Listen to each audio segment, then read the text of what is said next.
Lin Yuan, you wouldn't want my sister bullied, would you? She tells people she'll marry you one day. It keeps the others off. You've no idea how those men look at her, like starving wolves at a lamb. No telling how many have their eye on her. She's too scared now to leave the house. I know what they're after. Father's dead, and they plainly mean to pick the household clean, carve up what little we have. I've heard them scheming, right in our home. We're not married yet, so outsiders can't say much. Song Yakin went on. If there's no other way, you take my sister in too. The three of us would look out for one another, let people say what they like. Better the water stays in our own field. Shangyang Village. I sat blank on the Kong, eyes unfocused. I'd transmigrated to 1978. Last life, I was a mercenary. My first free fight bout in Southeast Asia, I took the title. And then I woke in this body. From the memories. The original was a sent-down youth, no parents, who'd come to Shangyang and met Song Yakin, the two falling for each other at once. Her mother had died early. Her father raised the two sisters alone and was glad enough of a parentless, hard-working son-in-law to keep his half a son. Only, out hunting, the man met a black bear and, off his guard, was killed before he could teach the green youth to hunt. Hard days since. So, transmigrators come with the sky already falling. But with last life's marksmanship, hunting should at least keep us fed. I rubbed my chin and nodded. You're nodding, so you agree, Song Yakin said, smiling. Good. You've some conscience after all. Wait, agree to what? I looked up. I'd been so busy reading the situation I hadn't taken her in. One look and I near fell into it. The original's bride-to-be was strikingly pretty, figure where it should be, only a faint pinch of want in her face from poor feeding. Wasted on you. Treat my sister ill from now on and see what I do. She shook a small fist at me. Fiery. This one, unlike her sister, by the memories. In her place, she'd have brought a shovel down on those men and gouged their eyes out. Then, from the yard, a voice. Yaching, I truly like you, be mine. I swear you'll eat fish and meat every day. I swear it. Or let lightning strike me. I knew the voice. Song Yakin's face changed, her back teeth grinding. That dog. How dare he show his face here? He got my father killed and still comes before me. She grabbed a cleaver to charge out. The voice was Zhao Lei, a Shangyang hunter, and a poor one, the man who'd gotten her father killed. The two had gone up together, met a black bear. It first chased Zhao Lei, and her father, on the principle of mutual help, fired, clipped its shoulder, enraged it, and it dropped Zhao Lei to chase her father, who tripped, and then Zhao Lei simply ran. I'd heard this from a neighbor, who'd lain in a pit and watched it all. Her father had treated the original well. I'd kept that grudge in mind. I caught her arm. Yakin, put the knife down. Thinking I meant to stop her like the coward original always had, she shouted. Lin Yuan, you spineless thing. My father was good to you. The man killed him, and you don't dare make a sound. Zhao Lei walks right into my house to pester my sister. What then? How can I trust my sister to you? Let go, let me cut him. Fiery indeed. This sort of thing, I said quietly, a man should settle. You going out? How would that look? What? Her eyes went wide. Sure she'd misheard. The original was a pure good-for-nothing she'd fought with often over just this. I took the cleaver and set it on the board. Leave it to me. I'm your man, aren't I? I pushed open the door.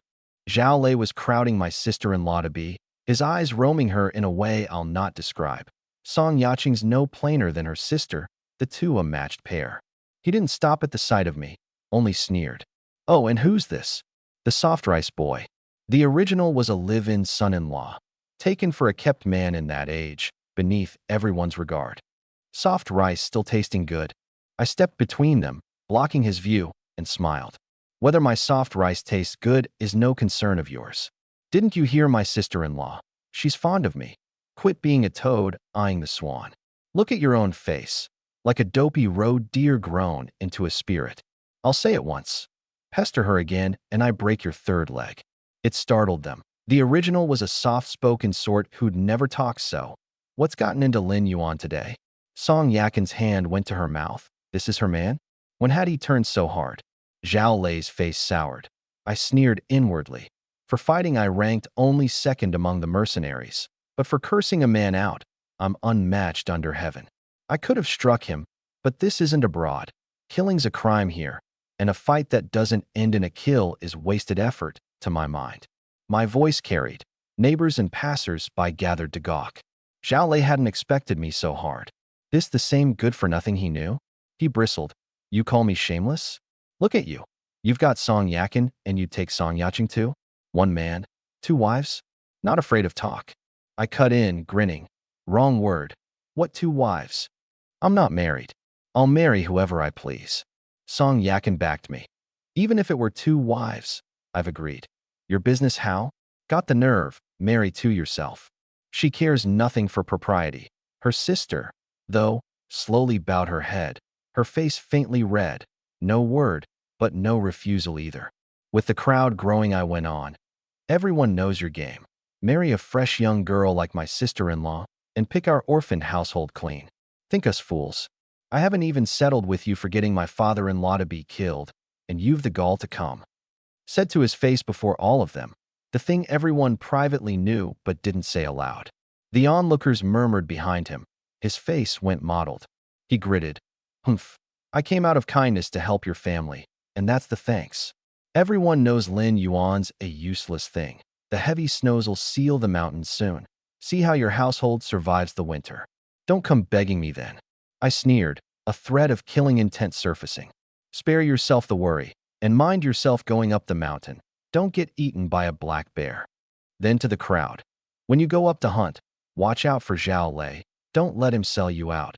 My father-in-law to be's the warning. That sealed off anyone minded to team with him. They fear being sold out at the dangerous moment.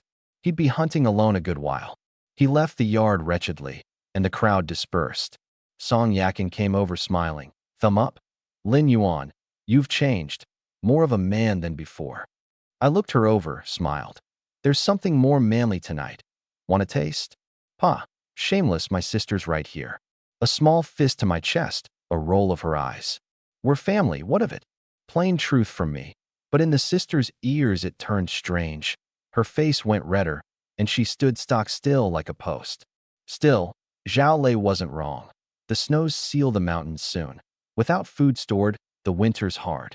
By this time of year her father would already be hunting. Fine, I said. I'll tidy up and go up the mountain. You hunt? Will it do? Father never finished teaching you. What if there's danger? Worry all over her face. I laughed inside. The danger'd be to whatever I shot. Last life I'd taken bear, leopard, even northeast tiger. No danger to me. But I couldn't say it. I'll go with Zhang Qing. We'll watch each other's backs. You're easy with him along. All right, be careful. Take some food before you go. I nodded and went in for the gear. On the wall hung a Type 56 semi-automatic, left me by my father-in-law to be, and he'd left 3 dogs, each a fine one. I hurried to the pen. Black, white, yellow, Xiaohei, Dabai Dahuang. Xiaohei's the lead, and rare, a headlifter, reading Quarry's direction from the air, a keen nose. The old man had taken much game by her. I rubbed her head. Find me good things today, and I won't shortchange you. She whined as if she'd understood. I went over the wall to the neighbor's yard and called, Zhang Qing, Zhang Qing. What? I was sleeping. A youth about my age came out, a red cord at his neck, a longevity lock his mother gave him, worn all these years. Going up the mountain? To do what? Hunt. You hunt. He dug at his ear, sure he'd misheard, then goggled. You can lift the gun? A day's field work leaves you wheezing. Zhang Qing's one of my few friends. The others mock me as the soft rice man. Only he ever helped me sincerely. Are you coming or not? He twigged. Song Yakin pushed you into it? Don't blame her. Snows soon. No game means a hard winter. Fine. Wait, I'll get my gear. I'll bring my dogs. No need. I've our 3. Right? Yours are fierce. Each one. I'm jealous. He came over the wall kit, a hunting gun on his back, and we set off for the mountains. On the way he ribbed me. You sly dog, landed your sister-in-law too. I've not one wife and you've 2 in hand. Get lost. That was my sister-in-law's cover against being pestered. His eyes turned. True? Then I'll court her. I lifted a foot and tapped his backside. Dream on. Hey, joking, why so possessive? We walked, easy and laughing, past plenty of villagers. Isn't that Lin Yuan? Gun on his back, off to hunt? Him hunt what? taking advantage of honest Zhangqing. More like, I'm used to it. Years a live-in son-in-law, much muttered behind my back. Zhangqing heard it too, and said low, don't mind them. Lin Yuan, pack of old hens, know nothing but gossip. Can't hunt? I'll teach you. Black bear I can't promise, but a gray dog or a big fellow that crosses me is dead, and with luck a little yellow. Tenderest meat there is. Learn to hunt, and you'll never want for food. Gray dog and big fellow are the local words for squirrel and red deer. Little yellow's a young boar. Warmth ran through me. Only he'd looked after me all these years. I'd not let him lose by this hunt. First time out, he feared I knew nothing, and went on. First time, mind, meet a big cannonballs. Run the moment you see it. You can't handle that thing. It's vicious, a pair of long tusks out front'll run you through. A man in our village got gored by one, a terrible death. And it's clever, sees a dog, won't chase it. Only the man. Can't climb a tree, you're done. A mercenary last life, I knew all this, but I nodded humbly, the picture of a man taught. And he looked pleased as anything, see how much I know. He'd already decided to split me half of whatever we took, however little I did, to show the old hens. Woof, woof. Xiaohei started baying. She'd found something. A headlifter true, keener nose than my dog's. Zhangqing marveled. Yours is a bitch, mine's a dog. Give me a litter? I shook my head, teasing.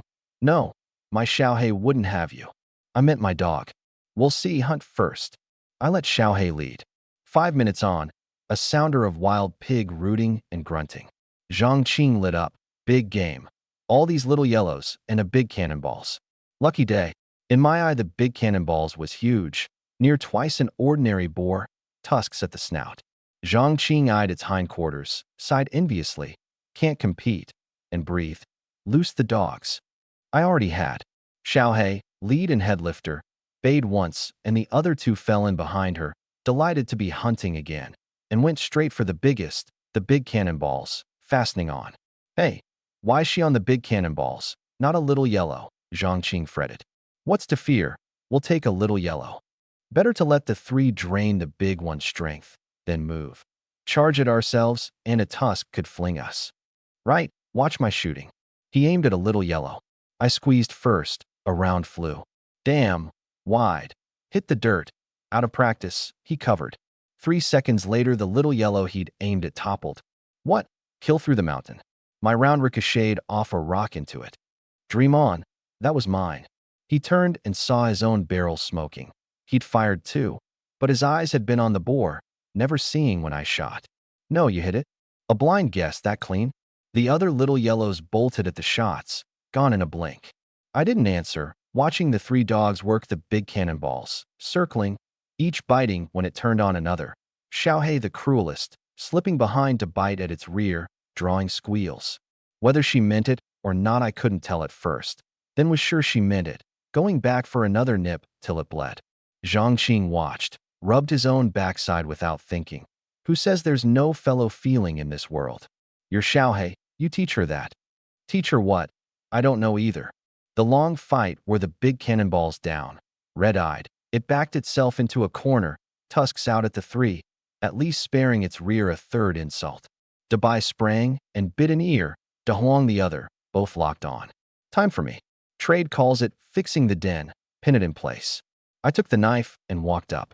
A thick cake of mud coats a big cannonballs. A body blow won't kill it. Only a chop to the head. Seeing me come, the 3 bit harder, throats rumbling.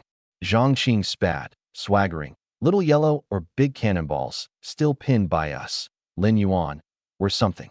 I gave him a scornful glance and said nothing. He caught himself. He'd done little this hunt.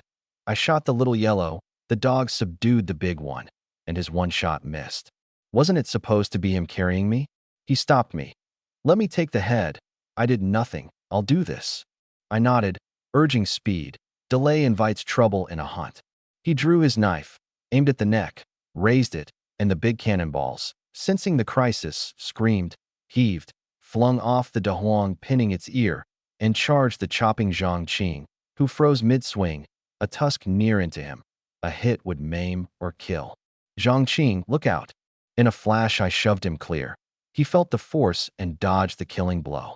The other two leapt back on, Xiaohei again at its rear, and a wail. It dropped. Its last throw spent. Zhongqing alive, it died instead. I put everything into a chop to its neck, scalding blood across my face. Zhongqing sat frozen, scared witless. I blew out a breath. Lost your nerve? Can you get up? Two more pigs here. I can't carry you. He'd walked the gate of hell. He touched his chest, cold sweat running.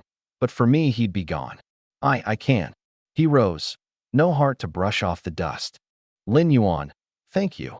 Without you, I'd have met my great-grandmother. You saved my life. I'm your man now. Point east. I'll not go west. Tell me to kiss my aunt. I'll never flirt with your wife. A kick for the cheek at the end of it. Time for jokes?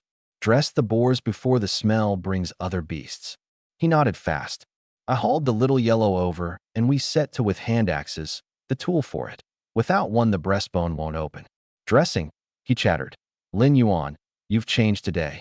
I didn't pause. Changed how? Still me. The man's the same, but not the same. That chop was beautiful, steady, sure, hard. My father couldn't cut like that. And the shooting, I doubted that shot was real. Now I believe it. How? Your first hunt. A knack for it, maybe, I said easy. When I lift the gun, I feel I've held one before. Hit wherever I look. Boasting. Tell you the truth, and you won't have it. Born to this trade, what can I do? I slit the little yellow's belly, pulled the offal out, dropped it. The three dogs wagged, but didn't dare touch without my word. I smiled. Eat, you earned it today. They fell on it. I hung some offal in a tree. Tradition, it draws any beast that comes, buying a hunter time to flee. Some say it honors the mountain god, asking his protection. Last life I'd have scoffed. Now I can't. What's more absurd than being reborn? I glanced at the flung de Huang. Unhurt, my heart eased. I'll have to get a heavy hound. These three are too light to hold a fiercer quarry. Zhongqing bled and stabbed at the big cannonballs, as if venting. The dogs ate. I fed them more innards till full. Lin Yuan, we'll need a litter, bled and gutted. These two are still 500 caddies. Can we carry it? Should I get help from the village? What help this much? I made a rough litter, loaded the pork, and on lift, we both heaved. 500 caddies up between us. My, when'd you get so strong? He goggled. He knew his own strength. No way to lift that. Reborn, I'd kept last life's, oddly great. Bull, he muttered. A few steps on, Xiaohei sounded, as if sensing danger. Quiet, something's coming. Set it down, get your gun. I frowned. The sound neared. Xiaohei trembled at my foot.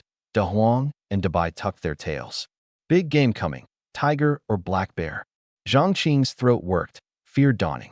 We're done for. We're not dying here. Quiet. A glare, still joking. The brush ahead heaved. We stepped back. A black shape, black fur, small eyes sizing me up, and a roar. A black bear. I fired into the air at once, a warning. It startled back a step, hesitated, saw our guns leveled. Bang. Zhongqing fired too, but too tense, and missed at point blank. The bear took fright and fled, scrambling off. I watched it go, thinking. Alone, I'd have taken it. I've got all equalizing weapons in hand. No fear of a bear, but Zhongqing was there, wilted at the sight of it, his gun hand shaking useless. I feared an accident if I pressed. He wiped cold sweat. Lucky it ran. Else we'd be finished, and no one even comes to the funeral feast. Tradition, a hunter who dies by mishap gets no feast, ill omened. Lin Yuan, you're not scared? Held the gun so steady. You're not. Thinking of killing the bear. I warn you, even old hunters won't touch that. They plan ahead, gather veterans, and still mightn't take one. The next village teamed up once, got the bear, but hurt a fair few. We greenhorns, forget it. Little yellows are enough to live on. I smiled. And who, before the hunt, bragged he was a seasoned hand? The look on you just now. A step closer, and you'd have lain down and played dead. Pa, that's a bear. First I've seen, not wedding myself's a credit. Get the pigs moving before more beasts come. Then I asked, Zhongqing, did you see a wound on that bear's shoulder? He thought. There was a wound, why? You forget how my father-in-law-to-be died. His face changed, killed by a black bear. You mean, that's the bear that hurt him? I'd bet on it. Too much coincidence otherwise, a bullet scar on the shoulder. You were there. Think. The size, does it match? The old man had been good to me. If it's that bear, it can run to the ends of the earth, and I'll still kill it. Now you say it, it does look like the one. Right? I know now. No, you're really going to hunt it? Alone's deadly.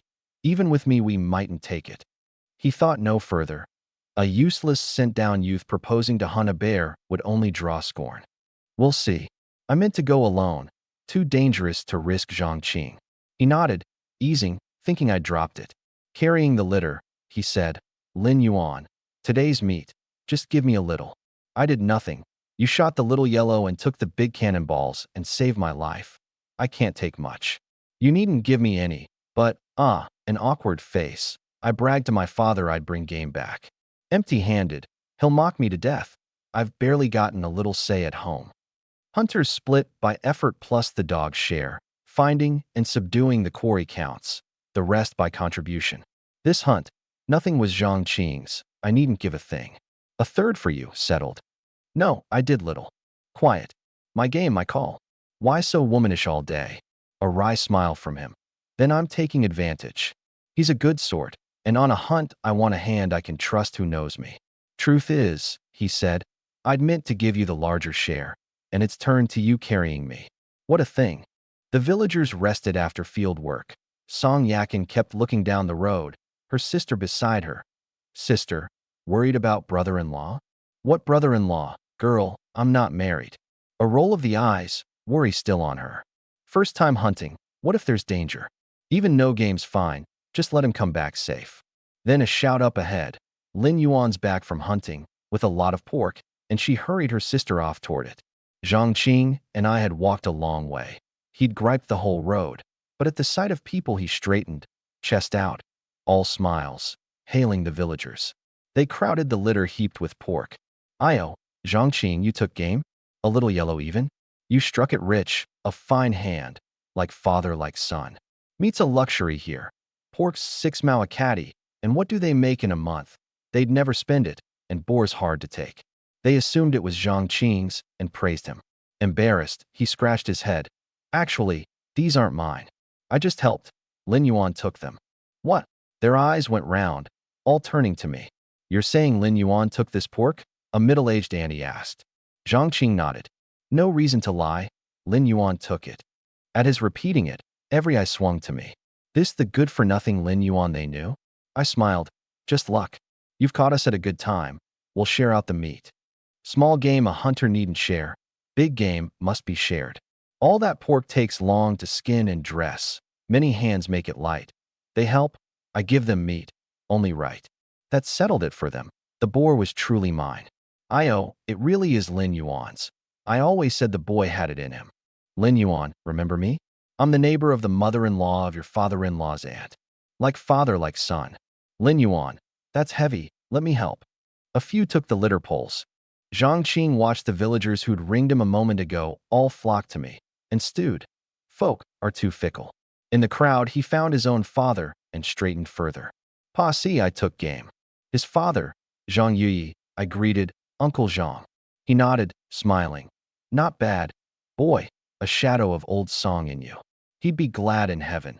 His son-in-law to be's made good. He can rest easy giving you his daughter. Real gladness for me. Zhangqing fretted. Whose father are you? Why no praise for me? Pa, I help too. A kick from his father. Didn't you say it's all Lin Yuan's? A mere helper, the cheek. Lin Yuan. Take it all. Give him none.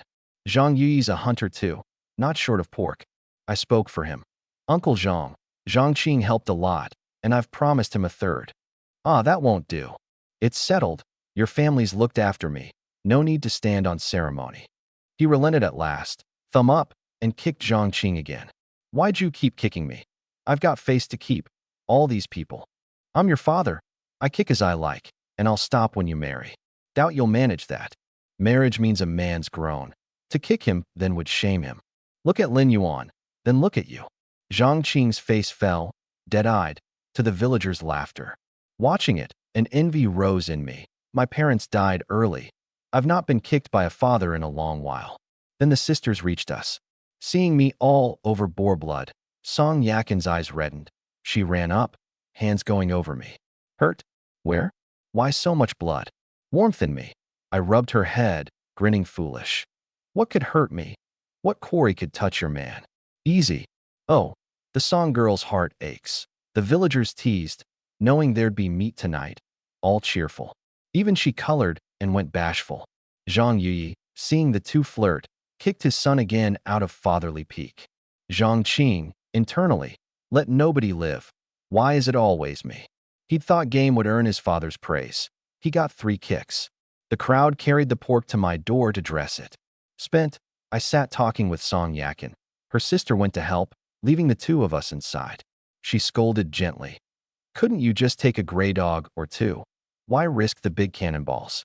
If something happened to you, what would I do? Her father died hunting. She's set against the mountain. I rapped her head. What nonsense. Knock on wood, quick. She caught herself and did, even holding water in her mouth and spitting it out. Watching the villagers work, the thought of sharing out the meat pained her. Lin Yuan, why give them any? They mock you behind your back, you know it. She'd fought the gossips over it often. I explained, many here hunt. I'll be hunting often. Sharing now means a hand when I'm in danger up there. And if not a hand, at least no shot in the back. Understand. She nodded, still pained, heart bleeding. Tonight, I'll trouble the wife to cook. A roll of her eyes. Who's your wife? Shameless, Pa. A fist to my chest. You really are strong. I winced, and she hurried to rub the spot, and I stole a kiss. Brother-in-law, the meats, ah. Her sister had walked in on it and clapped her hands over her eyes. You'll be the death of me. Song Yakin flushed. I, thick-skinned, asked, what is it? Oh, the meat's portioned, the sister said, read to her ears low. That fast. Right, got it. I nodded and walked out with Song Yaching. On the way, her eyes darted about. Catching me glance at her once, she said quickly, brother-in-law, I didn't see anything. I had to laugh, protesting too much. Good girl. Then, plainly, Yaching, anyone bullies you again, tell me, and I'll beat them till their faces bloom. She nodded shyly, then murmured, brother-in-law, you seem different than before. I am handsomer. I rubbed my chin smug. Shameless, sir, she shot back, tongue out, and was gone in a streak. You little imp. I went to portion the meat. The host shares it out. I gave the big cannonball's meat to the villagers and kept the little yellow. Its meat eats like a barnyard pig's, where the big boars carries a rank tang. Still a rare treat to them. Each took a share, thanking me, calling me a fine hand. Of 3, for 100 caddies, 200-odd remained after. While portioning, I noticed a youth about my age at the gate, who grinned at me when our eyes met, a neat row of teeth, tugging at his slipping trousers. The village simpleton. Last life we'd have called such a one the village's keeper. Half wanting in, not daring, it struck me as funny. I cut 3 caddies and walked over. Erlangzi, take this, eat it with your mother, don't lose it. I'm no native. No one knows his real name. All call him Erlangzi, so I did too. Thinking I'd come to hit him, he backed off, then saw the meat and took it, dim and trusting. Good man, good man. He can't compliment. He only knows his mother said those who help him are good. A sigh. His family's poor and the son a simpleton. How they'll live on I can't think. Not mine to fret over. 3 caddies is doing plenty. Meat done, the yard quieted. The sisters cooked. I lay on the Kong like a lord, working out how to take the black bear. My rounds were short. I recalled the oldly household at the east end could get some. I cut another 3 caddies of pork and set out to ask. Yakin, I'm stepping out, don't hold dinner. Be quick, it's nearly done. The smell from the pot had me drooling. Transmigrator or not, Boars no real draw to me. But this body had gone long without meat. I badly need the protein. 15 minutes on, I found Oldly just back from the privy. His dog barked at me. Bark at what? He growled it down, and at the sight of pork could hardly walk straight. Hurrying me in. Pork's hard currency in this age. Who doesn't smile at it? Uncle, fine dog you've got. A freeloader, eats all day, I can't afford him. He waved off the gift politely. Why bring pork? And heard about your boar. Lad, can only call it impressive. Just luck. You hadn't come round, and you've looked after me, so I brought it. He laughed, the wrinkles bunching like a chrysanthemum. Set the pork in the kitchen, and from a closed chest took a half box of rounds. Nothing much here. Take these. I'm old. No use for them. A shrewd one. He knew what the pork was for. I like dealing with clever people. No waste of words. I pocketed them. Thank you, uncle. A wave. A few words more and I left. Well stocked now. That bear's days are numbered. 5 minutes on. Content, I heard a row. Will you trade or not? I'm offering you a rock for it, and you won't. Last time, trade or not. For men ringing one, raining kicks. The leader was Li Xiong, idle, a thief, worse spoken of than the old Lin Yuan even, a man who curses the deaf and beats the mute and strips the simple, the village bully. I'd have passed. I'm no saint, but the one ringed was Erlangzi, curled on the ground, dust and boot prints all over, his arms locked around the pork, refusing to let go. Meat. Won't give. For mama. Bad men, bad men. No need to guess. He'd had pork. Li Xiong wanted it for a rock. The simpleton had wised up and refused, so they took to robbing him. Villagers watched and tooted, none helping. Cross the bully and he'll plague you after. Better one, less trouble. What are you looking at? Clear off. Li Xiong shouted them away. Seeing me stay, he glared. Looking at what? Want a slap? Get lost. I smiled slow. Say that again. Whose daddy are you? Whose daddy are you? He knew me, knew the old softness, and patted my cheek. I'm your daddy. A problem? Your daddy's in a good mood. Doesn't want to bother with you. Now scram. Spared you today. Another day I'll come round and have your two sisters wait on me proper. A man at his side put in. Brother Xiong. That pair of his. Each a beauty. I tell you, like city girls. I felt the anger rise and put a fist in Li Xiong's gut. He folded, not expecting me to strike. Breath gone, clutching himself, speechless. After a while he braced on the ground and rose, gritting. You ate a bear's heart and a leopard's gall? Dare hit me. How many lives have you? Brothers, on him, finished them both. They rushed me. I slipped aside, drove a kick that sent one staggering back, blocked another's swing, and put a knee in his gut, and gave the third an open hand. Crack, that left him reeling to the ground. So fierce. Li Xiong gaped, mouth wide enough for an egg. I took a step into a whip kick, and he flew, clutching his chest, howling. I walked up, crouched. Say again, whose daddy are you? Shrewd enough to read the wind, he knew which men to provoke and which not, and I was the latter. I was wrong, Brother Lin, truly, a slip of the tongue. Not wrong, I said. Scared. Another slap. Erlangzi got up, tugging his trousers. Good man, good man. Seeing him angered me more. Last life a mercenary. Even I didn't bully simpletons. How dared Li Xiong? Crack. Apologize to Erlangzi and go buy him candy. He's simple and you beat him. Crack. Is a simpleton not a person, not born of a mother? Crack. He was punch drunk. Are you using slaps as commas? The others, seeing how hard I hit, didn't dare close, only watched him take it. Brother, I'm truly sorry. I'll go buy Erlangzi candy now. I stopped. Li Xiong, want to get back at me, anytime. Think hard about the consequences. He'd plainly meant to, until he met my eyes. Some instinct told him the payback would cost more than he could bear. I wouldn't dare, Brother Lin's right. He bobbed and scraped, then ran to the village to buy candy. Back inside 15 minutes, a fistful pressed into Erlangzi's hands. The simpleton laughed, dim and glad, and held a piece out to me. I shook my head and left. Home. I found the sisters at the table, bowls and chopsticks and steaming pork laid out, both near drooling, neither having started. Told you not to wait. Why aren't you eating? Yaching wouldn't, with you not back. Oh, grown up, learned to care for a man, Song Yakin teased. It's nothing. I only suggested it'd be better to eat together. Song Yaching stammered, face red. Joking with you. Sister, you're wicked. A light slap on her sister's shoulder. Watching them play, I thought this life suits me well. A mercenary tires of killing. This idle one fits. The three of us living well beats everything. Song Yakin served me. To mark my first hunt, she'd cooked the hoarded rice. This body craves protein. I never stopped eating, and the sisters quietly ate plain rice. Why aren't you two eating meat? I did, ask Yaching. Right, I did too. I knew well enough they were saving it for me. I feigned anger.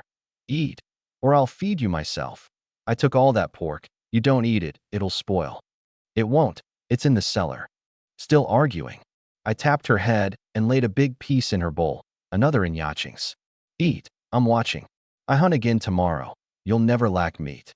The bear I'd keep from them. Yakin had worried for days over the boar. The bear would terrify her. You're hunting again? We've meat for ages. This time I'll sell to the co-op. One man in the house. Earning work points won't feed you. Work points, 20 yuan a year at most. A good kill, hundreds, easy. I rubbed her head. Don't fret. Your man's capable. Pa, shameless. Next morning I set out with the gun and 3 dogs. And Zhang Qing burst from his room with his gun.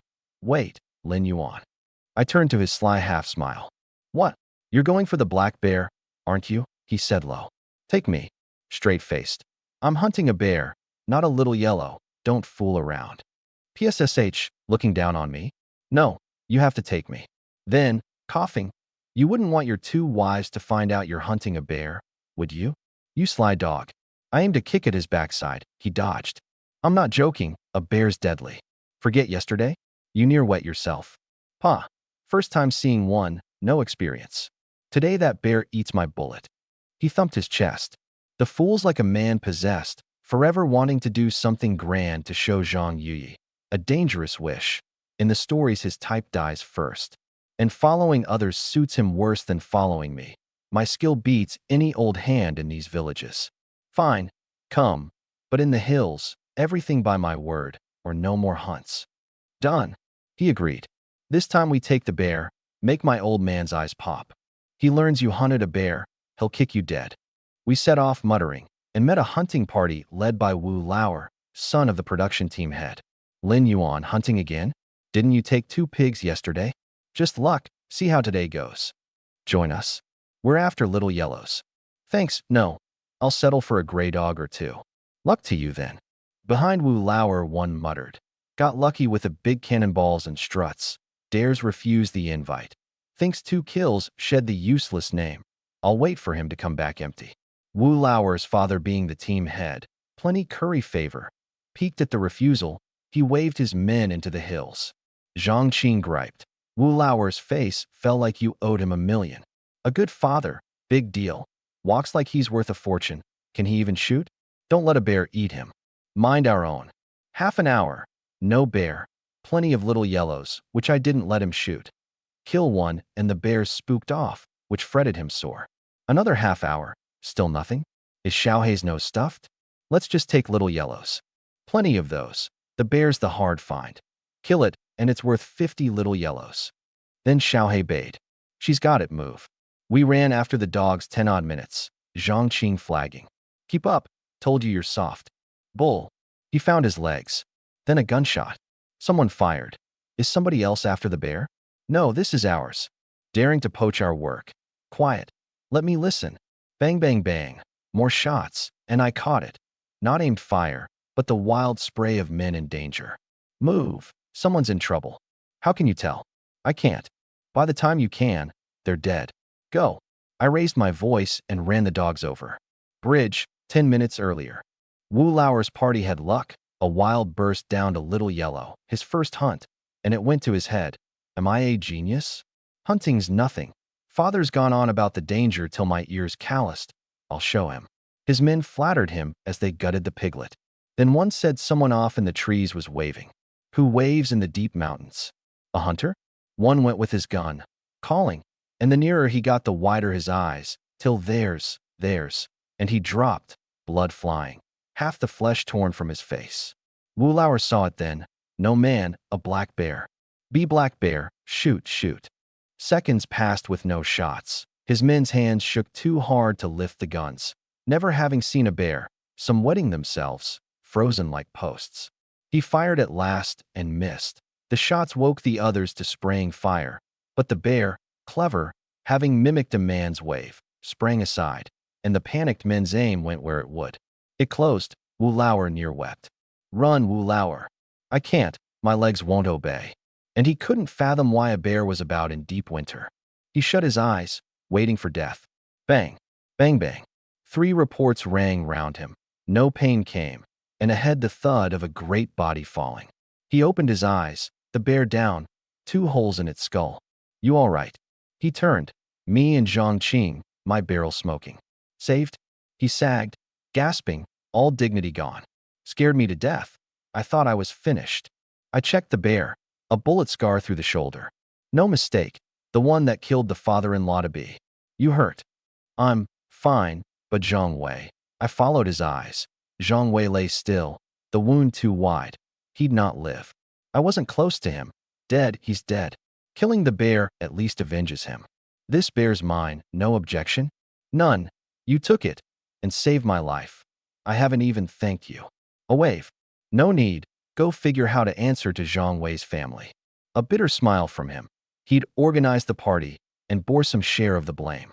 Zhang Qing, work. He glanced at the body with a hair mourns the fox look. That's hunting. Your head's tucked in your belt, and any moment it can be gone. I set the gun down, sank the knife into the bear, curious whether the gallbladder was the grass kind or the bronze. I drew it out, grass, a flicker of disappointment. Grass gall still sells, 4 or 500, bronze, near 7 or 8. Zhang Qing, take the bear's whole left foreleg off. I want Yakin to see it. And skin it carefully. As we worked, Wu Lauer's party carried Zhang Wei's body off. I opened the belly, hung some offal for the mountain god, gave the rest to the dogs. They'd visibly fattened these days. Zhang Qing hesitated, something stuck in his throat. What? Just, you saw Zhang Wei's body and didn't blink. You think me cold? Yes. A nod. Last life I'd seen too many dead to show a thing at one more. I said, we're hunters. Going up, you carry the readiness to die. And the dead man isn't you or me. Against nature we're small. All we can do is keep ourselves and our friends alive. Understand? He took it, nodding. Lin Yuan, ran with you again. I won't take this bear meat. Hunting a bear with you is bragging rights enough. A quarter for you. You ran a long way with me. No merit, but the toil. No, no, I only jogged, and I asked to come, fired one shot, missed. 2 shots from me, both headshots, 1 from him, wide. Don't stand on ceremony, and you've to help haul the meat home, so you've put in work. Quit dawdling. The temperature gap's too big, it'll spoil. Fresh killed and warm. In the cold, it'd turn if we lingered. We carried the bear meat into the village, and they boiled over again. A big cannonballs and a little yellow yesterday, a black bear today. The first time they'd say luck. The second, who'd believe luck? That's skill, truly something. Lin Yuan, this a black bear? You took it. Zhang Qing straightened. We took it, of course. Uncle, you've no idea. Fierce bear, but nothing to me. 300 rounds we fought. I pinned it with a grappling hold and put one in its head. Down it went. A sharp listener caught the hole. Wrong, Zhang Qing. 2 holes in this bear's head. Didn't you say 1 shot? Never mind the details, huh? Lin Yuan, want a wife? Say the word, I'll find you one. He's 2 at home, why fret for him? Slow off the mark. Zhang Qing, head buzzing. I said I took it. Why do you all ask Lin Yuan? Was there a hole in my story? And watch me get mobbed again, stewing. Failed to look impressive again. This triple fetch a heap. A bear solts a year of work points. Hunting really pays, 500 or 600 at least. That reddened some eyes, richer than city folk. I frowned. That's stirring trouble. There are the envious everywhere, who can't bear another doing better, and will kick a man when he's down. I looked. Old acquaintance Zhao Lei, lately luckless, no game, jealous of my run. Lin Yuan, this the bear that killed Zhang Wei. Villages hide nothing. All knew of Zhang Wei. It is, we've avenged him too. We hunters carry our heads in our belts. Any moment it can end. And we only struck lucky lately, no comparison to city folk. Everyone knows hunters eat feast or famine. That settled the village's mood. Right. High risk, high reward. Let's mind our own. Hunting's too dangerous. Be careful, Lin Yuan. Thank you all. No sharing today. I'll sell this at the town co-op. Earn some bride money. Go on, we've not finished yesterday's meat. A decent person wouldn't ask for more. The shameless ones I simply didn't give. Giving is kindness, not duty. Quietly resented or not, I don't care. They're not hunters, no threat to my life. Bear meat hauled to my yard. The sisters came out and stared at the heap. Song Yakin, hand over her mouth. This, bear meat. A change of taste, try what bears like. Last life, it's a protected animal. In all my mercenary years, I ate it 3 times. Lucky to have it freely now. I cut Zhongqing a share and sent him off. No third wheel at my talk with the sisters. He had the sense, brows waggling enviously on his way out. Come with me, I said low, and took a bare foreleg into the room, handing it to Song Yakin. What's the mystery, brother-in-law? Yaching asked, still glad. She'd thought a few little yellows the most I'd take, never a bear. Song Yakin studied the foreleg, and her eyes filled. Could this, sister, what is it? This looks like the bear that killed our father. Yaching froze as if struck by lightning. Then her eyes reddened too. It is, I said. Yesterday, hunting little yellows, we met it, didn't kill it then. Today Zhongqing and I tracked it down and didn't miss. They wept. We've avenged father at last. Song Yakin threw herself against me. Warmth in me, that I'd risked my life today for her father's sake. She cried harder, knowing well what Zhang Wei's death meant of the danger. Feeling carries. Yaching leaned in too, and I held 2 weeping women. A faint ripple in me, their scent at my nose. A normal man holds 2 beauties and stirs. I patted their backs. We're family, no talk of thanks. Your father's my father too. He didn't scorn me, so avenging him is only right. They cried till my shirt was soaked, and at last quieted. With the bear dead, the old man can rest easy. Song Yakin wiped her eyes. You must be starving. I'll cook, and slipped from my arm. Brother-in-law, let go. I found I'd locked my arm around Yaching without noticing. I coughed. Sorry, wasn't paying attention. I'll not own to being allowed. These days it's only awkward. In another time I'd have caught a bullet for it. Last life I'd seen a man jailed 3 years for going shirtless by a beach. She fled the room red-faced. Imp, I won't eat you, I muttered. The kitchen filled with fragrance. Song Yakin rendered bear fat. In a fat-starved age, the fatter the better. At market the butcher cuts you all lean and a buyer will lose his temper. Bear fat's prized. A cake fried and it stays soft pulled out at 20 below. That's why it sells dear. She was unusually gentle today, attentive at dinner, heaping my bowl. At night, she even drew my foot washing water and washed my feet herself.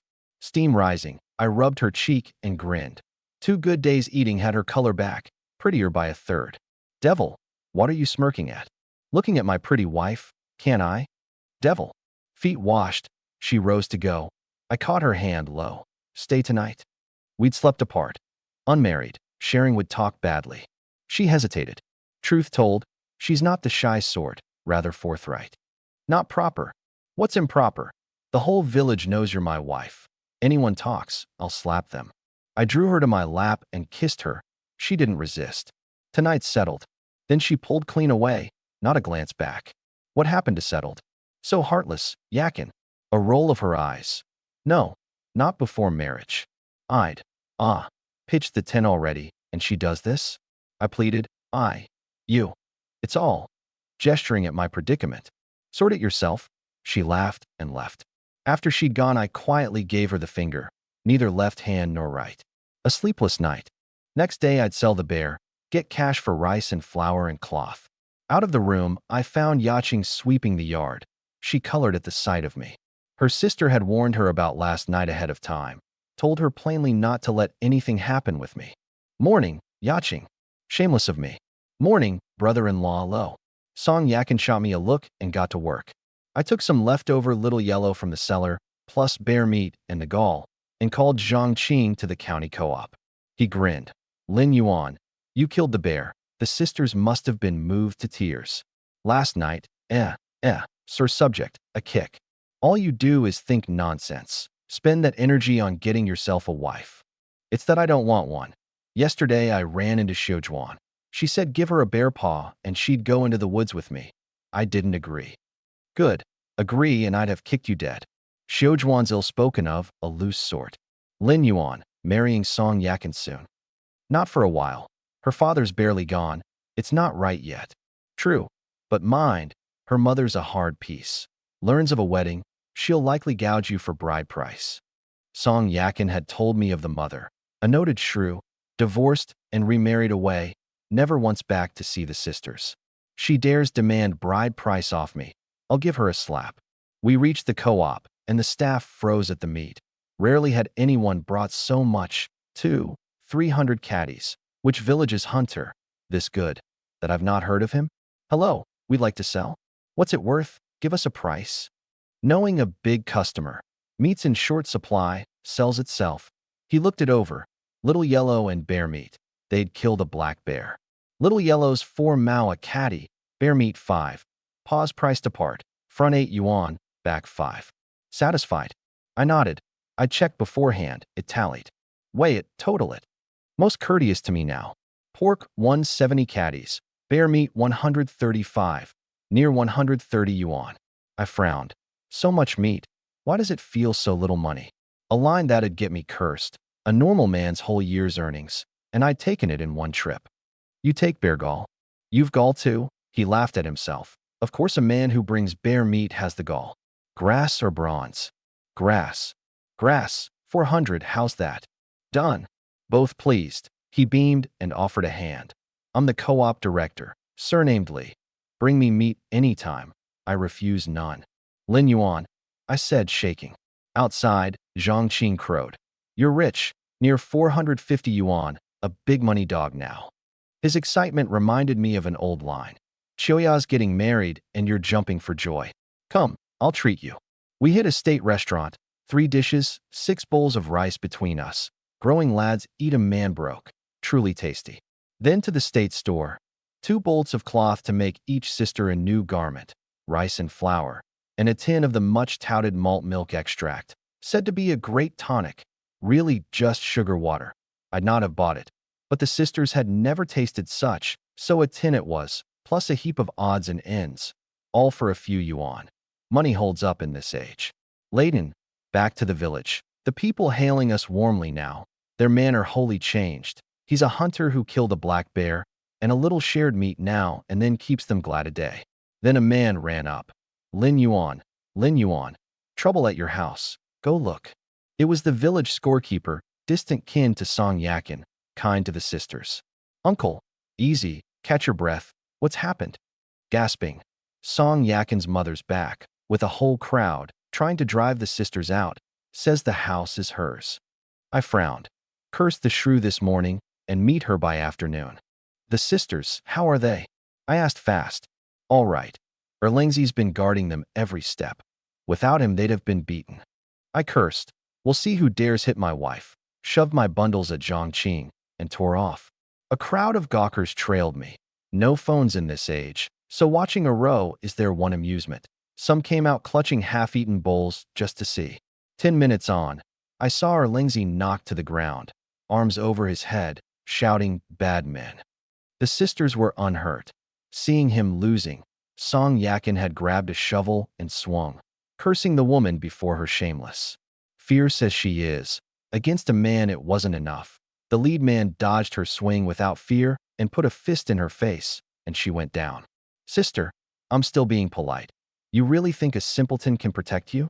My mother's divorced, but she's got a share in this house. I'm not being unreasonable. 10 yuan and you move out.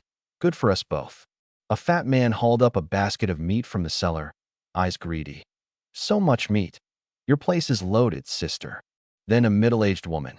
Chen Feng. Chen Yu. Keep that meat. And to Song Yakin on the ground. Say what you like. I'm your mother. We've fallen on hard times. We mean to settle in Shanyang. As the daughter, shouldn't you help me? They're your little brothers. Song Yakin spat. Pa, whose mother? I have no mother like you. The nerve, you barely showed your face when my sister was born. My father raised us. I don't acknowledge you. When my man's home, he'll knock your teeth out. You'd seize my house. You all deserve to die. Like a wounded tigress, ready to bite. Chen Feng raged. Giving you face, and you won't take it. And I happen to be short of bride money. Mother, let's just sell her. The woman nodded. All right. Yakin, you're not young. I'll find you a good family. The man you speak of, I as your mother don't acknowledge. Since when do you pick a husband without your parents' say? No, I'm going nowhere. Little sister, you're a pretty one. You'll fetch a good price. And Chen Feng reached to drag Song Yakin. Touch her and see. He heard the sound behind him. And as he turned, my fist caught his face. No holding back, my own hand smarting. So you can imagine his. He howled, clutching his face. Damn. Who hit me? I said nothing, going to Song Yakin, lifting her. You hurt? The ever-strong woman quietly let tears fall, shaking her head. I'm fine. Seeing her cry, my hands shook with rage. Bullying brought right to my door.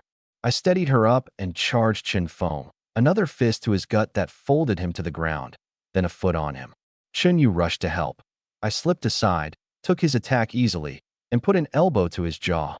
A crack, a tooth flying, blood. The woman shrieked. Help! Murder! Call the police. I walked at her, cold-eyed. We're killing, not a crime here. I'd have made corpses of the three. I raised my right hand, crack, across her face. Old wretch, bring your trouble to me. Scream again and see. She'd meant to, then saw my eyes and swallowed it. You. How can you hit a woman? So. Another slap.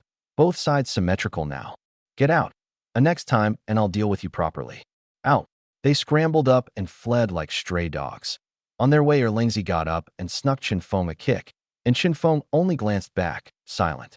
Zhang Qing arrived then, laid under all the bundles. You all right? Song Yakin shook her head. Song Yaching bit her lip, heart cut to see her sister hurt, hating that she'd lacked the courage to protect her, too soft. A pack of bullies who fear the strong and crush the weak. Come again, and I'll put them down, I said. Put them down, Erlingzi yelled at my side. I gave him a grateful look. Without him, who knows? Then the gawkers at the gate galled me. I shared all that meat with you, and not one came to help. Fed it to dogs. Worse than Erlingzi. I eyed them coldly. Disperse. Your bowls are empty. Go refill them. They smiled, sheepish. Lin Yuan, don't blame us. It's her mother, a family matter. Bad for us to step in. Even a clear official can't judge a household's affairs, an auntie said, fearing I'd stop sharing meat. Right, I understand. They drifted off. I clapped Erlingzi's shoulder. Well done. You're a man. He scratched his head, bashful. I cut 10 caddies of meat for Erlingzi.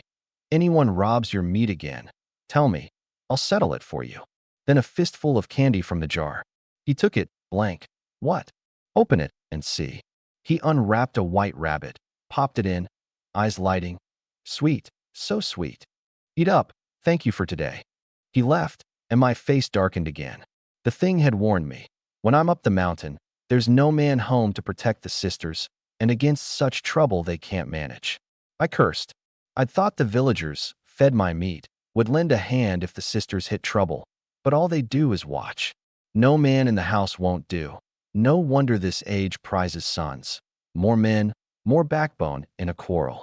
Song Yaching hung her head, eyes red. Sister, I didn't protect you. I was scared stiff. Wiping tears. 2 men. You couldn't beat them either. Even your fierce sister couldn't, I consoled. Song Yakin punched me and shot me a glare. Recovering fast, she reined her feelings in within moments. Why'd you buy so much? We've everything at home. Wasting money. Is this malt milk extract? Buying that. We're not children. For you to taste. You've never had such things. Zhang Qing dropped the bundles and left, telling the sisters to knock at his father's door if there's trouble. His father had been up the mountain today, or they'd never have been bullied.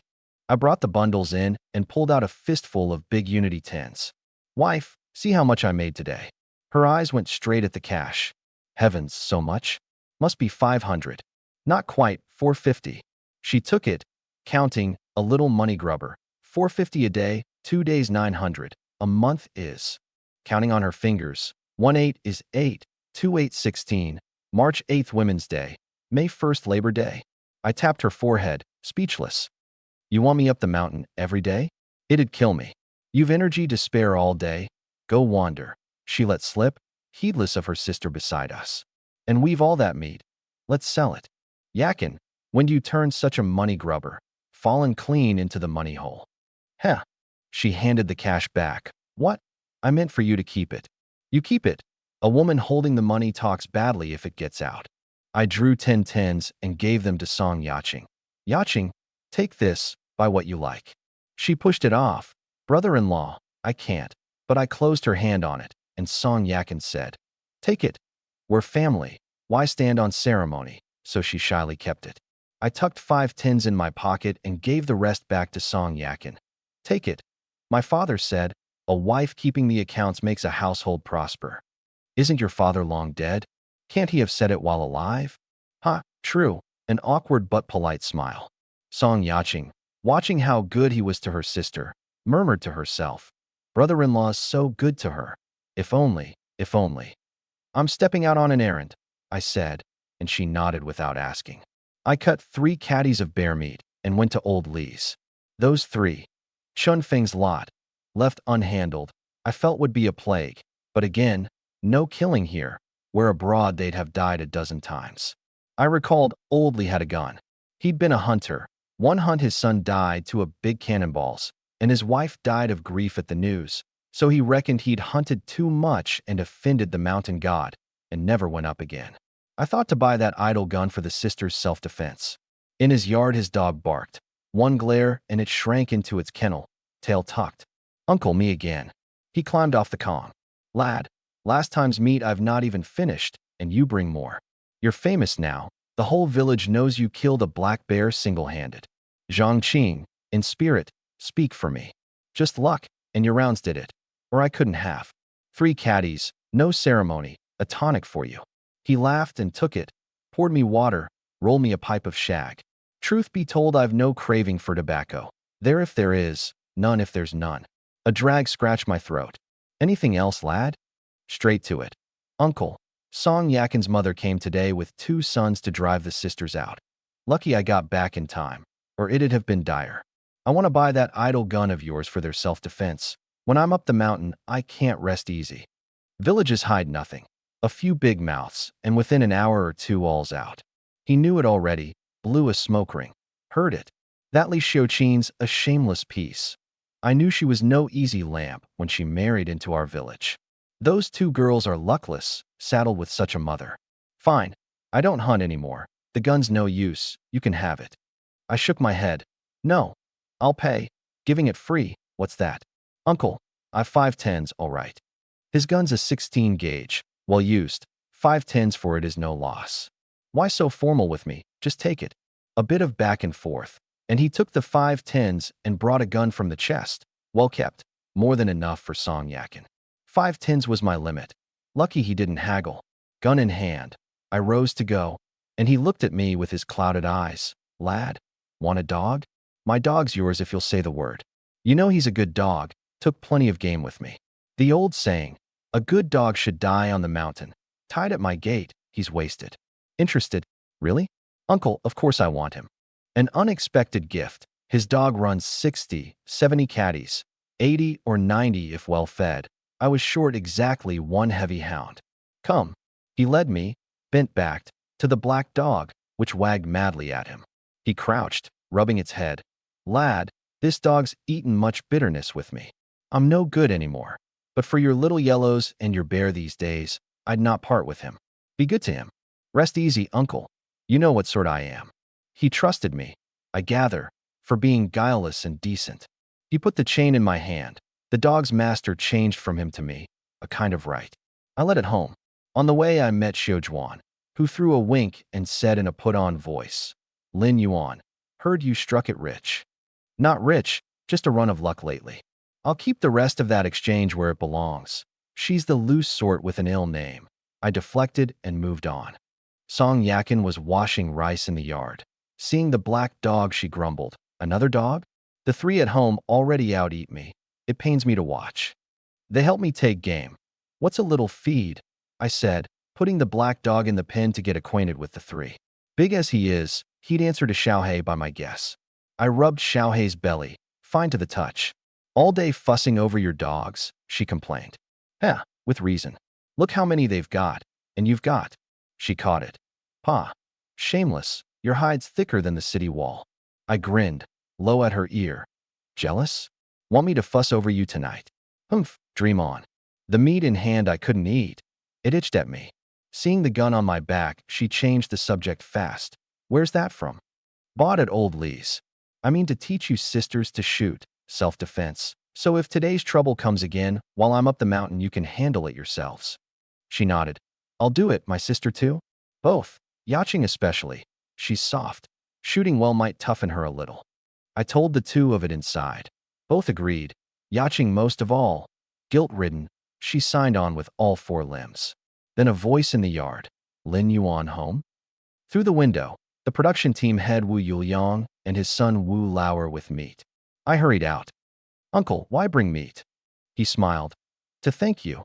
But for you, my Lauer would have been killed by that bear. My one son, dead, the line ends. A great kindness. I know you don't lack meat, but I had to show it. I took it. Same village, no ceremony. You've looked after Yakin and Yaching too. Your son in danger, of course I helped. He kicked Wu Lauer. Thank him. Quick. But for Lin Yuan we'd not even have a funeral feast. What did I say about not going up the mountain? Wu Lauer bowed fast. Brother, thank you. Anything you need, say the word, I'll help. And if I can't, feeling himself unequal to big tasks, find my father. He doesn't help you. I won't keep him in his old age. I laughed aloud, a filial one. Get lost. No ivory from a dog's mouth. Wu Yuliang said earnestly. My boy's right. I owe you. Call on me anytime. A team head's favor is worth much. I nodded. Come in for water. He waved it off, an errand to run. Damn knot of sent-down youths. Useless. Only make trouble for me. He cursed. What is it? I asked. A girl sent down youths taken up with one of our village men, pregnant now. My superiors heard. No telling how I'll be hauled over for it. What the higher-ups send these youths down for I can't say. Can't do any work. Just waste the village's grain. Half your ability would do. I nodded. True, few are as able as me. Go see to it, uncle. He left with Wu Lauer, then came back. Look at my head. Not turning. Forgot the real thing. The next villages got a bear plague. Several parties went. None took it. Plenty hurt. You killed a bear. Try it. 200 for a kill, and the bear's yours. Do it. A good thing. I not tell just anyone. Dangerous, but the money's good. I thought. A black bear's easy enough. So many went, and none killed it? Brown bear. What he calls a xiangxiazi. Far bigger than a black bear. 2 men tall reared up. 700-800 catties grown. Some say it even eats black bears, though I've not seen one. True or not? Yes. All those men. What black bear couldn't they kill? Winter. No food. It's coming to the village. A wanderer. A zutuozi. A bear that found no den. Yesterday's black bear was one too. I judged a brown bear no great danger to me either. I'll take the job. When? Next week. I'll drive you on the tractor, give our village some face. You kill that bear and see who dares fight us over the chicken dung share next time. I'll only try. Uncle, mightn't take it. Understood.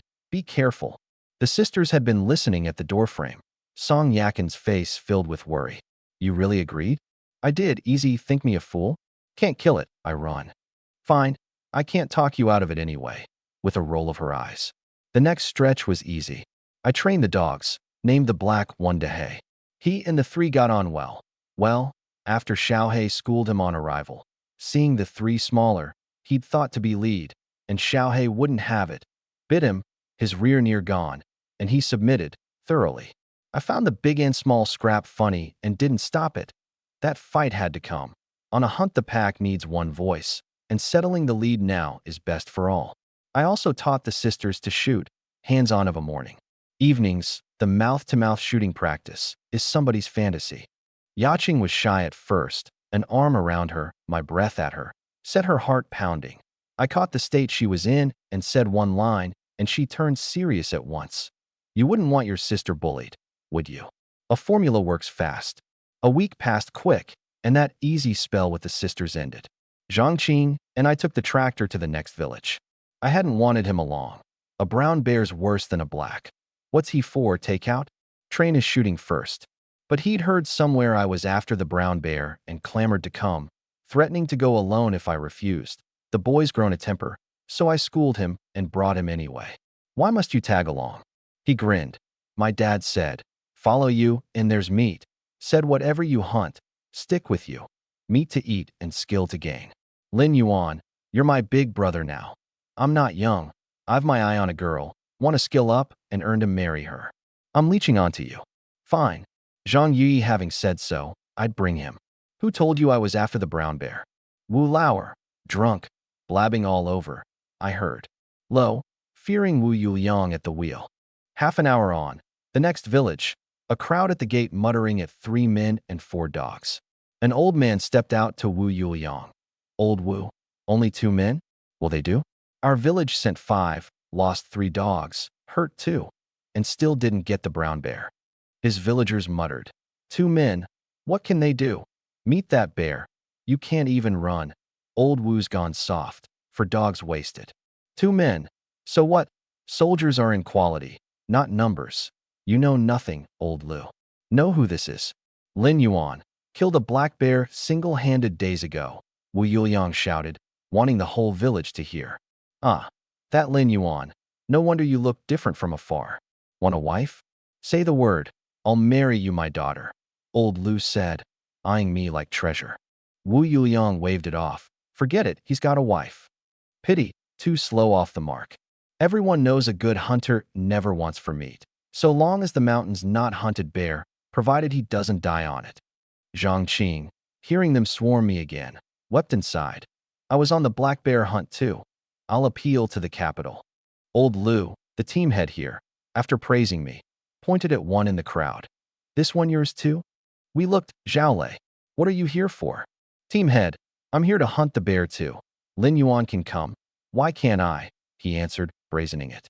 Who told you we're after the brown bear today? Wu Lauer.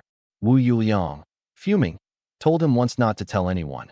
I'll thrash him at home. He eyed Zhao Lei. Fine, hunt if you want. Want to die? I can't stop you. Hunting isn't so easy.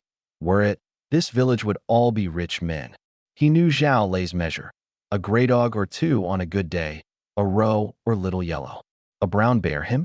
Lately luckless, shunned as a hunting partner since my words, alone and catching nothing, near starving, or he'd not risk a brown bear. Zhao Lei glared at me as if to spit fire. I smiled.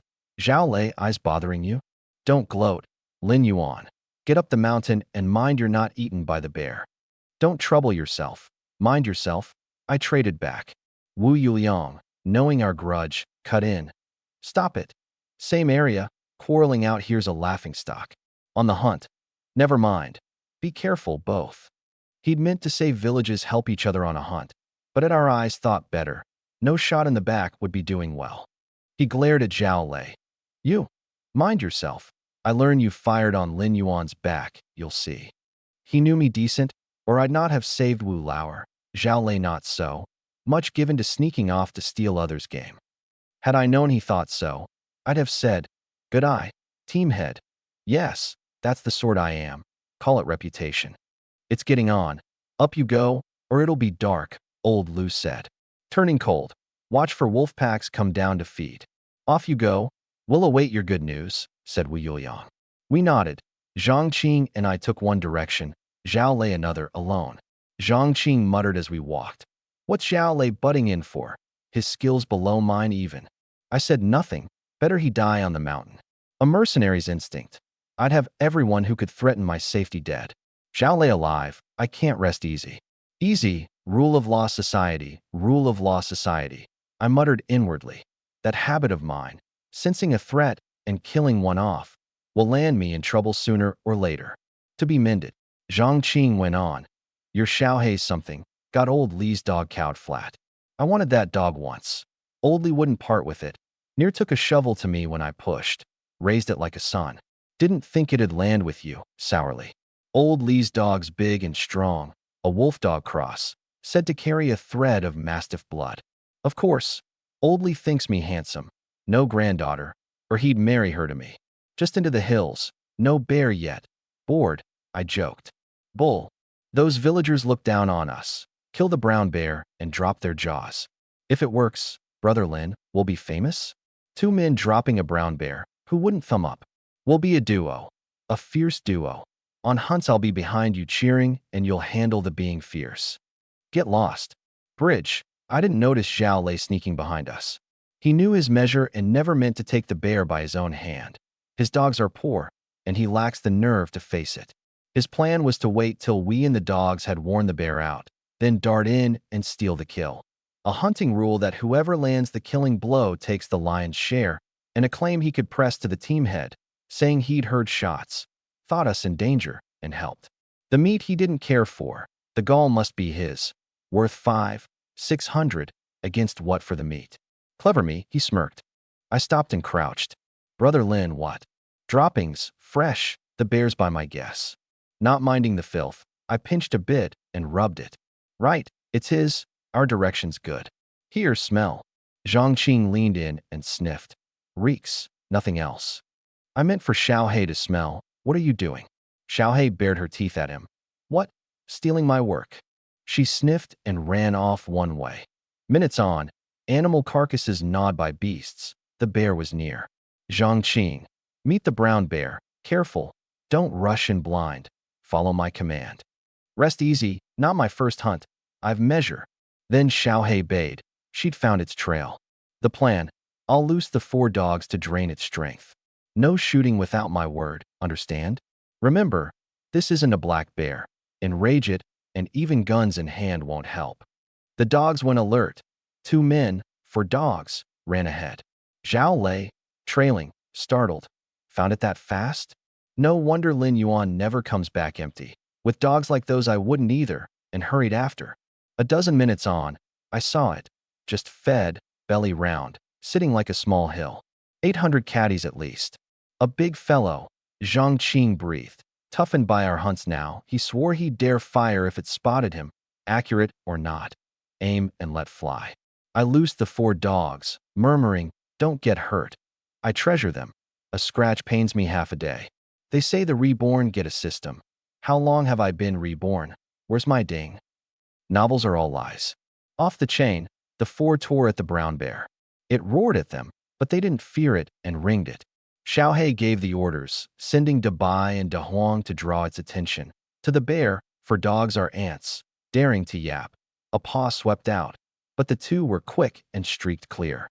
Xiaohei watched her moment and went for the bear's rear with 1 bite. It bellowed, rigid a second, then whipped round to swat her. But she's clever, 1 bite and gone, which maddened it. Dahei leapt in and was kicked 5 meters, my heart in my throat. Oldly had given him to me only days ago, and dead I'd have no answer. But the kick caught his rear, and the bear hadn't bothered to put force in it, or he'd have been done. Xiaohei ran. The bear chased. The other 2 each took a bite at its rear, being newer hands. They aimed wide and only caught the edge, but it bellowed all the same, never expecting these 2 to know the trick, no guarding against it. Zhangqing sucked in a breath. Brother Lin, your dogs aren't going down a good road. Is this any way to behave? This is the army Xiaohei's trained up. Quiet, I glared a mouthy one. Dabai and Dahuang drew the bear's fire. Xiaohei caught her breath, baring teeth. You chase me? Dahei stood stunned at the sight, never knowing one could fight like this. He circled, no opening for his style. Then, while the bear was distracted, charged, and snap, a clean hit on target. You've turned traitor too? The bear might have thought. A sorry fight to watch. And I, recalling how Xiaohei's eyes always rove to my lower half, shielded mine. Dahei's strong, a fearsome bite. 1 wrench and a round thing flew from his mouth. The brown bear swayed and went down, screaming. Brother Lin, it's done. Your 4 dogs are spirits. They dropped the brown bear, Zhangqing crowed. Shoot. I waited and shook my head. It's hurt now, at its most violent. Fire, and we give our position, and it'll likely charge us. Wait. Right your call. We had patience, hidden Zhaolei didn't. Seeing the bear down, fearing he'd miss his chance at the kill, he worked his bolt and aimed at the down bear. Bang! A round flew, missed the head, hit the chest, blood everywhere. The bear's eyes went red, turning toward the shot. Who the hell fired? I spun Zhaolei. He frowned, the shot gone wide of the vitals. Time to run, he muttered. An angry bear you can't outrun on any number of legs, and bolted. That wretch shoots and runs, leaving us in it, Zhangqing flared. Is that a decent man's doing? I'd have killed Zhaolei on the spot had there been a chance. Run. The shot had given our position too. I pulled Zhangqing back and whistled the 4 dogs to scatter. Enraged now, the bear at the sight of men would only chase. Zhangqing fired twice behind us. Useless, the bear closing. Split up, get up a tree. We split. I spotted a big tree and went up in one go, and looked back to find the bear hadn't chased me, but Zhangqing. He'd gone numb, the bear's footfalls behind him, yelling, Brother, why chase me? I didn't bite your balls off. Take it up with whoever did. I give up. He found a tree, leapt, and slid slowly back down. He couldn't climb. How'd I forget I can't climb a tree? Near slapping himself. From afar I watched him scramble up and then fall back down. The boy can't climb? Who in this age can't climb a tree? Never robbed a bird's nest. What did you come for? Nothing but trouble. I came down. Zhang Qing could feel the bear's breath, throat working, half sobbing. Done for, really done for this time. I've no wife yet. I'm still. The rest a regret I'll skip. At the last instant a round punched through the bear's skull. It screamed, turned, found me standing behind it, gun up. Come on then, if you've got it, I roared. Bullying my brother. What kind of nerve is that? Zhang Qing looked near to weeping. This is what a brother is. Brother Lin, if I were a woman this life, I'd marry you. Too damn manly. I ignored him and blew out a breath. Every nerve on the brown bear before us. 2 men tall reared up, no carelessness allowed. My round was lodged in its skull, blood worming out. Lousy ammunition, give me a good round, and that's a headshot. I fired again. It lunged sideways and dodged, then came at me, jaws wide. A paw swept. I rolled and scrambled clear. Fired again wide. Die. Will you that tenacious? I'd have fired more, but it wised up, took the round, and batted the gun from my hands. I rolled, barely clear. It was failing. I judged, that much blood, no Superman could take it. And sure enough, its speed visibly dropped. Now it was a contest of time, a bet on who'd fall first. Behind us, Zhang Qing held his gun but didn't dare fire, knowing his aim. If he hit me, and I'd survive the bear only to die by my own man's hand, where would the sense be in that? Then a burst of barking. Xiaohe and the pack tore back in, Dahe first, leaping on. The bear had little strength left. Dahe's spring took it down with him, the other 3 locking on to pin it. Well done, Xiaohe. Zhang Qing, don't gape, finish it. He snapped to and ran over. Bang, bang. Then emptied the magazine for fear it wasn't dead. A minute on, the bear still, we both let out a breath. Tenacious thing, all those shots, and it wouldn't die. Our guns are poor, and the fat on it's too thick. Lucky we've the fortune to have killed it. I checked the 4 dogs. Only light hurts.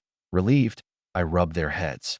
In the pinch, it's these dogs that come through, not Zhang Qing. I cut out the gallbladder.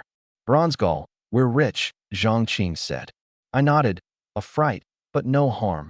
Our due. I dressed it, gave the dogs offal and some fat for the big work they'd done, hung some for the mountain god. Zhang Qing muttered. Once we're done, we settle with Zhao Lei. I can't swallow this, near eaten by a brown bear. I narrowed my eyes and nodded. Zhao Lei's act had touched my reverse scale.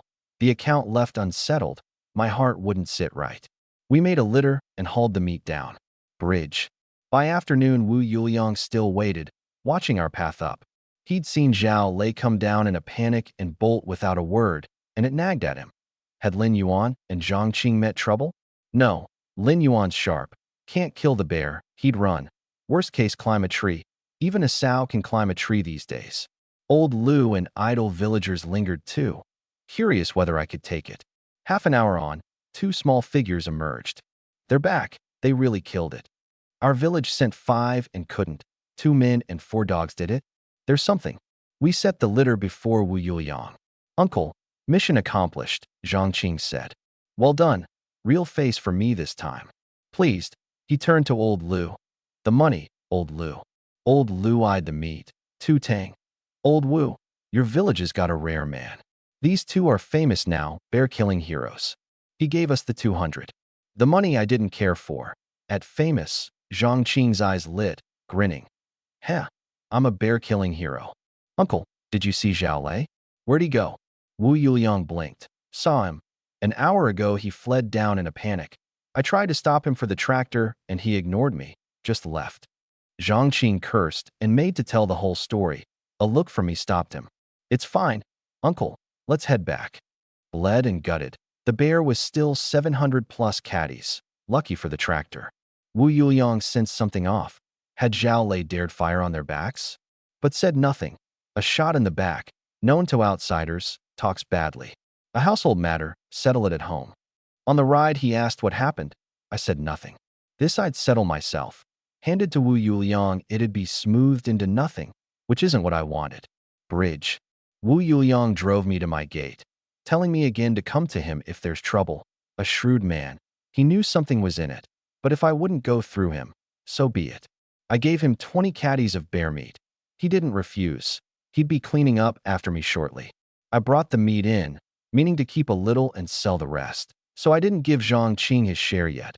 We'd split the cash later, same thing. Song Yakin came to help. Seeing yet more bear meat, she'd gone numb. The man's too capable. I could bring home a tiger, and she'd not blink. Sharp-eyed, she caught the wet on Zhang Qing's trousers. Zhang Qing, what's that? My mind was on Zhao Lei. At her word I noticed too. No wonder the smell in the tractor, which I'd taken for the bear meat. Red-faced, he covered. Sweat. Hot work, running back and forth. True enough, he had run back and forth. I asked if anything had happened at home. Her no settled me. Meet to the cellar. Zhao. Zhang Qing began. Let's go. I took the gun and walked out. Song Yakin, not knowing Zhao Lei had set me up, asked, what now? A private matter, never mind. At my black look she pressed no further. I don't tell. She doesn't ask. I went toward Zhao Lei's, gun in hand, furious. Villagers, catching my face, fell in behind me, sensing a show. As if I were leading a war party, my hand the signal to strike. Bridge, Zhao Lei's house. Home, water not even drunk. He steadied himself on the Kong. Nothing caught. Half a day wasted. Are Lin Yuan and Zhang Qing dead? Likely. A brown bear, just 2 of them. The next village sent 5 or 6, killed and hurt. Dead is good, then the sisters are mine. Die, hurry up and die. Some flicker of guilt, perhaps, but he reasoned it off. I meant to kill the bear, didn't, whose fault is that? Enraged. Was I to wait and be its next meal? Let the friend die, not me. His father Zhao Dezhu, smoking his pipe, asked what had him so rattled. Zhao Lei shook his head. Nothing. Near his yard, Zhang Qing asked, think he's run? Parents present, a son doesn't roam far. Meaning, no schooling the boy. His parents are in my hands. Where'd he run? The monk runs, can the temple? He's not in, I'll torch the house. He thumbed me up, Brother Lin learned. I glanced at the gun on my shoulder and frowned. This isn't mine. No, I marked mine. That one on you is mine. Don't fool with my gun, you can't handle it. In the yard I roared. Zhao Lei, get out here. Time we settled accounts. Inside, plotting how to take the sisters, he startled at my voice. Lin Yuan? Back. Out of the bear's jaws. Not possible. His mother shouted through the window. Little wretch. Yelling what? Who are you to make my son come out? I sneered. Zhao Lei home. His mother, Li Xiuzhen, eyes darting, sensed I meant ill. Not back. What do you want him for? Good. He's back, then. Send him out, or I'll wreck your house. You little wretch, try it. Got a temper now? You don't know who I am. Mid-sentence I fired, shattering their window. She shrieked and ducked. I fired twice more. Zhang Qing gaped. Brother, you said wreck, not blow up. But, he had to admit, satisfying. 3 more shots turned their door to sponge. Zhao Dezhu flared. Lay your gun. Fetch it. Who dares fire on us? But Zhao Lei, who'd escaped a brown bear's jaws and now me, was truly afraid. Dad, let's hide. His father understood then. His son had made the trouble. As I fired, I explained to the villagers. Zhang Qing and I had gone to the next village for the brown bear. The plan set, the kill near, and Zhao Lei spoiled it. Zhang Qing nearly the bear's meal. They understood my anger then. In anyone's place, who wouldn't burn? Bridge / observed. How's this different from a shot in the back? Had Zhao Lei stayed, the village would still respect him as a man who owns his deeds. He ran, so his character's the problem. With the right of it on my side, my shooting out his window drew not protests but applause. Lin Yuan's a man. I always saw Zhao Lei for what he is. Sells out his partners. Sold out old song before. Now Lin Yuan. Did he do it on purpose? You know he wanted to pick the song household clean. Black-hearted. This is attempted murder. I'd only meant to lay the facts out to save trouble later. Some clever soul in the crowd pinned the charge on him for me. You'd think I'd hired an actor. I said evenly. Folks, I feel Zhao Lei meant ill too. The team head invited Zhang Qing and me. Nothing to do with Zhao Lei, who slipped along quietly. Thinking it over, it does seem long planned. Isn't that attempted murder? Inside, Zhao lay near vomited blood. What's this? When did I plan murder? And shouted, Lin Yuan, don't slander me. I never thought any such thing. His mother fretted. His dad. What now? They've come to our door. Attempted murder. If it sticks, won't they do prison time? Maybe even a bullet. Zhao Daiju's eyes turned. An idea. Lei, you wanted the Song sisters. Here's your chance. Lin Yuan means to kill you. To save yourself, you kill him. Everyone here can witness we were forced. Whoever strikes first has the right. You owe a debt. Kill Lin Yuan. Take the Song house and sisters, and the debt's cleared. Zhao Lei swallowed. Setting a man up he'd dare. Killing he hadn't the nerve, but his eyes hardened, resolve setting in. Lin Yuan, no blame to me. You took my sisters, they should have been mine. He licked his lips and called out. Lin Yuan, it's me, Zhao Lei. Let's talk this out. What are you doing? Open the door and come out, then we'll talk. It's not that I won't open. This is truly my fault, brother. I just wanted to grab a kill, no other meaning, and it went wrong. I'd apologize, but I'm afraid to step out and see your 2 guns first. Zhang Qing and I lowered our guns. Guns down, come out now. I heard movement, and the door opened, a long gun out first. Zhao Lei, vicious. Lin Yuan came armed into my yard to kill me. Folks, this is self-defense. I want to live. Lin Yuan and Zhang Qing forced me. Bang, he fired at me. Brother Lin, look out. Quick. Zhang Qing threw himself in front of me. The round went through him, and he sank slowly to the ground. Zhang Qing. I hadn't thought Zhao Lei would dare fire. I'd underestimated his nerve. My eyes went red. I fired twice. He'd seen the first stopped by Zhang Qing, cursed, and bolted inside. But my rounds were faster, both through his thigh. The kneecap punched out.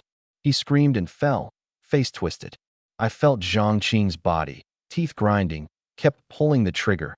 Empty, flung the gun down, ran to Zhao Lei, and stamped hard on his wounded leg.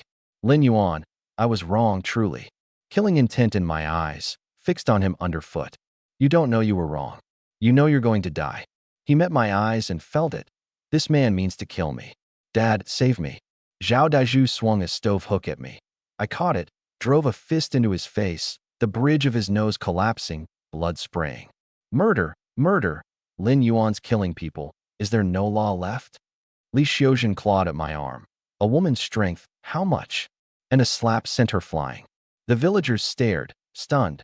This was real blood, real gunfire. Quarrels with a fired shot, a few holes in a house to frighten, that they'd seen. But kill-eyed like today, never. They saw it. I truly meant to kill. All knew now I'm a hard man, mild as a rule, but pushed, capable of anything. The biting dog doesn't bark. Make way for the team head. Wu Yuliang rushed up, saw several down, and near fainted. This much trouble in so short a time, a death. Seeing the stove hook in my hand, aimed to hook Zhao Lei dead, he hurried to stop me. Lin Yuan, stop. At his voice I frowned, bad timing. He took the hook from me. What's going on? Zhao Lei attempted murder, shot Zhang Qing dead. Your talk, slap. I cut Li Xiuzhen off. Uncle, don't believe me. Asked the villagers, they all saw. He turned. They nodded. Team head, it's true. Lin Yuan and Zhang Qing put their weapons down. Zhao Lei came out and fired at Lin Yuan, but for Zhang Qing taking it, Lin Yuan would be the one on the ground. Wu Youliang's head swelled. A death, the higher-ups blaming him, an inescapable share. He jabbed at the 3 Zhaos. You wait, there's no good fruit coming. Zhao Lei protested. Uncle, Lin Yuan broke my leg. Which is worse, killing or a broken leg? Lin Yuan, take Zhang Qing on the team tractor to the county. Maybe he can be saved, time's short. I said, Uncle, Zhang Qing's my own brother. I just looked, he stopped breathing. So how do we do this? By law or privately? Private lease even possible? He said, lost. Zhang Qing's my brother. He's got an old father who'll need keeping. I figure Zhao Lei pays something. In the matter of me breaking his leg, we drop. He eyed me, suspicious. How much? 400 plus a gun. You're robbing, Li Xiuzhen began. You killed a man, I said coldly. Want your son in prison? 450 and a gun. How'd it change again? Quiet. Hey, mother. I don't want prison. Zhao Lei pressed her. and she pulled 450 from the cabinet, pained. How long to save such a sum, meant for his bride price gone. I picked up the gun, took the cash, and left grinning. Wu Yuliang, still fogged, settled, just like that? Better if so, no blame on me, but it felt strange to him. I went to Zhang Qing's body, voice catching. Brother, you died so cruelly. Ah. I took the 3 guns and carried him out on my back. Wu Yuliang told the gawkers, don't let this out, understand? They said yes, already plotting whom to tell. Big news.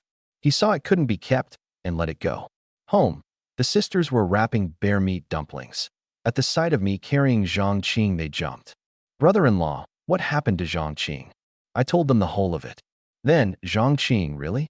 Song Yakin said, hand over her mouth. I kicked him. Quit playing dead, get up. His eyes flew open, beaming. Brother Lin, was my act convincing? Convincing. I half believed it myself. You fool, taking a shot for me. Moved. He'd shielded me with his life. He grinned. You saved me twice. I've paid back one. Want to go? Aren't you touched? Get lost. Who needs saving? He rubbed his chest and lifted the red cord from his neck. The longevity lock had stopped the round in the yard, or it'd have ended badly. Zhao Lei has to die this time. Jesus couldn't save him, mark me. He'd been scared witless in the yard. If I don't deal with him, when? The next time his muzzle's on me? Brother, who's Jesus? No use telling you. Then, brightening. Brother, split the money. We landed a big one.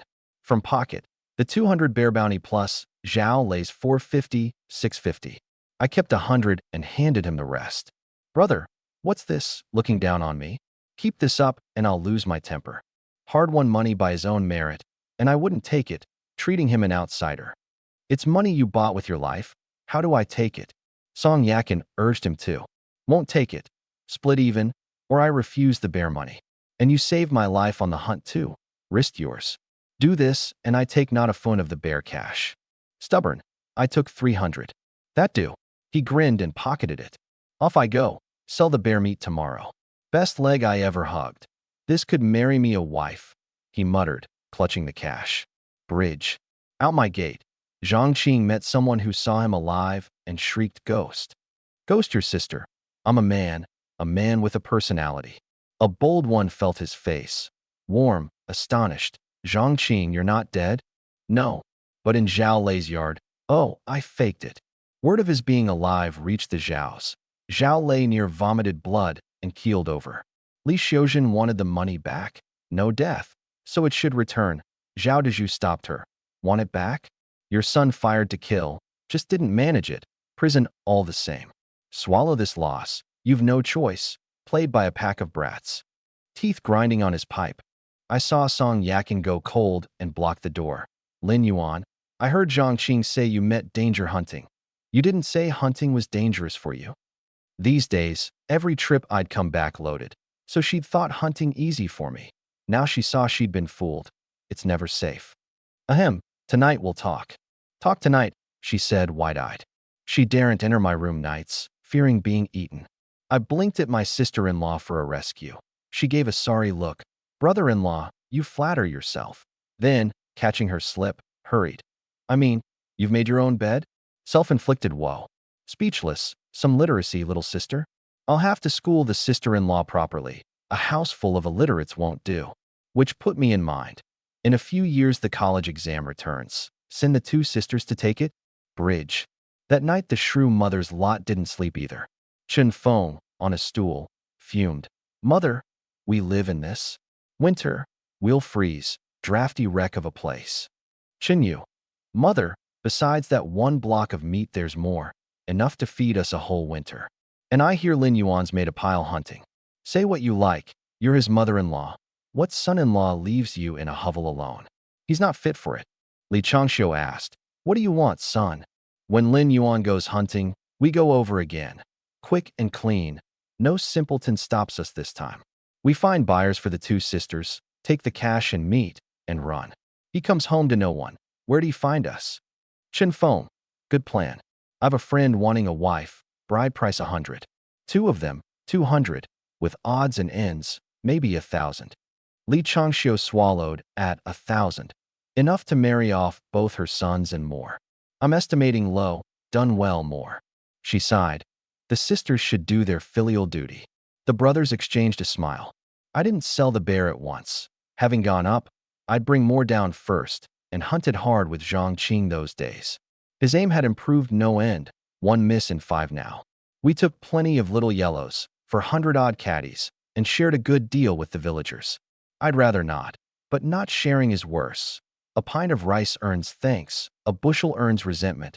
I know it. Withhold, and someone schemes behind your back. I plan to sell future games straight to the co-op, bypassing the village. Share.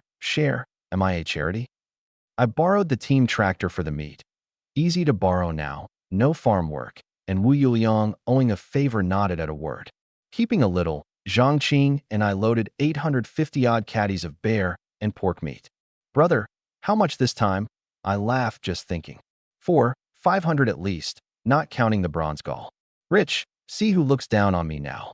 Hunters aren't formal workers. He feels lesser in town. Zhang Qing, you've been close with Niu Hua from our village lately. How's it going? Red-faced. Nothing's settled. I'm courting her, but you know, I'm thin-skinned. Thin-skinned? Then no one in our village is thick. I laughed. Listen, get some cash today, buy Niu Hua something. Win her over. You're not bad-looking, and you earn now. Should be about right. I know Niu Hua, a sensible, household sort. If he wins her, I'd be glad. But mind, don't get strung along. Buy gifts, make contact, and if she keeps refusing or stalling, move to the next. Plenty of women.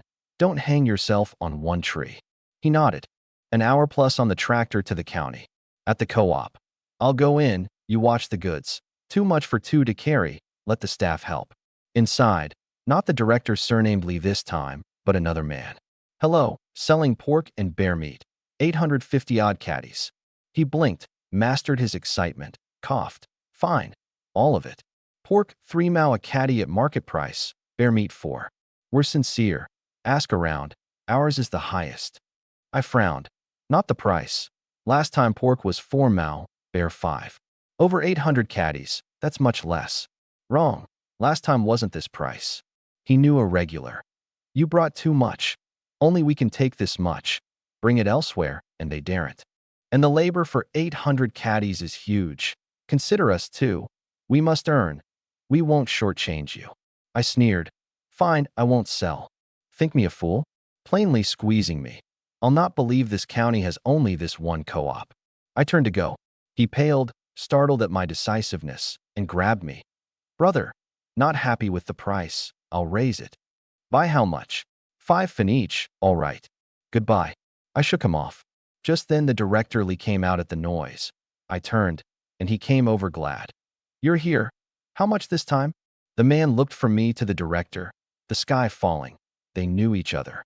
Director Lee, this staff of yours won't do. He tried to squeeze me. A week in the woods with my brother for 800 plus caddies, brought to you. And this is the treatment. Disappointing. Lee understood, glared at the man. What's wrong with you? Don't you know this is my big customer? Apologized now. The man bowed. Brother, sorry. I waved it off. Enough. Since Director Lee's here, I'll talk price with him. The man fled. Lee rubbed his hands, eyes shining. Truly 800 plus caddies? Would I lie? My brother's watching it outside. 500 bear, 300 odd pork. Good, excellent. The co-op has yearly quotas, ranked by intake. He'd been last for years. With these 800 caddies, who'd dare look down on him? Then I said one more thing that had him grinning ear to ear. You've got a bronze gall on you? Would I say so if I didn't? I drew out the cloth-wrapped gall. Director Lee studied it, excited. Lin Yuan, your reign in a drought. Treating you as a real brother. Truth is, someone's buying high-grade bear gall dear lately. I can turn this for 2,000. I'll give you 800, the highest price, hand on heart. I put out my hand. A pleasure doing business. A pleasure. Brother, first time you walked in I knew you'd do. And to make amends, 5 fin more a caddy on the meat. A businessman, that one.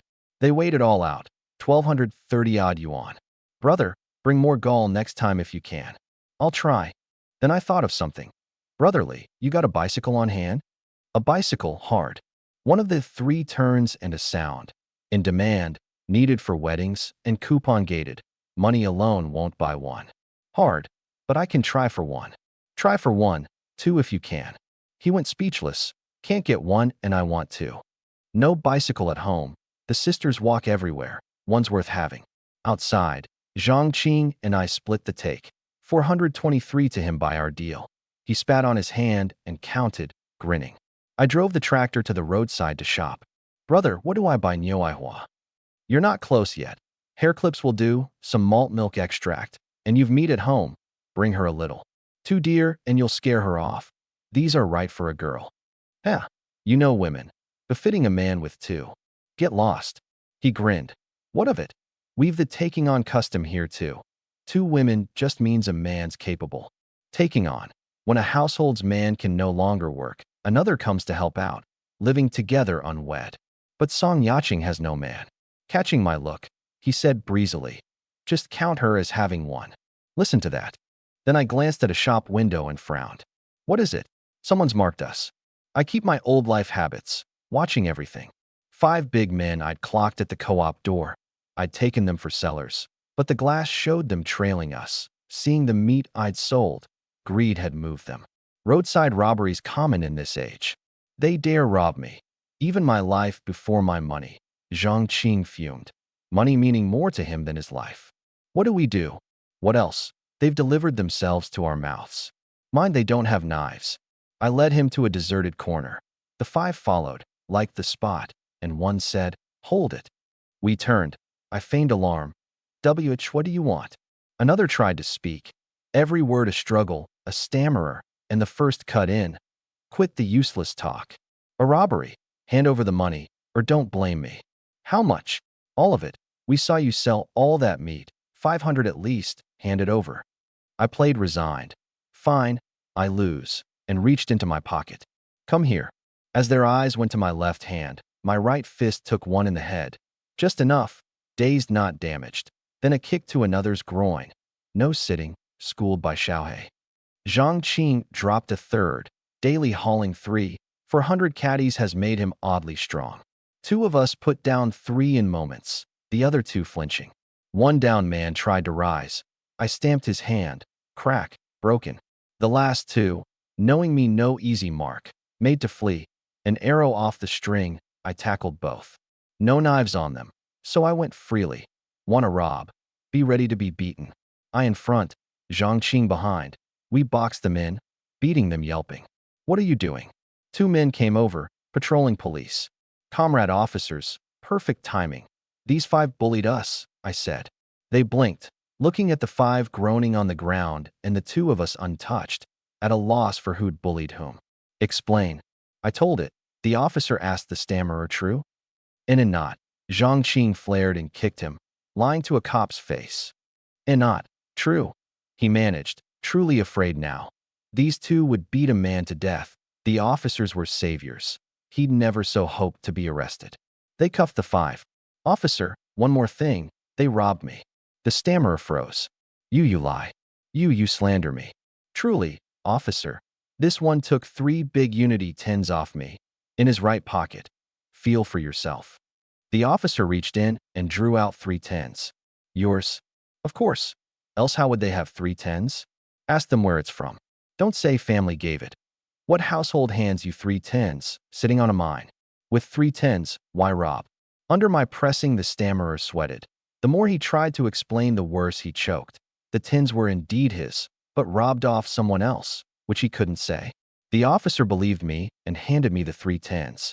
Thank you, officer. Still more good people than bad in this world, I said, pocketing them. The stammerer watched his money walk into my pocket, near weeping. Who robbed whom? But could only swallow it, the money being ill-gotten. Zhang Qing looked at me with open admiration. 3 more 10s, just like that. Brother, how'd you know he had 3 10s? Saw it while hitting him. Give it back to them, and they'll only blow it. Better to me. Call it robbing the rich to feed the poor. I tucked 2 of my earned 10s into my fat roll and gave him the 3rd. He took it. Brother, your hide's thick too. This is robbing the rich? How little it is. Stick with me. I'll have you eating well, a 10,000 man yet. He didn't think it empty talk. I truly made money. Then more shopping. I had him buy a tin frog and a toy pistol. Nyo Ihua has a little brother. He balked. He likes the girl. What's the brother to him? Sometimes pleasing the little brother-in-law beats pleasing the girl. He buys whatever I say. The frog wasn't dear. Bridge. As I drove home, Chinfeng's lot came up the road to my house with two big men carrying ropes. Brother, it's true? 100 yuan and your sister's mine. Li Xiuzhen put in. True. I'm their mother. Their lifelong matters are mine to decide. Got your bride price ready. A man drew 10 tens. Her eyes lit. Goods for cash, he said, pocketing it. At the gate, just tie her up. 100 bride price is low. You've not seen my daughter, a goddess, and gentle. Tie. Marry her home, and you're set for life, she prattled on the way. At my yard, they saw Song Yaching washing clothes. From that angle, pretty enough to stun the two men. I'll leave their leering where it belongs. You can really decide this? The man pressed. Of course. I'm her mother. Done. The cash, and I'll have this one. Chin Feng. Chin Yu. Hold her. Wedding drinks on me. He went at Song Yaching with the rope. The second man, seeing the sister no worse, paid Li Xiuzhen too. Chin Feng. Chin Yu, what are you doing? Song Yaching cried. Two strangers coming at her. Chin Feng smirked. It's for your own good.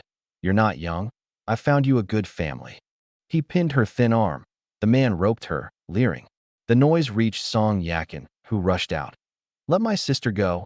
This is against the law. You know it. At law. The two men hesitated, looking to Li Xiuzhen. What law? I'm your mother, you unfilial things. Tie her up too. Chin Yu on her. Right, mother. He advanced. Song Yakin backed into the room, and he followed, cat and mouse, then stopped short and backed out step by step. Chin Yu, why retreat? His mother said, and saw a muzzle pressed to his head. Song Yakin shouted, put my sister down. They jumped. They hadn't thought she could use a gun. She drove Chin Yu back and turned the muzzle on the roping man. Let her go, didn't you hear? He sneered. Little woman knows how to shoot? Know how to fire it. Took your man's gun to scare us? I bet it's not even loaded. Bridge continued. Bang. Before he finished, Song Yakin fired, the round grazing his ear. He startled. She truly dared. Chin Feng, never having seen the like, dropped to his knees and wet himself. Damn, you really fired. The man said, more worldly, unshaken. He grabbed her arm to stop her shooting, wrenched the gun away, threw it aside, and slapped her, cursing, giving you face. I'll have you tame at home. The pinned dogs barked, helpless behind the wire. Seeing her sister struck, Song Yaching struggled. The bald man bound her tighter. Hey, what are you doing? Zhang Yuyi, hearing the dogs, shouted over the wall, and seeing the men set on the sisters, came with his gun leveled. Chin Feng, numb. What's with this village, so fond of guns? What happened to plain country folk? Breaking in to rob and traffic women. Shooting you 100 times wouldn't be too much, Zhang Yuyi said, and fired. The roping man leapt back, quick, or his leg would have been through. Song Yaching ran to Zhang Yuyi, who freed her. Seeing her sister down, she was furious, not the soft girl of before. A blade in hand wakes the killing heart. She could shoot now, better than her sister. She took up the gun and aimed at the man, killing in her eyes. His scalp crawled. This woman truly means to kill. 2 guns on them, they daren't move. A misunderstanding. I came to marry a wife. Your mother said her daughter could be mine. If you're unwilling, I'll go. And he made to back off. Song Yaching fired. Bang. And he patted himself, unhurt. Missed? Ah. Chin Feng clutched his groin, screaming, feeling part of him gone. Why aim at the bald man and hit Chin Feng? Because I'd marked that gun's barrel left, against its being picked up by someone else. A thing I'd have explained had I been there. The 2 men went numb. They'd only wanted wives, not to die. You said these sisters were gentle. Both work guns. You played us. We'll settle later, they said. Their money still on Li Xiuzhen, but no time now. The monk runs, the temple can't, and fled. Li Xiuzhen, seeing her son ruined, cursed Song Yaching and lunged. Song Yaching's muzzle swung to her, and Chin Feng yelled, don't aim. It'll be me again. Mother, see to me first. I think I can still be saved. Chin Yu, save the pouch first. The account we settle in time.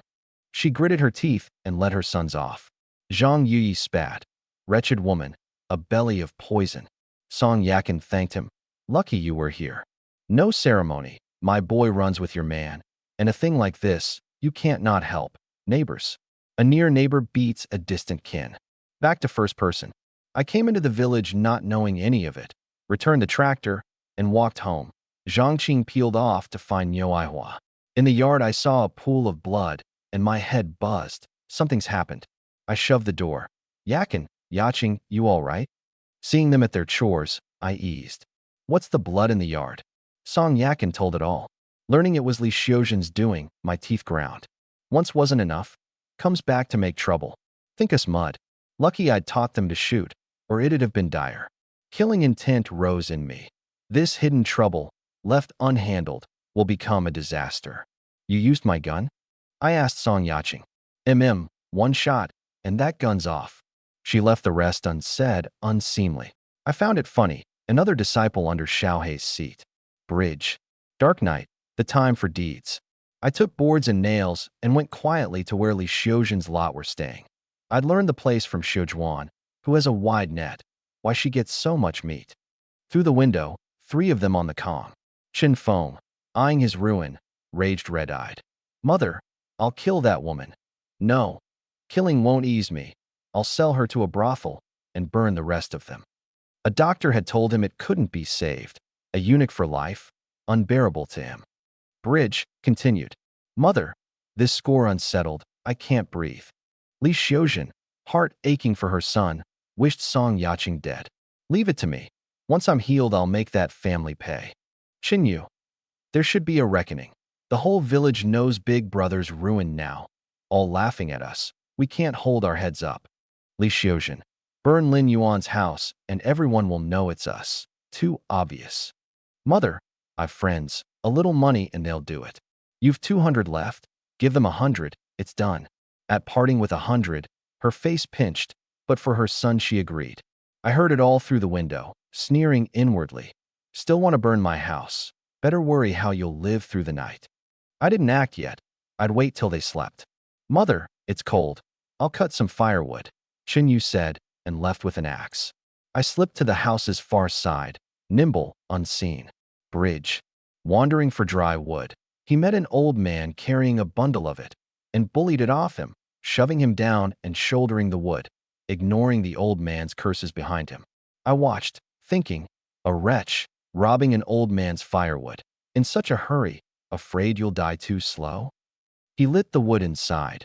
Warmed, the 3 turned in. I waited for sleep, but they were oddly wakeful, plotting how to burn my house till deep night. Then slept. Chen Feng drifting off on a fantasy of Song Yaching begging him. Bridge. Once they slept, I set a fire. I've experience, a fire that looks like an accident. Their house was wood. A blaze would leave nothing. I read the wind and lit it. The wind helped, and it caught fast. The 3 slept sound, then woke to the smell. Chen Feng first, his wound keeping him light. He choked awake to the house ablaze and shouted his mother and brother up. They scrambled for the door. It wouldn't budge. I'd blocked it with a stone. Having lit it, would I let them out? Qinyu rammed it again and again, sweat beading. The window, Chen Feng said, but Li Xiuzhen found it nailed over with boards. Someone did this. Who'd harm us? Lin Yuan. It's that wretch Lin Yuan. He means to kill us. The smoke thickened. I'll keep what followed inside that room brief and off-screen, as the bridge does once I'd gone. The 3 fell to fighting over the single wet rag in the way out, and none of them came through it. I knew nothing of what passed inside. I'd lit the fire and left. A real man doesn't look back at the blast. By my plan, the 3 were dead men. The police might suspect me, but there'd be no evidence. I'd handled the details, and in this age, in a village, solving such a thing is hard. I looked off into the dark. 2 left. No, 3. There's still Zhao Lei. No knowing when his leg heals. A busy day for grudges. Bridge. Fire. Help. Too big to put out. Anyone inside? Looks like Li Xiuzhen's place. The blaze took everything. 3 charred bodies were found after. Wu Yuliang hushed it. He knew it was me, but no evidence. And the 3 had behaved so vilely. What decent person sells her own daughters? That he didn't care to pursue it. And he knew now Lin Yuan's no one to cross. Glad he hadn't. This one's truly hard. 3 lives burned away. I didn't go home that night, but into the hills, putting it about that I'd hunted all night and stayed up the mountain. Believe it or not, that fire wasn't mine. Don't slander a good man. That's Lin Yuan's mother-in-law and brothers-in-law. Ask around. Who doesn't know Lin Yuan's a filial, decent sort? Next day I came home with game, fussed over my wife, and teased the sister-in-law a while. A new pastime. That, watching her color and bow her head. I stop in time, a pat, and off she goes. No one raised Li Xiuzhen again. We went on living our easy life. Her funeral fell to me. She was the sister's mother, their only kin here. I agreed. Who's as filial as Lin Yuan? I put on mourning sackcloth and wept fit to break hearts. Mother, how could you go like this? Days ago you were well. How did the house catch fire? Ah, mother, brothers-in-law, the sisters are in my hands. Rest easy, I'll see them living well. Pray and earn merit for them up there. I've bought the headstone.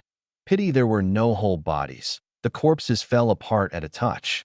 I'll trim the rest of that graveside comedy. The villagers were all moved, so filial. Lin Yuan's a good boy. Li Xiuzhen treated him so, and he returns kindness for spite. This funeral cost him plenty.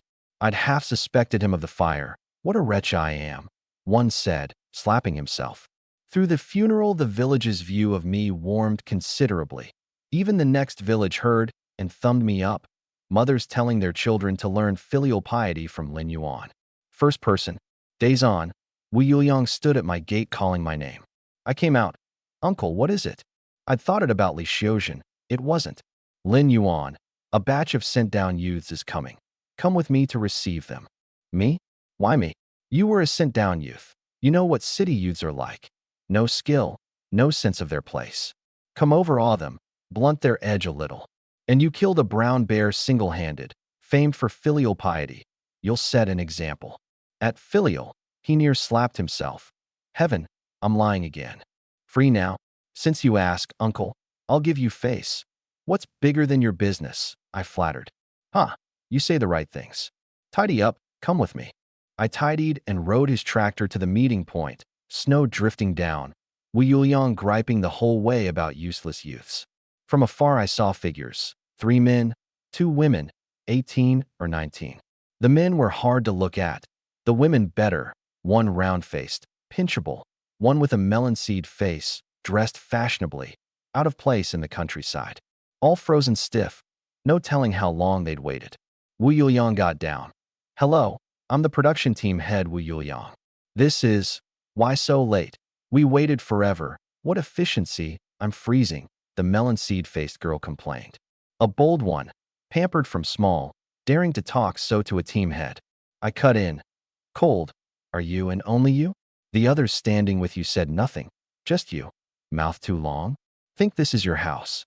Wu Yuliang, being team head, can't say such things. Another reason he brought me. To play the bad face. Comrade, how can you talk like that? I'm a woman, comrade. Magic attack this early? Then I'll beat magic with magic. So? A woman, comrade's not a person? Your thinking's got a problem, comrade. She was stumped. Forget it, Xiaomei, they've come for us. Get on. It's too cold, the round-faced girl said. A man added, don't stoop to their level. With a look that all but wrote, I look down on you country folk. Xiaomei rolled her eyes at me, silent. Get on, or we leave. Think we like hauling you. Wu Yuliang said. Huh. Team head. Easy, of course we're getting on. A misunderstanding, same village now. A dark-faced man smoothed. He turned to me. Hello, I'm Li Hui, your name? Lin Yuan. Let's go, this snow'll only get worse, I urged. They loaded their luggage. Xiaomei frowned at the dirty tractor. How's one to sit? So filthy. Don't want to sit. Don't. No one's begging you. Walk back to the village. I shot. Such fuss. How'd you get down here? Last life I tired of this brainless type. Xiaomei, I'll lay a coat for you, said the man who defended her, peeling off his shirt with a doting smile. A simp, freeze then. Li Hui sidled up to Wu Yuliang and me with cigarettes. Wu Yuliang driving didn't answer, so he talked to me.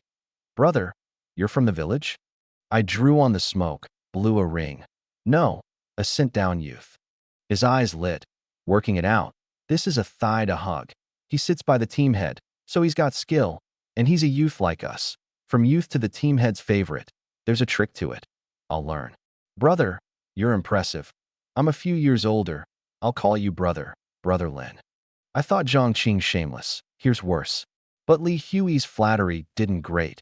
No contrast, no harm. Against Xiaomei's airs, Li Hui seemed fine. Brother Lin, what do you do in the village? I hunt. Hunt. They all looked over.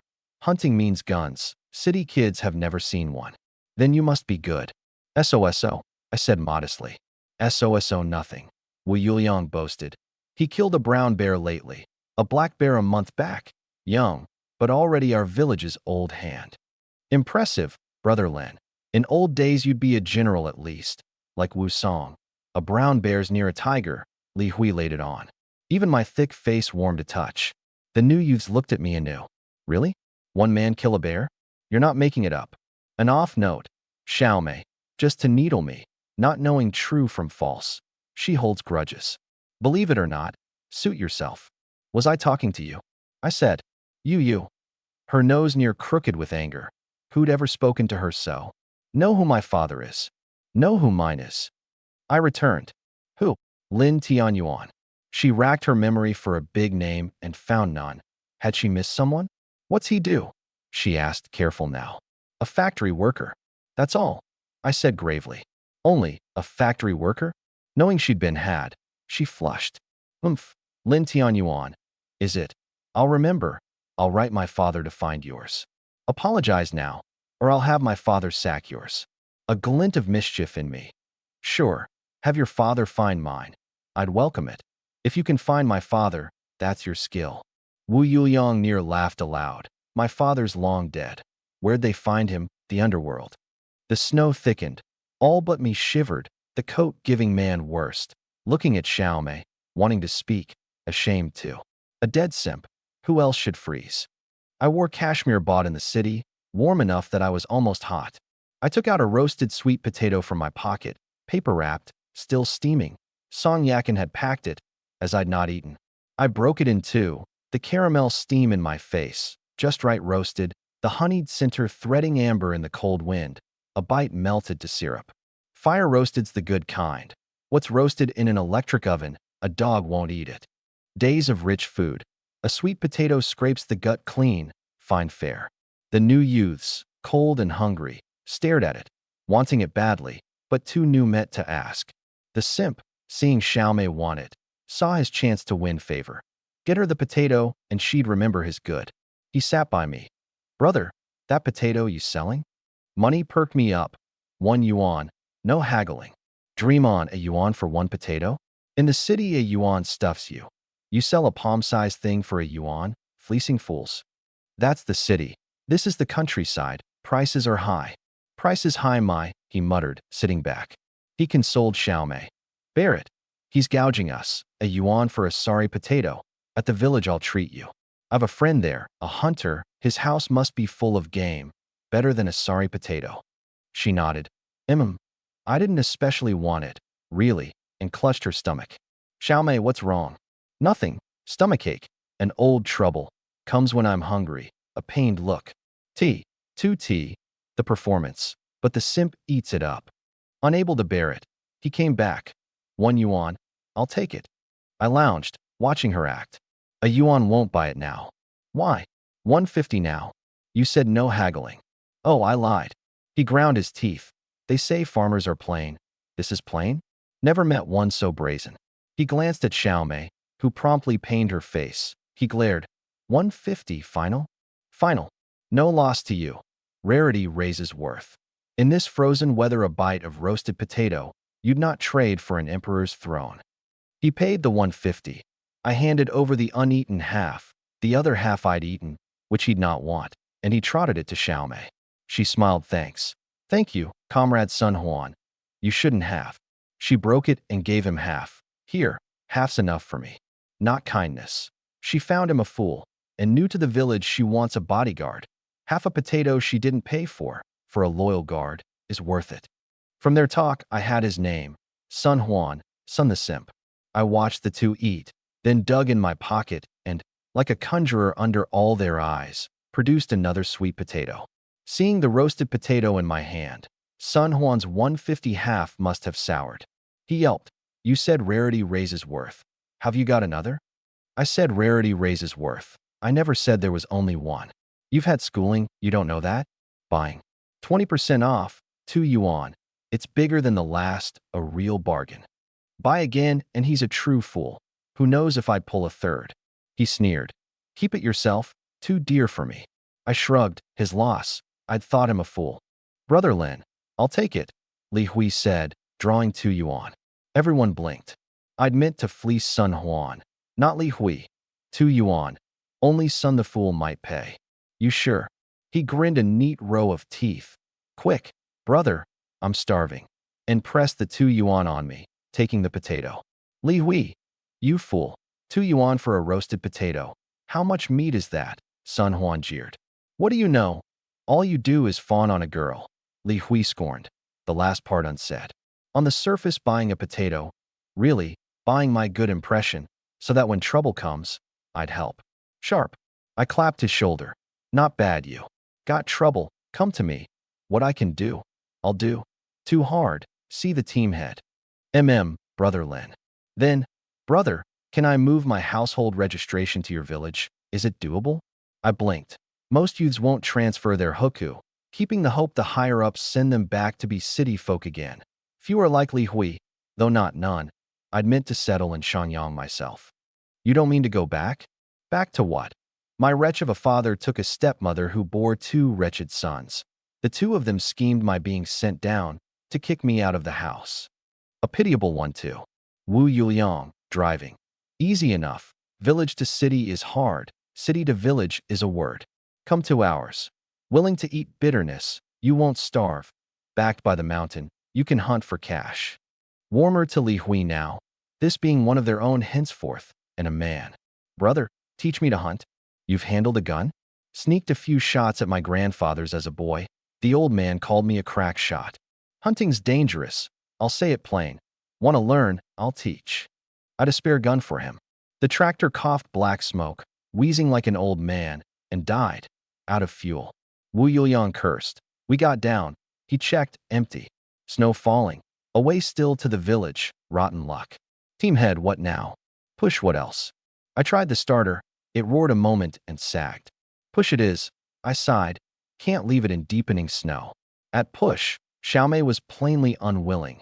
Thin-armed, how could she? Don't push, don't follow us back. Wu Yuliang snapped, and she near cried, eyes red. Li Hui said, push. The team head came for us. Sooner pushed, sooner home. Dark makes the road worse. And went to the back to push. Xiaomei laid her hands on, reluctant, disgusted. 3, 2, 1, push. Inch by inch it moved.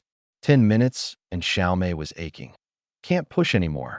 Why must I eat this bitterness? I said flatly. Easy, this is just the start. More such bitterness ahead. At the truth of it, set against her soft old life, she sobbed. Why must I live so hard? My hands never worked, and they're red already, and we're not even at the village. It infected the others, all but Li Hui. City raised, a household with some spare money, a state factory job at least. Sent down, the drop is hard to take. I said, find the cadres if you think our village rough. Ask the secretary to move you elsewhere. Truth is ours beats other villages. First in grain output every year. Try the others and see. Life's worn my edges too. My old self would never bother lecturing new youths. Just empty the magazine. Sun Huan, comforting Xiaomei. Team head, pushing it all the ways not realistic. Go fetch villagers? Think I hadn't thought of it? The village looks near, but it's a 2-hour walk, for round trip. I'd be back to find you frozen statues. Better push and stay warm. More griping, more pushing. 10 minutes on, Xiaomei made trouble again. Team head, I need the toilet, can't hold it. He frowned. Go, go. A lazy donkey's all dung and piss. Sun Huan with her. Girls go in pairs, but a boy. Quick, Sun Huan, I can't hold it. Right, right, he capered off, delighted. Does this mean Xiaomei accepts me? Wants to court? I watched, puzzled, and said nothing. A boy, fine, not my business. Bridge. They went toward a copse, Shangyang's thick with them. 5 minutes in, Sun Huan, seeing her not settle, asked shyly. Xiaomei here's fine. Further, and we'll lose the group. She flicked his head. Think I really came to pee? Fool. We walked to the village ourselves. We don't know the way. So? The team head said straight on, an hour. Want to push that tractor? Let them push, we walk. Won't this anger the team head? We'll say I couldn't find the way back from the toilet and made our own way. Clever, he said. Like you, woodenhead. She teased, and he glowed. Back to first person. 15 minutes and no sign of them. Wu Yuliang fretted. Why aren't they back? A toilet trip, 15 minutes, in this cold. I mused. Could they have run off? Walked back themselves? It struck him, that bold? Kids these days. 5 more minutes. Not back, they've bolted. He lit a smoke, vowing inwardly to teach them a lesson. Who's biggest in this village? Do they think a team head has no temper? 5 minutes, but crushed out. Don't wait, move. Daring to play me. Settle it at the village. We pushed on, step and rest. Even me feeling the cold now. The others worse, noses running. Far off, a figure. That's Sun Huan. Wu Yuliang squinted. It's him. Where's Xiaomei? Sun Huan came stumbling, crying. Team head, help, help. What? Sun Huan, can't find the village. Wu Yuliang jeered. He caught the sarcasm but had no time for it. Team head, big trouble. We met a wolf pack. Xiaomei's still up a tree. She's near done, hurry. A wolf pack. Winter. No food on the mountain. They come down. Common. The two were just unlucky. How'd you get out? Saw Xiaomei was failing. Broke through to bring word. Lucky, few wolves chased me. I gave him a silent thumbs up. So this is love. It unlocked his potential. The boy can run. Save Xiaomei. I'm afraid for her. Wu Yuliang looked to me. Highest fighting strength here. I shrugged. What can we do? We don't. Comrade Lin's got the right. Sun Huan began, then stopped. Don't. I said it as plain fact. Of course not. I've no gun, just a knife, and she's tangled with a pack. Charge it barehanded. Realistic? Best she stays up the tree. Wolves don't climb. They may lose interest and leave. We go to the village for guns, then save her. That's the optimal play. Wu Yuliang nodded, agreeing fully. He's no kin of hers. Her own family discarded her. Why should he risk it? Wu Yuliang and Xiaomei just met. No bond. It's a gamble. A slip could cost a life. Move, faster. The other youths, relieved off the tractor, silently thanked Xiaomei. Good Xiaomei. No. You can't go. Xiaomei's in danger. How can you leave someone to die? Are you even human? Sun Huan cried. I frowned. The boy's brain's gone south, lecturing me from the moral high ground. Want her saved? Go yourself. Quit bothering me, I said, shaking him off. Walking on, the others looked sorry but helpless. He gritted. Fine. None of you will. I'll go myself, grabbed a stick, and charged off. Xiaomei, hold on. I'm coming. Uncle, is Sun Huan a wire short? She's up a tree. What danger's she in? Wu Yuliang. Not short, or he'd not have paid 150 for your potato. Li Hui coughed, needling me. I'm not Sun Fool stupid. Who's worth more than your own life? We quickened. A life's a life. Save it if you can. A while on, I heard wolf howls. Uncle, by the sound, a big pack. Let's take the chance and clear them all, or they'll come into the village. He nodded. Every year they go up to cull wolves and boar. The northeast ecology's too rich, breeding fast, and unculled they ravage the village. Among the howls, Sun Huan screams, just ahead. Outrun, he'd been knocked down, a wolf at his thigh, yowling. Other wolves spotted us, baring teeth, advancing. Damn, Sun Huan had led the pack onto our only road home. Wanna die, die. Why bring them here? A howl, pray here, and wolves slid from the trees, testing me. What now, Lin Yuan? The youths cowered behind me. I judged 20 plus from the trees, not counting those round Xiaomei. Only thing, see if we can cow them. I drew my knife, set my stance. The bear scent on me made them wary. Another time they'd have turned and run from it. But winter starved. Even a bear they'd chance for a meal. A wolf sounded the charge, several sprang. I sidestepped, spun a kick that flung one off, my knife dancing. One hand seized a lunging wolf, the other drove the blade home. Hot blood across my face, a little in my mouth. Seeing me fierce, the rest howled. One, knowing me no easy mark, slipped past me for those behind. The wretch is clever. I caught the leaping wolf, slammed it down, and put the knife through its skull, dead on the spot. The youths, never having seen such blood, near sank to the ground. I dragged the carcass and roared at the pack.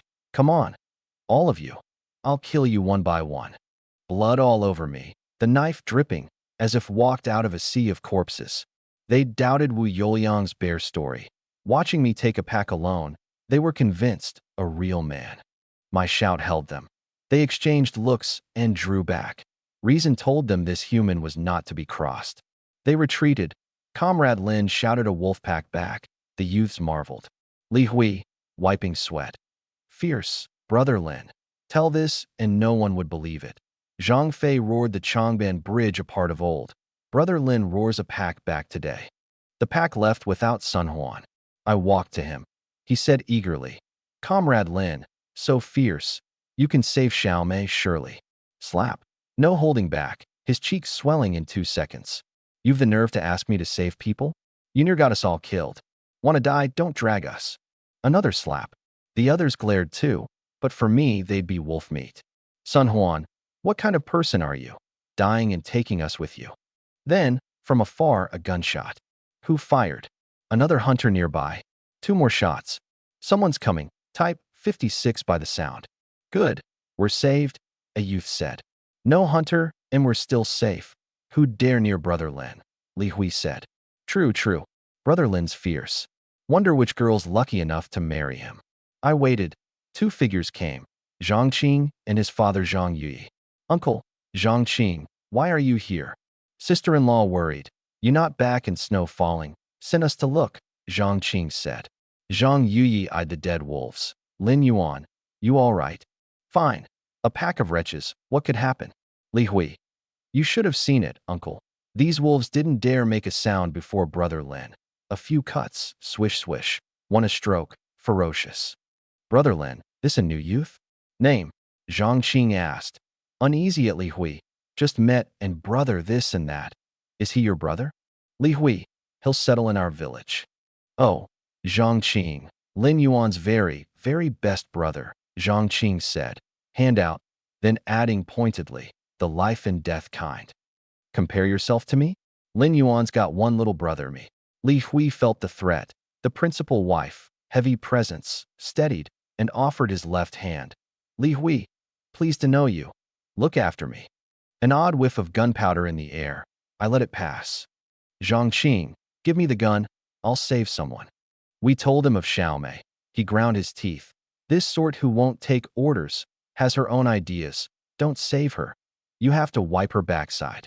Sun Huan daren't speak now, having watched me knife wolves barehanded. She's alive, all the same. Can't be helped, I'm too decent. I took Zhang Qing's type, 56, and walked into the cops. Zhang Qing eyed his father's gun. Pa, give me yours. A kick. When your aim's 100 from 100. Zhang Qing muttered behind him. I'm 9 of 10 now. Who are you looking down on, old man? When you're old, I'll pull your oxygen tube. The snow was 2 inches deep already. Uncle, big snow. Unusual. It shouldn't be this heavy this time of year. The weather's gotten strange. I reckon another big snow's coming. Lin Yuan, a drink to warm up? Zhang Yi waggled his flask. A sip. I was cold. Loose liquor, harsh on the throat, but it warmed the belly. I took another. We followed the prince to Xiaomei's tree, the unwilling wolves below still circling. She shook on a branch, clutching the trunk, cold or spent. I'd hoped to find the Wolf King, but it was too cunning. Uncle, no Wolf King, fire. Zhang Yi cursed the yearly nuisance, and our shots dropped wolf after wolf, headshots. The pack fled, knowing the guns. Crack shot. Boy, Zhang Yi said. He'd heard his son's endless praise of me and half wondered if I'd drugged him. Now he believed it. Come down, Xiaomei, they're gone. I can't, my legs are numb. She wept, finally saved. Want me to carry you? You brought this on yourself. Walked with us, you'd not have met wolves. I'd waited cold in the snow for her stunt. She edged down at last. I bled and skinned the dead wolves, dragging them along. Not worth much, but a fly's leg is still meat. We rejoined Zhang Qing's group and carried the carcasses back. Near nightfall, snow still falling. The tractor unrecoverable. Wu Yuliang clutched his chest, cursing Sun Huan and Xiaomei, settled the youths at the youth point, and left. Home, I had Song Yakin heat a big pot of water against a chill, and she wiped me down as I told the day. She cursed the two without a foul word. Let me meet those two. I'll say it to their faces. What a pair. Who knew receiving youths meant two such pieces of work? I waved. Wife, I've an itch, scratch it for me. Where? I grinned and glanced down at myself. She colored and shot me a look. It really itches, I said, pitiful. Sort it yourself or chop it off. She threw the bath cloth in my face and swayed out. What kind of thing is that to say? I lay in the tub staring at the ceiling, missing, for the first time, the warmth of last life's women. These days girls too reserved. By my reckoning, a year more and I might win Song Yakin over. Then it struck me. Her mother just died. Doesn't the morning clock reset? I ran Li Xiuzhen's family tree carefully. This leaves me a grass widower. Tonight it's you two again, I muttered at my hands. Wretched Yakin, lighting my fire and not putting it out. When I get you, I'll pin you to the bed. I'll leave the rest of that grumble where it lies. The snow fell a day and a night, then stopped. Early, I shoveled the yard. Zhang Qing was about, and we nodded and worked. That snow had been heavy. My place is an old house, and at midnight I'd feared it'd cave. With money now, I'd renovate after the new year, no point in the cold. Brother home. Li Hui came in with bundles. Shoveling? Let me help. These are from my place, don't scorn them. Cigarettes, a bottle of good liquor. He'd spent. Why bring things? It's owed. But for you, we'd have been corpses yesterday. Come, water inside. I said, northeast courtesy, not a real summons. No need, give me a shovel. He rolled his sleeves. 2 lives lived, I tell good from bad. Li Hui simply wants me to bring him along, no ill in it. The sisters came out. Li Hui's eyes went round. Brother Lin's got 2 hidden beauties. My wife, Song Yakin, my sister-in-law, Song Yaching. Sister-in-law? And, second sister-in-law, he ventured. What's second sister-in-law? A kick. Song Yaching colored, said nothing. Both sisters are lovely, far better than city girls. Brother Lin's blessed. He shoveled harder than he would at home. Your youth point not need shoveling? Done long ago. Brother, the team head put Xiaomei and Sun Huan each in a wreck of a house. A dog wouldn't stay. They'll suffer. Whom else to offend but the team head? What were they thinking? Wouldn't know. Zhang Qing, watching me and Li Hui laughing as we worked, flared inside. A third party? Vying for favor? If he succeeds, what if Lin Yuan stops taking me hunting? He vaulted the wall. Brother, I'll help shovel. My yard's tiny. 3 to shovel. Zhang Qing, your yard done? No, let the old man do it. Give him something to fill his time, or he's always at the widow Chen's chatting. You're a filial one. Brother Lin taught me well. The two glanced at each other and dug in furiously. Li Hui. 2's enough. Brother, rest. Zhang Qing. I'll sweep the snow off your roof. Li Hui. I'll chop your firewood. Zhang Qing. I'll haul my family's coal over. The mood's off. Zhang Yi came out to find his son vanished, grumbling, then saw, over the wall, Zhang Qing shoveling my yard like his life depended on it, harder than at home, near flinging his own arm off. He rubbed his eyes, no illusion, and looked sky-struck. Not your own yard but another's. Whose father am I? I felt sheepish. Saw him. 2 hours, and the yard was clear. No miser. I called Zhang Qing, Li Hui, and Zhang Yi in for hot pot. Wind outside, hot pot within. Plenty of meat at home, and the northeast cold is a natural icebox. Song Yakin washed the pickled cabbage and shredded it. The brass pot greened. The greener the brass, the better the cook, they say. Shrimp in the broth, charcoal heating the walls red, the pot bubbling. I put bear and pork meat in, fragrance rising. Eat up, I told the drooling Li Hui, stunned that my house ate so well, bear meat even. His resolve to follow me hardened. Follow Brother Lin. Eat meat. Believe and live forever. Under the table, Zhang Yi kept kicking Zhang Qing for not shoveling his own yard. Zhang Qing kept silent. Old man, go chat with the widow. I toasted Zhang Yi. Li Hui dug in. The pickled cabbage soaked with broth near burning his palate, near to happy tears. Still a touch short, I said. We should take some hazel grouse sometime. Far finer. You've had it, uncle? His eyes went to memory. Heavenly. You dream of it after. Dragon meat above, donkey meat below. The dragon is the hazel grouse. The dish, chicken stewed with mushrooms, was once hazel grouse stewed with mushrooms, changed when the grouse became protected, then to young chicken, when wildfowl too were barred. A joke says Northeast cuisine can't make the 8 great schools because one bite and you go silent. A crime. Truly that good? Li Hui asked. Better than bear. At bear, Zhongqing, let's go den opening. Winter's the time. Bears hibernate. You wake one at its hole, groggy, and the moment it shows its head an axe takes it. Li Hui, plaintive. Brother, take me. I really want to learn. Who doesn't want meat every day? I nodded. I've a gun for you. How much? Looking down on me. Spare one at home. Take it. You're with me, my brother now. Brothers don't reckon. I fetched the 16 gauge for him. I'd taken Zhao Lei's gun, meaning Song Yakin to have it. This spare suited Li Hui. He took it, moved. Cast out by his family, he'd tasted the cold of the world. Old friends ignored him at the news of his being sent down. 2 worlds now. Cut off, alone, his father not wanting him, friends gone, no light ahead. And then, in a strange place, a Lin Yuan who treats him a brother. Eyes red. Brother, you're my own brother now. This life, I'm with you. I drank. I told Zhongqing, what I eat, he eats. Same for you. Zhongqing, when you're free, teach Li Hui to shoot. Me? Reluctant, but he nodded. The team head will organize a wolf cull soon. Train hard these days. Li Hui, will be mini, low risk, a chance to temper your nerve. Yes, Brother Lin, he nodded fast. The meal ran long. Li Hui and Zhongqing poured me a lot of liquor, the 2 vying. Zhongqing toasted me. Li Hui, to outdo him, toasted, back and forth till I was muddled. Zhang Yuyi, his own son not toasting him once, stewed, the hot pot gone flavorless, half-minded to give Zhongqing to me as an adopted son. Party over, Song Yakin grumbled. Why pour him so much liquor? Yaching, help him to his room. I'll clear the table. Song Yaching helped me in. I fell on the Kong muttering. She studied my face and colored. Brother-in-law's handsome, even drunk, she murmured, then made to go. And I caught her arm, mumbling, Heh, wife, caught you. Pulled her against me, a hand wandering. I'll leave the rest where it belongs. Brother-in-law, she whispered.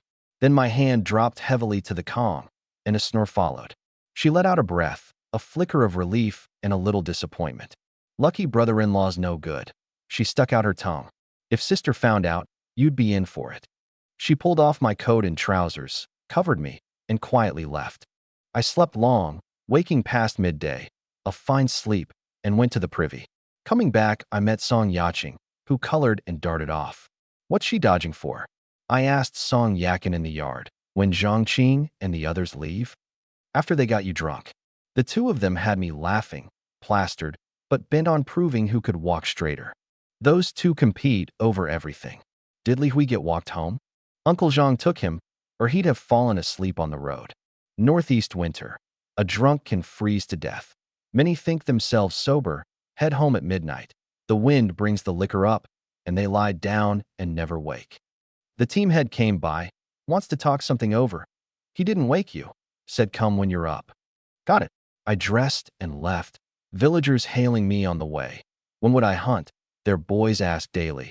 Their grandsons say they'll learn from Brother Lin and go up the mountain. A dog wouldn't get my meat, always angling. Aunties, I've been busy. I'll go up soon and share some out. Near the team heads, a shriek. Help! Wolves, wolves. I looked. 3 starving wolves chasing a girl youth, bystanders scattering. She tripped on a stone and fell, and the wolves opened their jaws. Get lost. I sprinted in front of her, shielding her, and put a fist into the lead wolf's head, a whine. 2 more leapt. I crouched clear, cursing, bold, broad daylight, into the village. I grabbed a stone, seized one wolf by the scruff, and beat its skull, strong enough that it couldn't break free, its head caving, going still. I flung it down and faced the other 2. Can't let them flee to savage someone else. They came. I kicked one over, rolled clear of the other, then caught a wolf's tail as its rump turned to me and slammed it into a rock, brains and blood. 2 down. I frowned at the 3rd. I dropped too easily. The 3rd should bolt. Beasts avoid harm. Don't they know that? I shook it off, not important, and pounced, pinning it. It had no strength at all, starved, and 2 punches dazed it, my own hand smarting. Force is mutual, till it went silent. I turned. You all right? Fine. Thank you, Comrade Lin. An acquaintance, the round-faced new youth. Small world. Chased by wolves. My luck, she said wryly. I came, didn't I? My hand was barely grazed. She said she knew a little medicine and offered to dress it. I waved it off. Not so precious. I'll lick it. I studied the 3 carcasses and found a common mark. Dull pelts. Old wolves. No telling how many years. Is our village this dangerous? Wolves in daylight. Normally not. Wolves are night animals, and even in the village they don't attack people, just steal chickens. I don't know what's with these 3. I'm Lin Huan, she stressed. I'm a Lin too. Maybe we were one family centuries back, she laughed. Nonsense. I'm from a later world. How'd we be kin? I waved and left. Bridge. Villagers swarmed the 3 carcasses and brawled over them. Wolf meat's poor, but better than none, and a pelt fetches a few yuan, half a month's living. I couldn't be bothered to haul them, the team head waiting. At Wu Yuliang's, Wu Lauer started at my bloodied state. 3 wolves on the way, I killed them. Daylight wolves? They've turned the world over. Wu Yuliang came out, angered. Days of snow, no time for them. And they climb onto our faces, into the village? Hurt, skin grazed. But these 3 felled off, all old wolves, and they fought to the death. I killed the first, and the rest should have run. Old wolves cast out by the pack, maybe, nothing to eat. Into the village, near death anyway, he guessed. He handed me a smoke. I called you for the wolf business. You're our best hunter. In a few days I'll make you the wolf cull squad leader, take them up the mountain. I'm a part of the village, it's my duty. Huh, that's what I like to hear. He pressed me to stay for dinner. I declined, hot pot at 10, undigested. Days later, his word came. I took the gun, Song Yakin's cakes in a flask, and set out. She fussed over my coat like a young wife. Be careful, don't go charging every wolf you see. I'm no child. I drew her in. I'll leave the embrace where it lies. Enough. You. A roll of her eyes. I teased Song Yaching. A loving hug for your brother-in-law? And she wouldn't meet my eyes. I rubbed her head. Mind yourselves at home. I took Xiaohei, De Huang, to buy. Dehei I left to guard the sisters. Well-fed lately and fattened, hard to tell from a wolf at a glance. At the gate Zhangqing and Li Hui waited. Li Hui lit my cigarette and reported his shooting.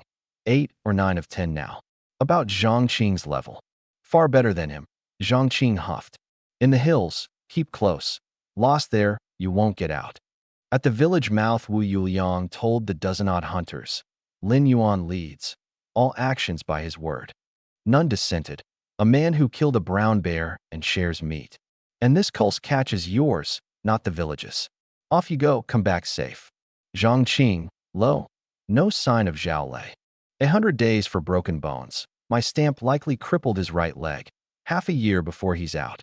He spat at the name. I put Xiaohei in front. Just into the hills, howls. Already? They've been circling our village a while. Unculled, they'd have come in. I called back. Meet the Wolf King. Kill the king first. Catch the king, and the pack's nothing. A few steps, and wolves appeared, fleeing at the sight of us. Run where? I loosed the 3 dogs to chase. Bridge. Deep snow slowed us, but we had dogs, 3 of mine, 1 of Zhangqing's, the rest 1 or 2 each, 20 plus in all. No pack withstands that. I saw a wolf far off watching me, still, an illusion that it mocked me. Look at what? I've come to collect you, and I headshot it. Li Hui marveled.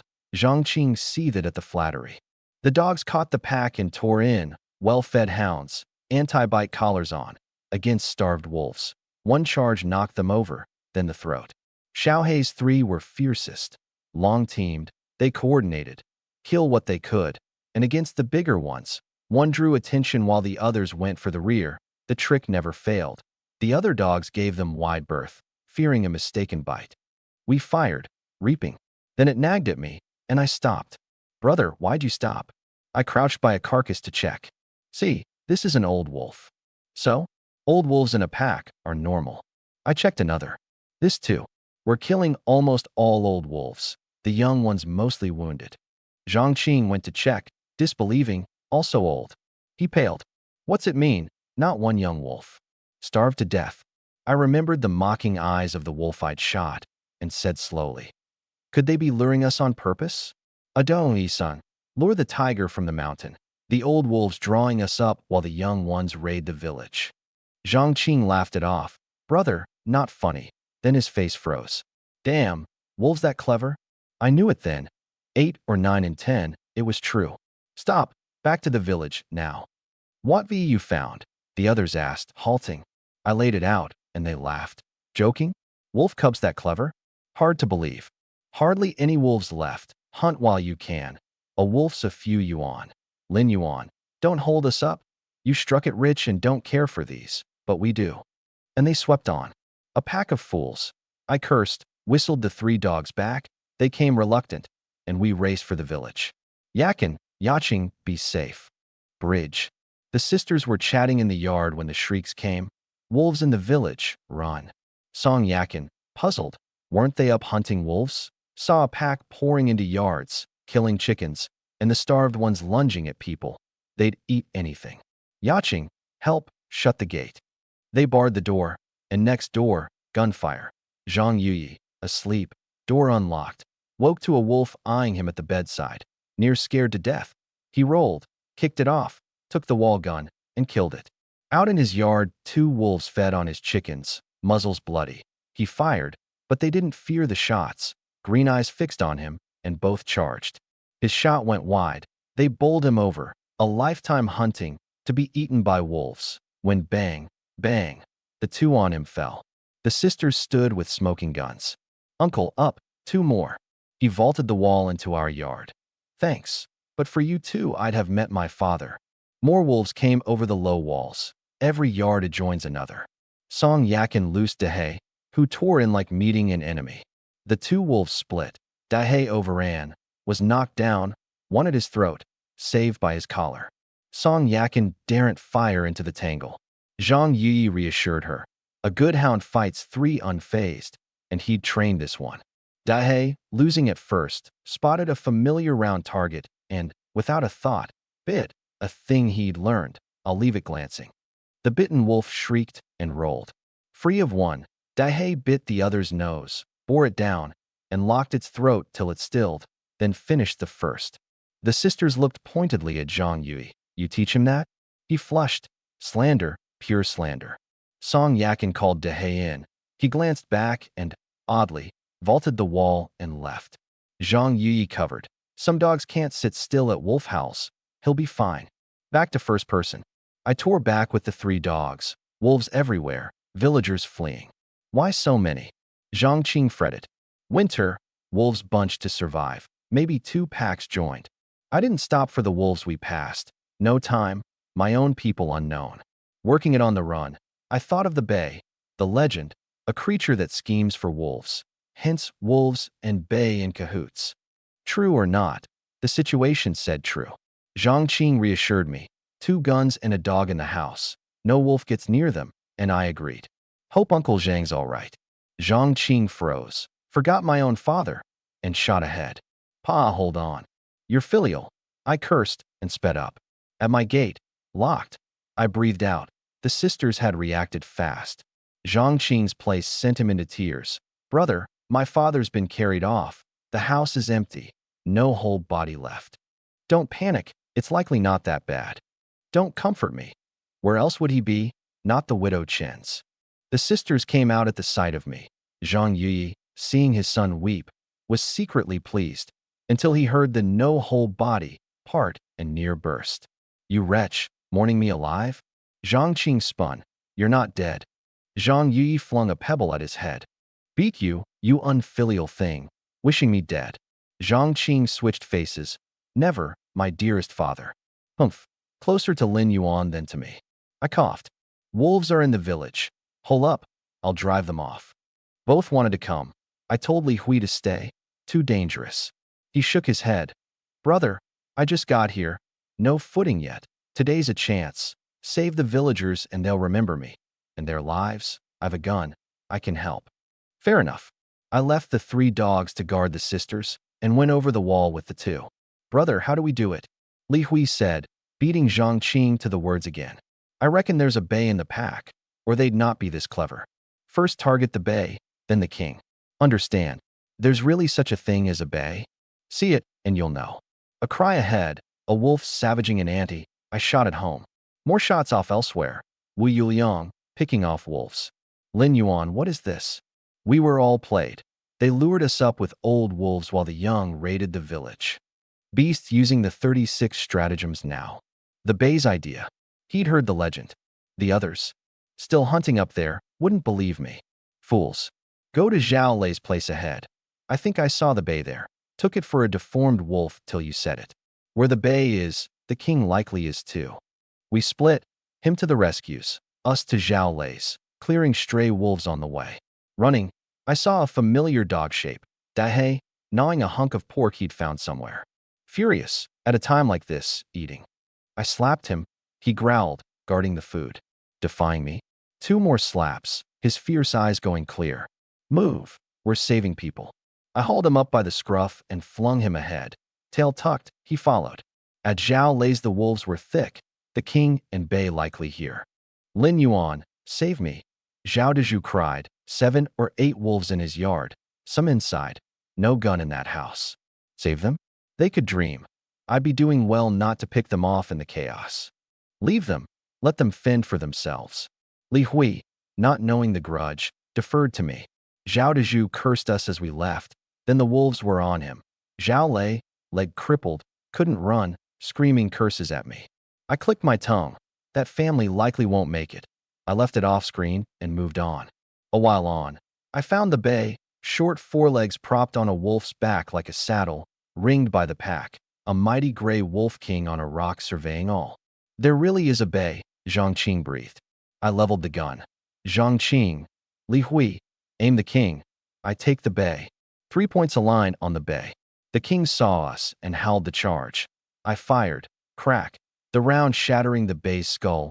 Blood across the nearby wolves, the bay dropping. Then 2 shots. Zhang Qing and Li Hui hit the king, but it had already begun retreating and stepped back from the killing blow. The rounds caught its foreleg and back. Bay dead. King wounded. The pack panicked and scattered. I fired again at the king. Clever, it dragged itself into the pack, a wolf taking the round in its place. The wretch is cunning.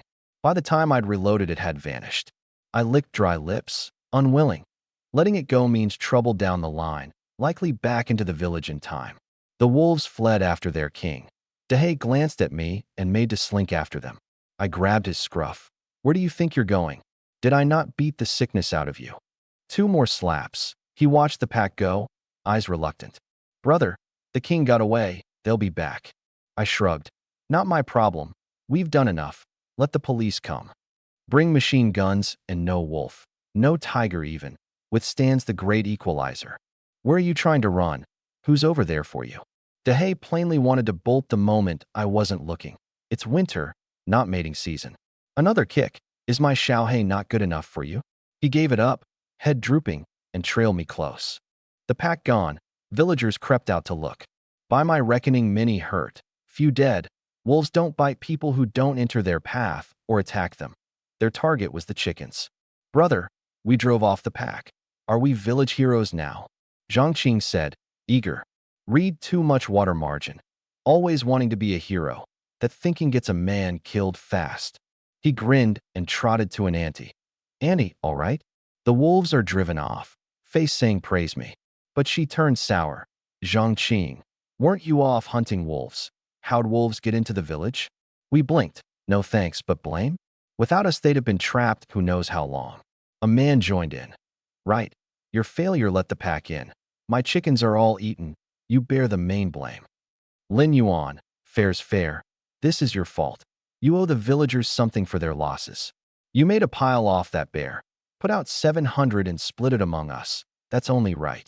More gathered, eyes red at the word money. They'd lost much, but I had money, and I was the easy mark, the soft fool.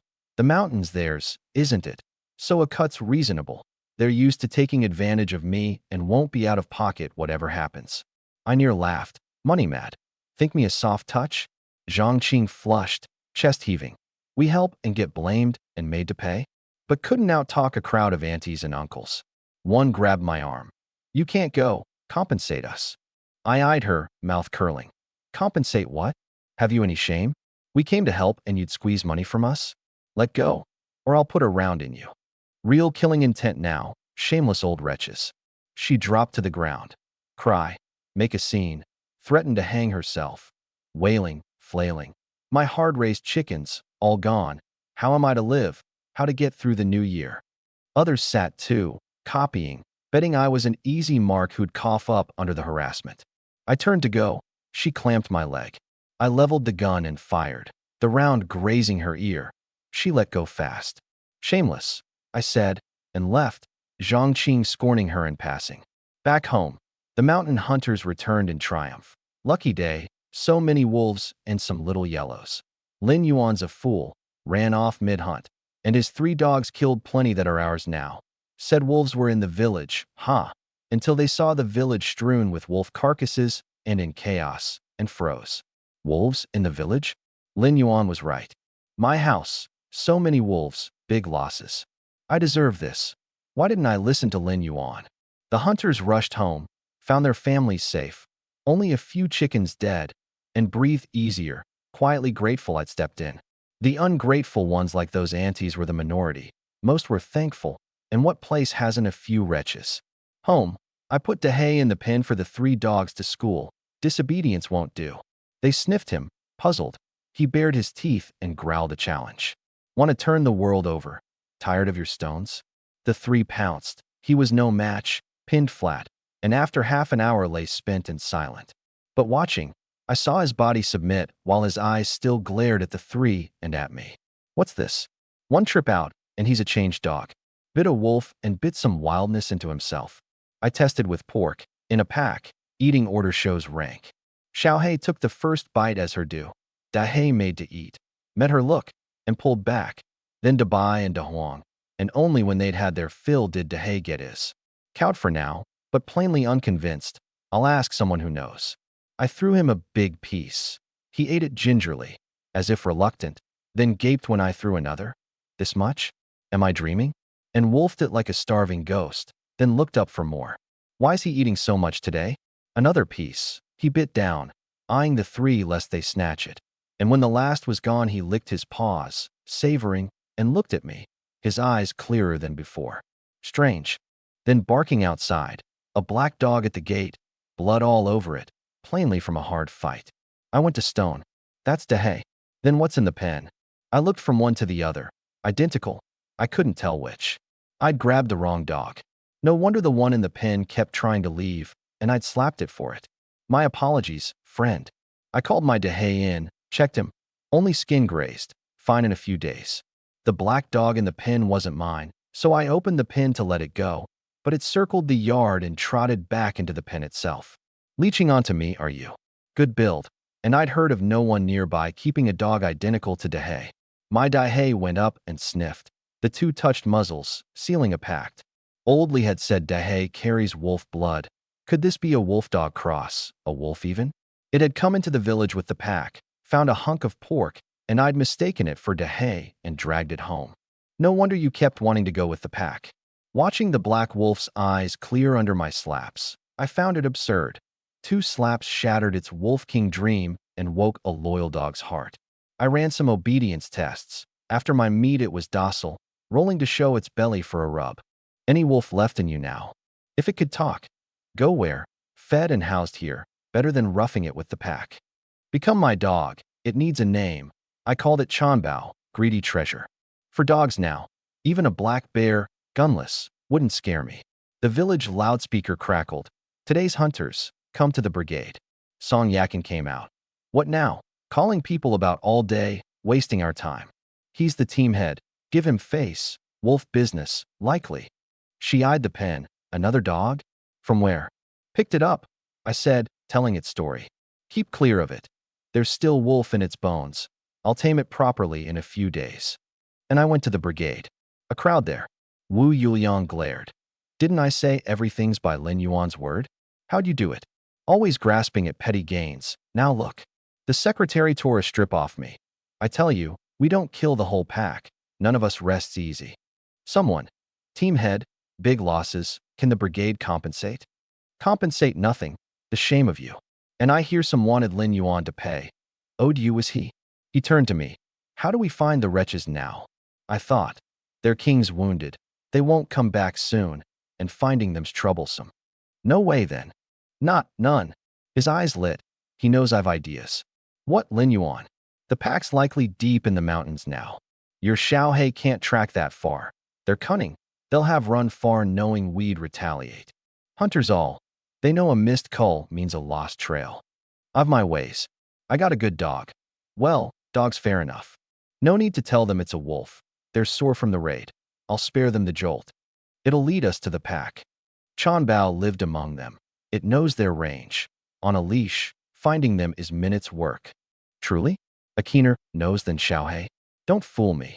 This matters. We don't cull them. I lose my post. Wu Yuliang said, dead earnest. When have I fooled you? My word's a nail. Then take them tomorrow. Disobey Lin Yuan this time, and I dock your work points. He slammed the table. But, uncle, one condition. Name it. A quarter of this cull's wolves mine. Why a quarter? 40-odd wolves. You'd take 10 plus, 2 black, and uncle griped. I faced him flatly. Because my dog tracks them. Because I saved your whole family. Because I'm in command. Unhappy, don't come. My dog finds them. You get your quarter's worth. Can't, shut your mouth. He fell silent. No head lifter. How would he track them? Better to sip soup behind me.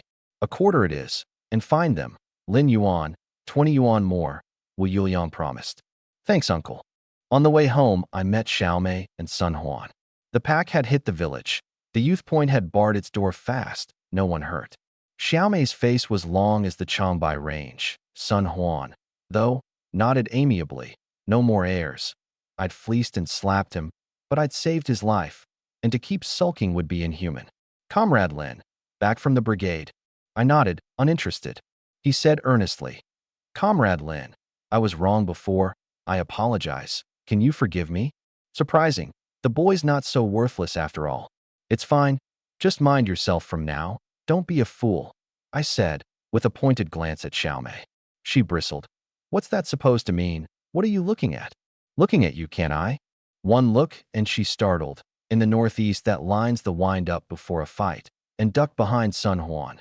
Sun Huan, look at him. Sun Huan. Xiaomei, speak nicely to Comrade Lin. He saved your life. Her face soured. You spineless thing. I'm bullied and you side with him? But he wasn't fawning. Her line had been sharp, and he simply thought himself right. I didn't bother and left. Bye. Comrade Lin.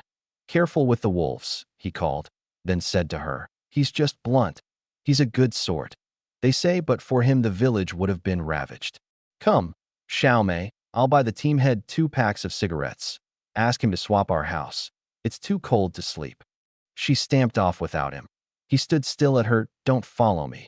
And she fumed that she was stuck with a fool. Home. I let Chanbao out to train, and it wagged madly. No wolf in sight of it. Perform well tomorrow. Meat for you here. It licked my palm. Then, from the gate, a roar.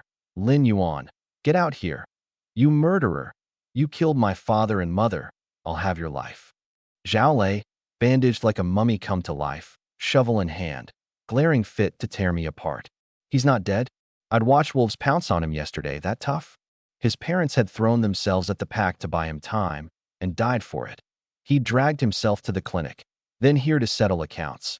But for Lin Yuan refusing to save us, my parents would live. Passers-by gathered, sensing a show. What's with Lin Yuan's gait lately? What do you want? His shaking hands. My parents are dead because of you. You could have saved us and didn't. Compensate me, or else. 800. No. First return the money and gun you took, then 800, or I'll have my friends harass your whole family forever. You can't guard the sisters every day. A ripple in my still pool. The dragon's reverse scale. He'd touched my line. I didn't think he could truly harm the sisters, but the intent itself is a death warrant. Living, isn't it better? At compensation, the crowd perked. If Zhao Lei gets paid, maybe we can squeeze a little too. They pressed. Lin Yuan, you should pay. The pack got in. Your main fault. Smooth it over, neighbors, don't sour things. Zhao Lei's parents died horribly, torn apart by wolves. Zhao Lei, emboldened by the backing. Hear that? Pay, or none of them agree. Quick, I've parents to bury. I said evenly to the crowd. Pay Zhao Lei, and I'd have to pay all of you too? Their eyes gleamed. The boys reasonable. United, we can pry open even a money tree's mouth. We're not shameless. A little from each. You handle it. 20 from you's a year's work points, fair, said yesterday's leg-grabbing auntie. 20 for me too. I smiled without warmth. Thank you for the understanding. Not much, you say, but as you said, a little to each, and no some survives that. My money's not enough to go round. What to do? Zhao Lei flared. Welshing? With everyone watching, don't want to live in this village? I know you've money. I feigned fear. Never. Shangyang's my home. I'd die here. My money spent. This and that, and the new year coming. Tell you what. I'll go up the mountain now, try for a black bear, sell the gall, and pay. You'll never get a bear. All excuses. Who knows if you'd even sell it on the sly, he sneered. What then? I said helplessly. Hunting's luck. A man stepped up. Lin Yuan, I know a place with a bear den. Go today? Fine today. Zhao Lei. No. I'll come, lest you sell it on the quiet. Want to die? I'll oblige. Come then. Give me the gun, in case I can help. He feared I'd do him in. I fetched his gun, comforted the sisters, stay inside. I can manage alone. Gave him the gun, took wolf and pork meat, asked the man the den spot, and went up with the 4 dogs. He checked the gun, found it fine, and shadowed me, watching. Relax, would I kill you? Don't try anything. A whole crowd heard your promise. Fail to pay, and there'll be no end of small troubles for your family. I licked dry lips, cold. Understood. Every word. He wasn't wrong. Handled poorly, his family would face endless petty trouble. I'm no Superman. Can't guard against everyone. The only cure is to cut the knot clean. As I walked, I threw wolf meat ahead and loose chanbao. It won't eat wolf meat, so it fetched the thrown meat back to my hand, and I'd reward it with pork, over and over, teaching it that finding wolves earns reward. Tomorrow, it'd hunt the pack hard. Zhao Lei watched me feed pork to a dog, aching. Pork, fed to a dog. How much money does Lin Yuan have? Half regretting he hadn't asked for more than 800. He eyed his gun. Whatever his scheme, I've the gun, he hasn't. Afraid of him? A while on, a tree den, white frost and icicles round the hole, a bear's sleeping breath. Don't know if black bear or brown. Zhao Lei, gun on me. Hurry, it's cold. I took my knife and a stick. You poke the bear awake, and the instant it shows its head, drive the blade into its skull. He backed well off, nervous, his gun still trained on me. I poked. Something gave. I dropped the stick and gripped the knife. A black bear's head emerged, furious at being woken. Lin Yuan, it's out, kill it. I didn't move, instead whistled and bolted with the dogs. Lin Yuan, you set me up. I scrambled up a tree, laughing. How's that? Don't you know? The angrier the bear, the better the gall? Old hunters wait. Let it rage. The angrier, the finer the gall. True enough, anger thickens the gall. You lie. The bear hauled out of the den. He panicked, bandaged and spent. No climbing for him, nowhere to run. He aimed at me, snarling. Die. I watched unmoving. Bang, smoke, no wound on me. Think me a fool? I'd let you shoot me? The rounds I gave you have no powder. Who gave you the nerve to threaten me? I've been too busy to deal with you. You came knocking yourself. Heavens will. I'll just have to take you. He fired twice more. Nothing. The bear rose over him, a full head taller, and he broke. Save me. Lin Yuan. I was wrong. I'll never trouble you again, I swear. I watched silent. Kill me and you still owe the villagers. Save me. I know another bear den.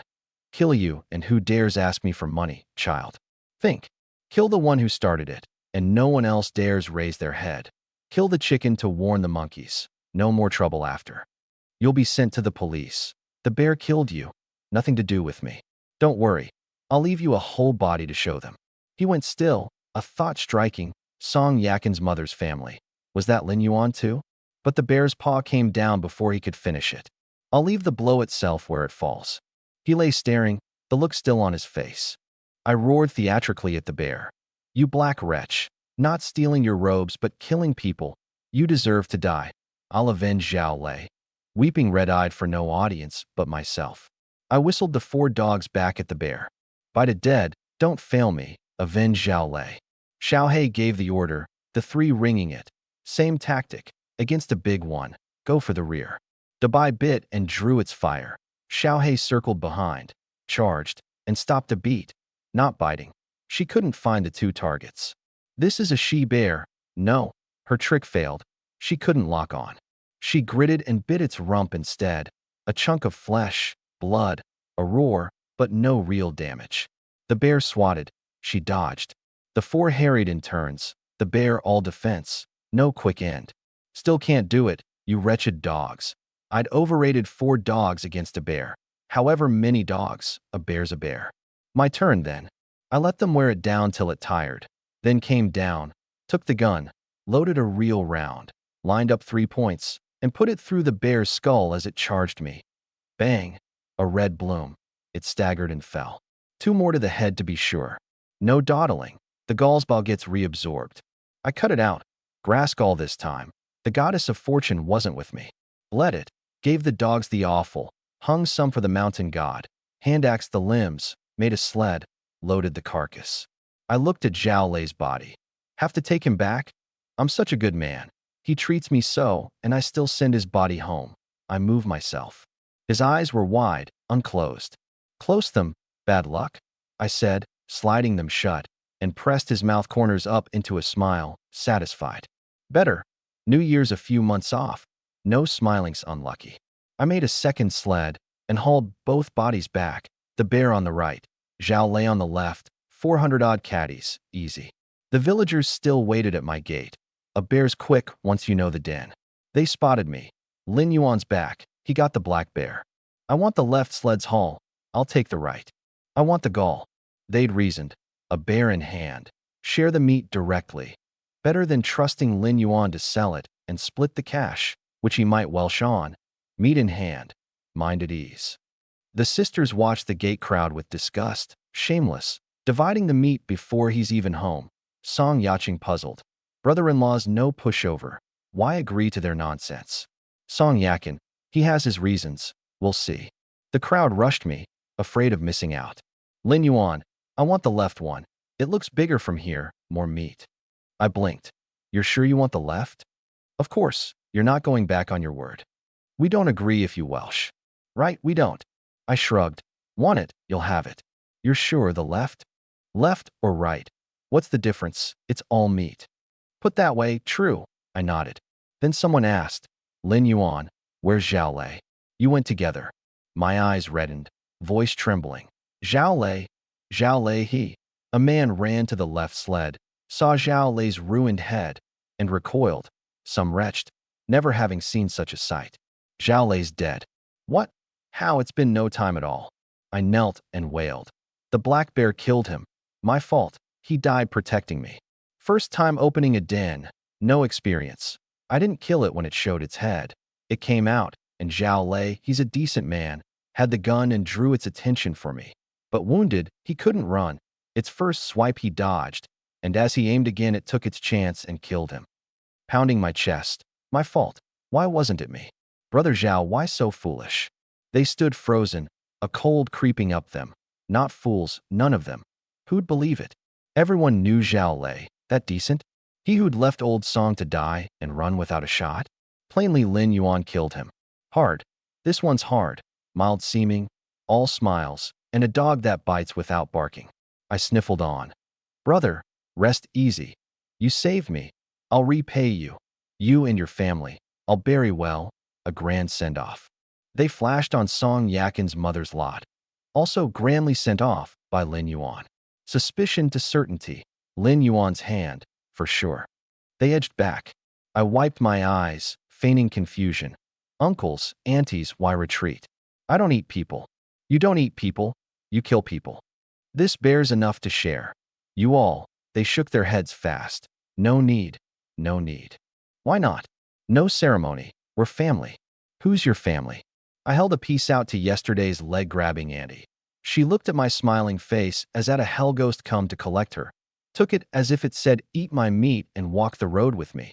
Keep Zhao Lei company," and fled at a sprint, the rest scattering like startled birds. I set the meat down. "Not my fault. You didn't want it," and hauled the sled into my yard. Zhao Lei's body I left aside. Unlucky indoors, and the cold keeps it. I'll cremate him when I've time.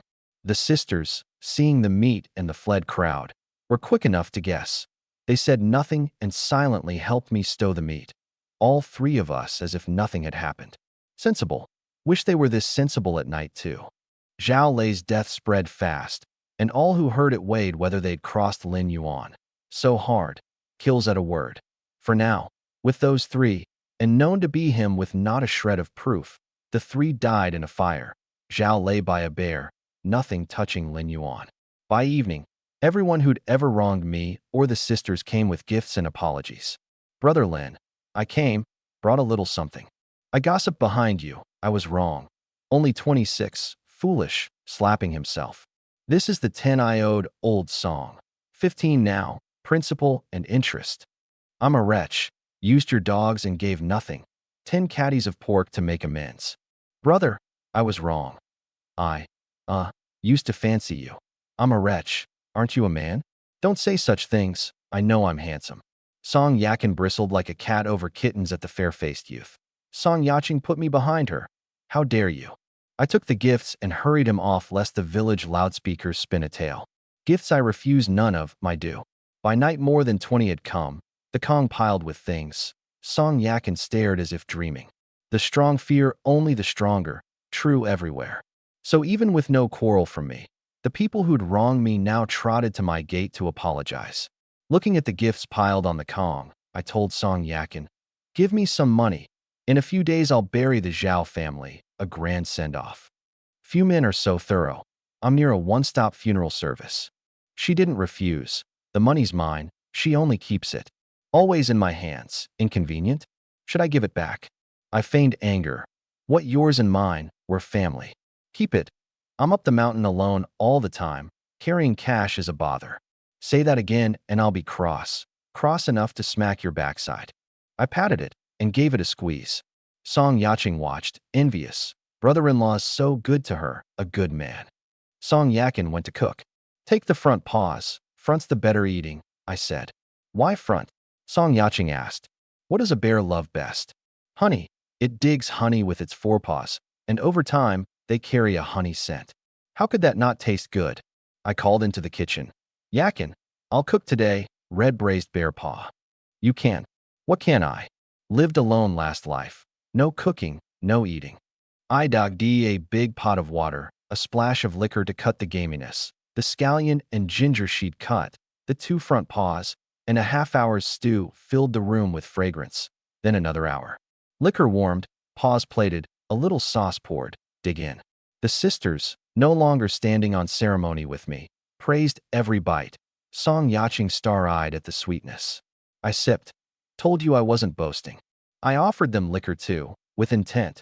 Song Yaching nearly agreed before Song Yakin headed it off. "Don't fall for your brother-in-law's scheme." And the girl caught on, pouting, "Brother-in-law, you're wicked. Whose side are you on, wife?" Song Yakin patted her belly. "All meat lately. I've gotten plump. I want greens. Others go thin and sallow with hunger. You fret over getting plump, Versailles." I went to my room to sleep, and where others count sheep, I count the days till I can pin Song Yakin to the Kong, which only kept me up. Other transmigrators have beauties throwing themselves at them. Me, never mind, a pity. Next day, the 4 dogs and Zhang Qing at the village mouth, Li Hui off transferring his huku. The crowd eyed me oddly, even afraid. Zhao Lei's body still lay at my place. Wu Yuliang nodded, wary now, and told them all to obey Lin Yuan. They nodded fast, "We'll obey." Just the effect I wanted. Fear means the sisters are safe when I'm away. Zhang Qing whispered, grinning, "Some daren't even look at you." He knew I'd killed Zhao Lei and only drew closer. That's my brother, and killing Zhao Lei avenged me. I owe him a favor. Quiet, before I dock your mouth. He hushed, smiling. I had Chanbao smell a piece of wolf meat. Remember the Pax Den? Led me, and there's good eating. Fed up the past days, it was 80-odd caddies now. It sniffed, eyes rolling, and barked off ahead. Where'd this dog come from? That Kina knows. It can find the pack. Zhang Qing eyed Chanbao. Watch. A wolf that can't find wolves isn't a wolf. The king would gape. How'd his own brother get conscripted by humans? With so many of us, no quarry crossed our path. 2+ hours on, Zhang Qing griped. There yet. 20 more minutes, near the deep mountains. Chanbao stopped going straight and began circling. The hunters behind muttered, doubting the dog, but daren't ask me. One nudged Zhang Qing, passing him a cigarette. Ask him when we'll get there. 3 hours of circling. We're hunters, we know the mountain. Is the dog lost? We don't mind, but the dogs are freezing. Some dogs are thin-coated, no good for winter. Each one's a treasure. Puffed up at the respect, one man finds the way and his chickens and dogs ascend. Zhang Qing took the smoke. Depends on the dog. Uncle. Lin Yuan's no god. Where the dog goes, we go. Brother Lin's got a plan. He doesn't do uncertain things. Worst case, we take something else. No empty hands. He ambled over. Brother, they're getting anxious. Anxious, ask me? Am I a dog? Doubting Chanbao myself now. A stupid wolf, all eat and no skill. A lie-flat wolf in the pack. That's what I said. They don't believe it. I feel you're insulting me, but I've no proof. Then Chanbao barked. Damn, the dog actually found them. Better than a head lifter, Zhang Qing crowed. Quiet, keep up. I loosed the leash. The hunters perked at the bark, knowing the pack was found. Chanbao bayed louder. From all round, wolf howls answered. Its eyes lit. So many wolves. How much meat will master give me?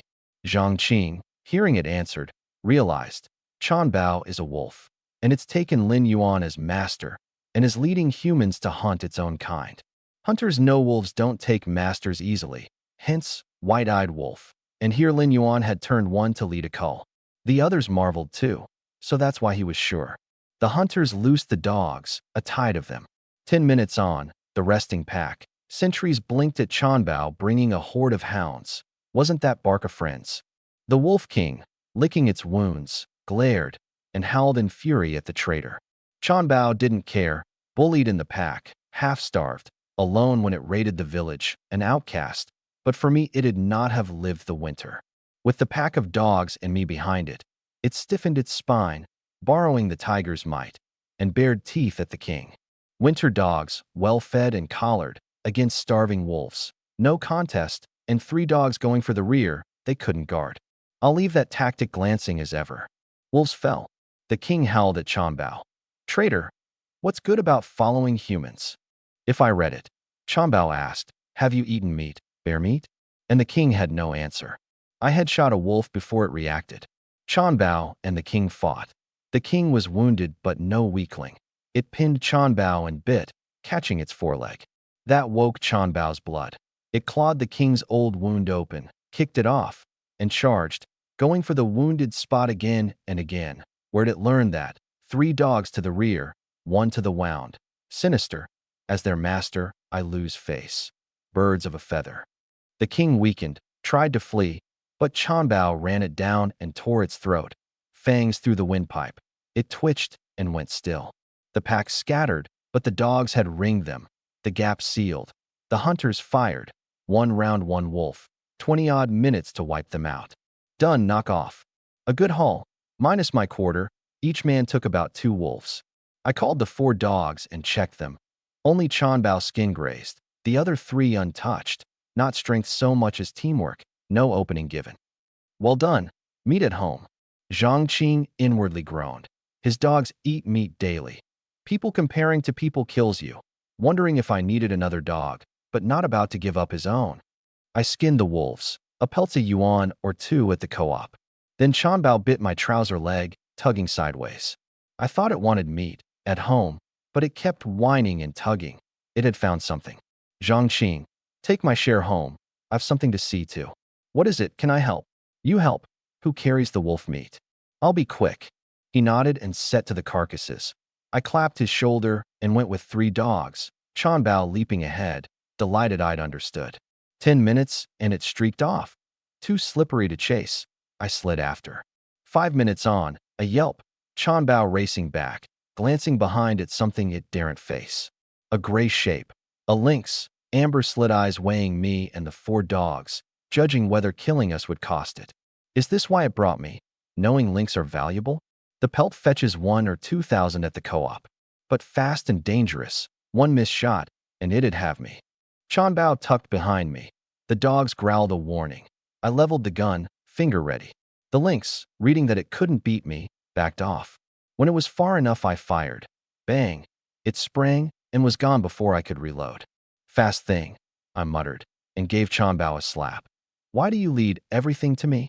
Don't you know I have to handle that thing carefully? Next time, run from it as far as you can. Bluff. I'd step in if it were in danger.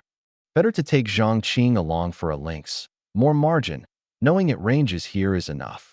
Lynx don't shift territory. I made to leave. Chanbao bit my trouser leg again, tugging back. What now? Did Chanbao just blunder into that lynx? I muttered. I warn you. Lead me to anything else I shouldn't tangle with, and I won't let you off. The lynx had spooked me. I don't fear a bear, but cat family I do. A bear's slow and dim, doesn't even dodge a gun.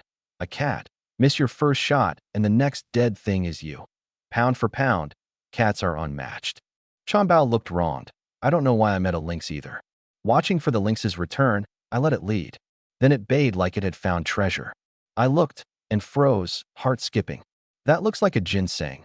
Old, by the look of it. A century-old ginseng? Bongshui, ginseng, one of the Northeast's 3 treasures. Rich, truly rich. A century root sells for 4 or 5,000. This is 78. 4 or 5,000 means 30-odd years comfortable living. I hugged Chanbao and kissed it, my lucky star. I dug it out painstakingly, careful of every root hair, and unearthed it whole, a true century root. I rubbed its head and stood still to see if it would tug my trousers again. But a century root isn't found twice. Content. I took the 4 dogs home. Song Yakin, seeing me grin in. Happy. All those wolves and 20 yuan off the team head. I eyed the wolves in the yard. That's nothing. Toss them. They're worth little and take space. You've gone to your head. She huffed, punching me. We've had good days how long, and you'd waste them? Grinning, I pinned the dogs, drew her in, and we went inside. Wife, I'll show you what I dug up. It'll scare you. I handed her the perfect ginseng. This, Bonchue. Shoo. Quiet. I covered her mouth. Not ordinary, a century root. Know what it sells for. Her heart raced. I'd not been this excited over a bear gall, so it's dearer. 1,000. Guess again. 2. Again. 3, she said, trembling, pleading. Husband, just say it. I can't bear it. Her first husband. That's how excited she was. I held up 5 fingers and clapped a hand over Song Yaqing's mouth before she could shout. 5,000, truth. When I sell it in the city, we're made. A few more hunts and we'll be a 10,000 household. Our good days are just beginning. Song Yaqing wept. She believes me. I never lie. Later they told Song Yaqing the news, covering her mouth again. Brother-in-law, you're truly capable. Then a thought, and I asked the sisters, Ernest, do you want to take the college exam? What college? Brother-in-law, you'd let us? Song Yaqing asked. Why not? Think you'd run off.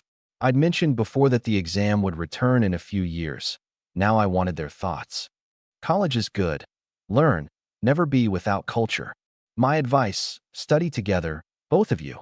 I'll get you the materials and the fees we can manage. I'll keep you, just study. They were moved. Even when the exam returns, few men would urge their women to university. Most fear a wife will see the bright city and not come back to a village without even streetlights. Lin Yuan, you were a sent-down youth. Why don't you take it? Song Yakin asked. Forget it. I'd rather hunt. I'm no good at books. Forget what I read in a moment. She wanted to go, I could tell, but worried about leaving me alone and looked to her sister. If Yaqing went, she'd stay. A woman should stay by me. Yaqing said softly, Brother-in-law, I really do want to go, sorry. Silly girl, studying's good. No apology. A college student in the family. Our ancestors' graves would smoke. Seeing Yaqing keen, Song Yakin made to give it up. Lin Yuan, I won't, but I cut in. Fine. The two of you go together, keep each other company. Don't ask how I know. You all but wrote, I want college on your face. Go, they say college life's good. No, I'll stay with you, she insisted. Think it's a sure thing? Is college so easy to get into? Pass first, then talk about staying. I teased, tapping her head. I cut Chanbao a big piece of meat. Zhang Qing came by with 2 big Unity 10s. From the team head, Wu Yuliang praised you to the skies. Brother, let's take some little yellows tomorrow, my hands itch. A ginseng to sell means a city trip. Better to bring more game along. 5 dogs between us. Day after, I'll rest one day. He gave a knowing grin. A man with 2 wives is different. Brother, my family's got a folk remedy. Works wonders. Get lost. I'm strong enough. Who needs that? How's it going with Niu Aihua? You've not mentioned her. His mood dropped. She doesn't seem to fancy me. But she praised me before. Praised you how? Said I'm a good person. That's a rejection. Plenty of fish. This one's no good. Try the next. I don't believe you're the constant type. Brother, my money wasted. All that white rabbit candy for her little brother. Think he'd give it back? Miser. A few yuan. No wonder she passed you over. We talked a bit, and I went in. 2 days on. Gun and slingshot. Off with Zhang Qing. Li Hui not along, and Zhang Qing breathed easy. Why the slingshot? Hazel grouse. Saw one's worth a try, for the sisters to taste. A bullet would shred something that small. You use a slingshot. He brought no dogs. My 4 were enough, and they moved silent up the mountain. Sharp-eyed, he pointed. A hazel grouse that branch? So it is, lucky. I edged in and drew the slingshot. It took wing, and I read its flight and let fly. A stone caught it true, and it dropped. Got it. Zhang Qing came up behind the 4 dogs. Rather, they towed him. The lightest 60-odd caddies, near 380 all told. Truly that good to eat. Top grade in soup. I'll send you some. Good. Hazel grouse you take by luck? One is fortune enough, no others about. So we moved on. Xiaohei sniffed the snow, no boar scent. The other 3 sniffed too, but where her nose found nothing, theirs wouldn't.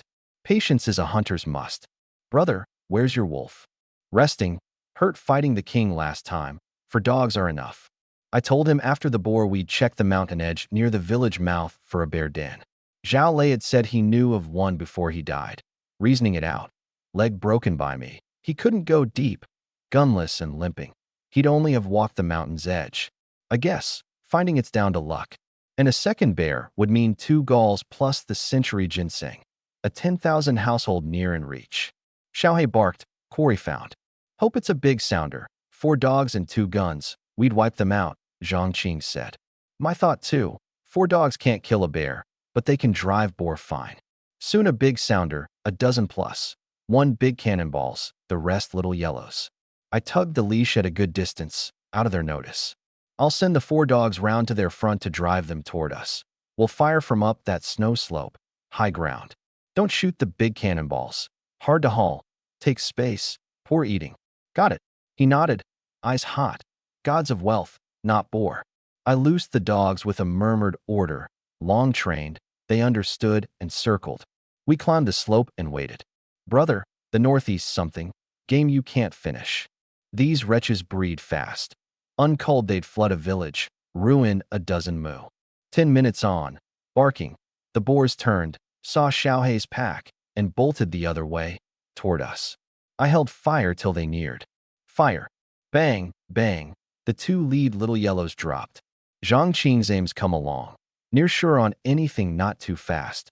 Boars being dim, the rest ran on over their fallen.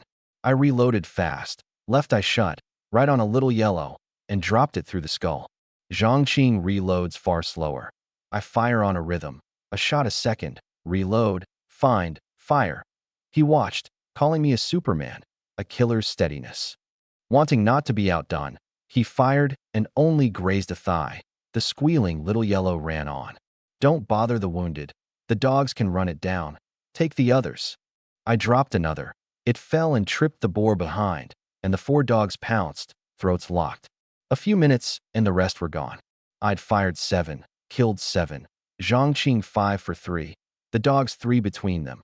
Zhang Qing about even with the dogs, and his face went green. If Li Hui hears, I'll never live it down. I'll practice, damn it. Let's open them up, a big job today. 7 of mine, 6 of his, 13, not counting what the dogs run down after, bled and gutted, 2,000 plus caddies. Zhang Qing rubbed his hands like a green bean fly, then balked. Brother, 2,000 caddies, how do we carry it? A sled won't do it. Leave it here. I teased. What? He shook his head like a rattle drum, ready to live or die with the little yellows rather than risk someone scavenging the carcasses. Brother, stop teasing, my heart's weak. Then keep the good meat, leave the bad.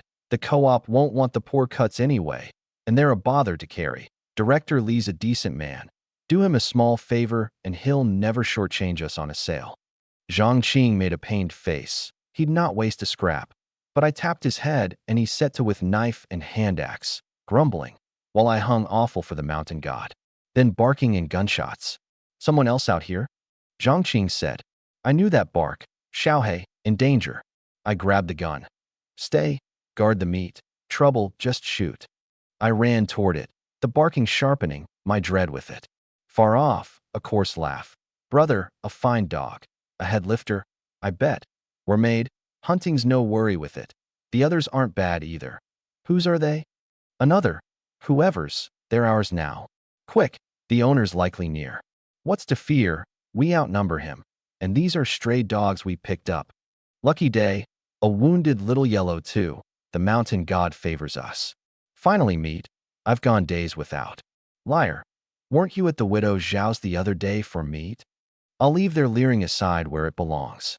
3 big men with 7 dogs had ringed my 4. Xiaohei's pack fought hard, but were outnumbered. The bearded one flipped his gun and clubbed Xiaohei across the face.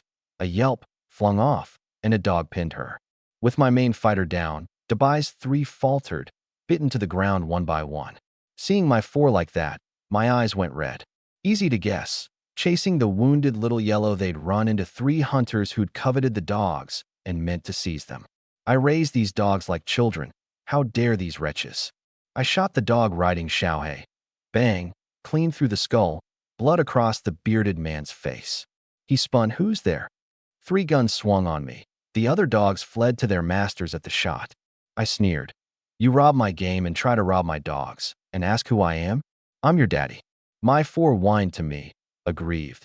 The sight of their hurts angered me more. The bearded man regretted not striking faster. Some other villages, I didn't know them. Seeing me alone, they hardened. Brother, this is unreasonable. Your 4 dogs charged us like mad. We'd have lost a chunk of flesh, but for our reflexes. We only meant to teach them a lesson, and you shoot my dog dead. What now? A life for a life. Your black dog pays for mine. Fair, no? Or there'll be no good fruit. A man dies in these mountains, who'd know? They closed in to cut off escape. Xiaohei's a head lifter, not to be let go. I smiled, harmless. So you've got me sized up. Don't talk so ugly. We're no gangsters. You killed our dog. You owe us one. The law would side with us. The bearded one eyed my blood-soaked clothes, calculating. I'd plainly killed a lot of game. Out alone, friend? For dogs, not easy. Reasoning that 4 dogs this close to 1 man meant a lone hunter. Probing me, I thought. Just me. Let's see what they want. He grinned. Then it's trickier. This dog was borrowed, not ours. 1 dog won't cover it. Add a bit more, eh? Bridge. The other 2 caught his drift and thumbed him up inwardly, the brains of the 3. They chimed. Borrowed dog dead. The cost steep. And by trade custom, anyone present at a kill gets a share, struck a blow or not. How much did you take? I watched like theater. Not much, 13. With the one you found, 14. F14? Lying. Who takes 14 boar at once? Lying. May my mother-in-law's whole line die out. At the oath they believed it, swallowing hard. Rich, we're rich, the fool tells everything. The bearded one mastered himself, working it out. 2 of you. Surely. 1 minding the meat, 1 comes scouting. 2 we can handle. Greed swallowed his last cents. A man who takes that much game obviously has skill, but 3 against, he reckoned. Friend, I won't cheat you. Give me 10, keep 4, eh? The snake would swallow the elephant, my dogs and my game. Where's the confidence? And if I refuse? Huh. Got spine.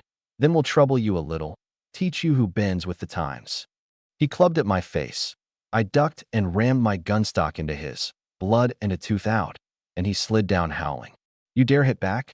The other 2 rushed. I crossed the gun to block and kicked them off like sandbags. The bearded one rose swinging. I slipped left, caught the fist, and said flatly, "This the hand you hit my dog with? You're fit to hit my dog." And wrenched. A crisp crack, his wrist crushed. He dropped to his knees, the other's eyes filling with fear. Their dogs lunged. I fear bears, not dogs. Bang, one's head burst. I rolled, reloaded. Bang, another's belly opened. "I'll kill you." The bearded man screamed, red-eyed, his trained dogs gone in seconds. He grabbed his gun left-handed and fired. I dove behind a tree, the round cratering where I'd stood. The other two woke to it. I'd killed their dogs, as good as their lives, and opened up. Pinned, I couldn't shoot back. My force saw my danger and charged them. Die, wretches. They switched targets to my dogs, a life for a life. But the dogs were faster, not a hit. And while they reloaded, Xiaohei went for the bearded man's rear. Winter's thick cotton trousers spared him a worse fate. I stepped out, gun on him. Don't move. Their reloading froze. They sensed I'd truly fire. I walked up and pressed the muzzle to his forehead. "Fine. You win, brother. We yield. Let us go. No revenge, I swear." I sneered. "Think me a fool? Let you go? Today's your death day. You brought this on yourselves. A man dies in these mountains. Who'd know?" I said, giving back their own words. As I went to pull the trigger, the bald one dropped to his knees. "Brother, I beg you, don't kill my brother." "Kill me. It was all my idea. Don't kill my brother." The round-faced one knelt too. "We were wrong. We'll never dare again. Spare my brother, and we'll do whatever you say." I blinked. Brotherly devotion now. Where was it before? You didn't provoke me. I'd not have lifted a hand. Right, brother's right. I'm a wretch.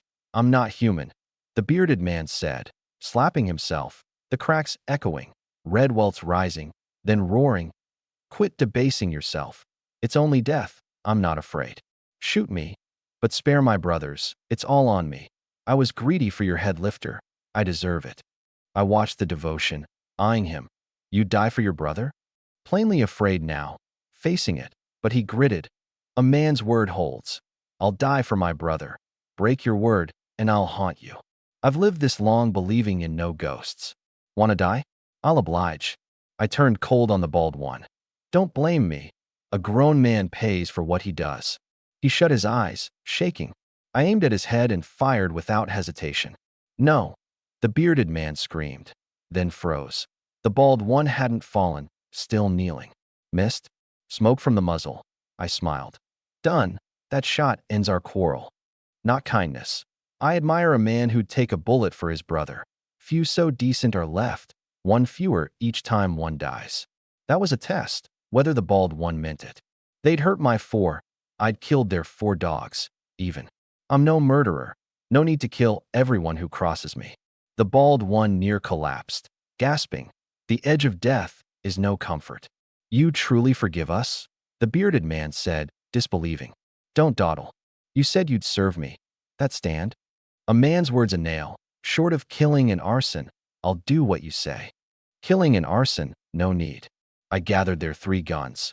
"Caution's wise. Do me one thing, and you get these back." "What?" "Come and see." Then Zhongqing burst from the trees, gun up. "Brother, I'm here to save you. Dare bully my brother, I'll fight you to the death." He'd heard the shots over the carcasses and chosen me over the meat. He stopped at the odd sight. 3 men kneeling, the bald one toward my lower half. "What's going on? Why'd you come?" "I told you to mind the meat." "Thought you were in danger." "What danger? Go back before the meat's lost." "Right?" And he bolted. "Don't stand there." I told the 3. "Help me haul meat, then you're free." Bridge/observed. "You really took a dozen-plus boar?" The round-faced one marveled. The bearded man cuffed him. "Quit babbling. Do as brother says." And near death survived. Found the air sweet, offering me a cigarette. "Brother, your name?" "Lin Yuan." "The Lin Yuan who killed a brown bear alone?" "We're from that next village. We 3 tried for that bear, near died, and a day later heard a Lin Yuan had killed it.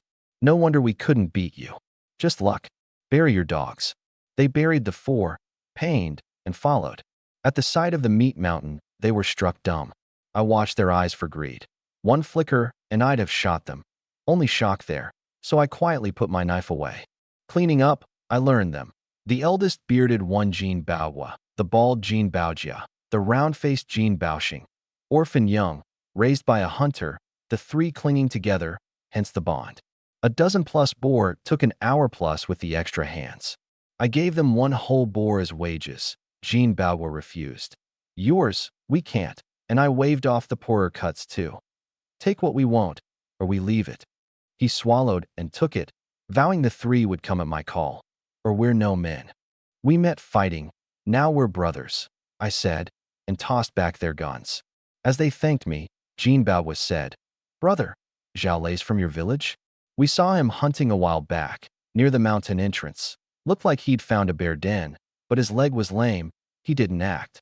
We three meant to open it, but our dogs were no good, couldn't find it. You might try, just a feeling. His feeling matched mine, 8 or 9 in 10. Thanks. Thank you for not killing us. They sled their boar off. Zhang Qing asked why I'd given them meat after they'd tried to kill me. A cuff, carrot, and stick. They may be useful later, better kept than killed, and meat makes them call me decent. You handed the guns back fast, not afraid they'd turn? Their guns are empty. Another test. I'm suspicious, and a few rounds of it settle me. Zhang Qing thumbed me up. Brother, you're devious. Learn it. There's a lot in this. 2 rigid breaks. Bridge. The three sled off. The round-faced one eyed the meat covetously, enough to eat for ages, and Jin Baohua snarled him down. Wanna die? You saw Lin Yuan's methods. Cherish the life you got back. We can't afford to cross him. Spotting a roe deer, he fired left-handed. No round. The bald one fired. No round. The third, no round. A chill ran up Jin Baohua. Lin Yuan had emptied their guns. At the butchering, one bad thought, and they'd be corpses. From now, treat Lin Yuan with respect. Like me, no hostility here? Yes, the two said. Back to first person. Brother, we open a bear den after this. Zhang Qing said, pushing the sled. We'll see, find it, and we'll take it. My tone made den opening sound like slicing melons. Go borrow the team tractor. These dogs and this meat won't carry. Gas it up, give the team head some boar. He's lent it so often it's near ours. Winter, no use for it. A little pork settles it. Recycling. Mind the gas, stranded mid-road, and we'd have nowhere to cry. Zhang Qing went to Wu Yuliang's bridge. He gave the team head 2 boar legs. Wu Yuliang praised his growing sense, kicked Wu Lauer for only wanting to eat, and rude that his son wouldn't follow Lin Yuan hunting. Wu Lauer, bear-scarred, refused, nightmares still. Zhang Qing drove back. We loaded the 2,000-plus caddies. I had Zhang Qing wait with the meat at the den spot the jeans had pointed to, and took Xiaohei to find it. First person, Xiaohei sniffed and led, circling one spot, then crouched and wouldn't move. I checked the nearby trees. No hole. Did Jin Baohua's club ruin her nose? I looked again. Nothing. And tugged her. She dug all 4 claws into the snow. Then it struck me. I looked up. A hole some 10 meters up the trunk. A sky den. Bear dens are sky or ground. The ground den is what Zhao Lei and I met. Plain to see. The bear sleeps in the trunk's hollow. A sky den is the bear hibernating up the tree. Far more dangerous to take. You climb to wake it, and a slip means a 10-meter fall. Or you wake it from the root, and can't fire too soon lest it die and drop into the hollow where you can't retrieve it. You must wait till it's half out, and misjudge that, and it climbs free. And a bear free, one shot short of dead, the dead one's the hunter. No wonder Zhao Lei hesitated, a sky den, and his leg too bad to climb. He'd meant to wait till it healed, and never did. I fetched Zhang Qing. Found it, but tricky, a sky den, lucky we're two. He glowed inwardly at lucky we're two. I'm useful. I'll knock the root to wake it. When it's half out, we fire at the hole. Wait for my word. Kill it too soon, and it drops in. I knocked, listened, knocked. No stirring. The bear slept dead, or there was none. Up the tree, then, you steady below. Brother, too dangerous. Let me. Then he remembered he can't climb. You climb. I jeered. A bear can climb, you can't. His old terror of being treed by a bear surfaced. I told him learning to climb matters. Tree the bear under your gun, and it's a fixed target. And to have Li Hui teach him, at which he bristled. I'll learn it myself. Gloves off. I climbed. Tall tree. Cold work. Careful, brother, don't fall. Don't jinx me. A thick branch by the hole took my weight. Climbing, I thought I felt movement in the hollow, and put it to my own shaking of the tree. Near the hole, I tested the branch, solid, and drew the hand axe. No room for the gun up there. Axe the head as it shows, then shove the body down. Then the hollow stirred, louder, my heart slammed, and a black bear's head emerged with a roar that rang my ears. I froze a beat, the axe near slipping, then caught myself. Damn, I woke it climbing. Its forepaws still in the hole. It could only bite. I stepped back, near losing my footing. It clawed out. The branch would hold me, not both of us. It comes and we both fall, and from this height my several lives wouldn't be enough. Below, Zhang Qing leveled his gun. Don't fire, I've got it. Brother, you're about to die and you've still got it? Let it drop in the hole. What's worth more than your life? I can do it. He set the gun down, fuming. You're greedier than me. The bear hauled half out. I didn't retreat. I axed at its head. Cramped. Its movement was as limited as mine. It raised a paw to block, and the axe, made for splitting breastbones, near went through its forelimb, flesh hanging, blood over me. My own blood was up. Come on then. I'm not afraid of you. It raged, thrashing, the whole tree shaking, snow dumping on me. As it lunged, the branch cracked under me. I flung the axe and leapt to the trunk. Crack, and the bear, branch and all, fell. I clamped the trunk, but my jump's force plus my weight slid me down hard against the bark, the whole body slamming. Below, the bear crashed onto packed snow, day melt frozen hard as stone overnight, half dead, saved by its fat. It writhed, roaring. I aimed from where I clung and fired. Bang, through the skull. It went still. Zhang Qing put another in to be sure. I kept sliding, palms tearing, agony up my arms. But if I don't fall, the risk was worth it, and lucky I dressed thick, or worse than my hands would have gone. I clung and slid a dozen seconds and hit the ground. Zhang Qing, done with the bear, had positioned himself to break my fall, sparing my tailbone. Heart pounding, clothes shredded like a beggar's, I landed. Brother, you all right? He kept repeating, patting me down. Fine, body's fine, just the hands. I held them up. Not a whole patch of skin, flesh peeled back, bleeding, stinging. You're mad. Brother, you don't even need the money. Money over your life? Know the most painful thing in life? The man's dead and the money's unspent. And the most painful? What? The man lives and the money's gone. He thumbed me up. Sharp. We watched the Spring Festival Gala too. I glanced at the carcass. You handle it. My hands are done. Just one bear, I've got it. Zhang Qing cut the gall, muttering prayers for a valuable one, then sagged. Grass gall, my luck. Grass is fine. We don't need the few hundred. The ginseng sold. I'm rich. I don't care. Keep the hide. It'll appreciate in a few years. He cleaned it, and I sent him to borrow the tractor and bring 2 cloth sacks. For what? A look, see how much game we've got. Worth so much. Last co-op trip we got robbed. Put the guns in the sacks, for protection. Anyone asks, say it's boar legs. Guns into the city? In sacks, say boar legs. Get it? Got it. He wondered how a man his own age always thought so far ahead. And boar legs for the team head. Bridge. Zhang Qing fetched the tractor and sacks. Wu Yuliang praised his sense. Wu Lauer eyed the meat. The usual. We loaded the 2,000+ caddies. On the tractor, Zhang Qing asked the take. I reckoned.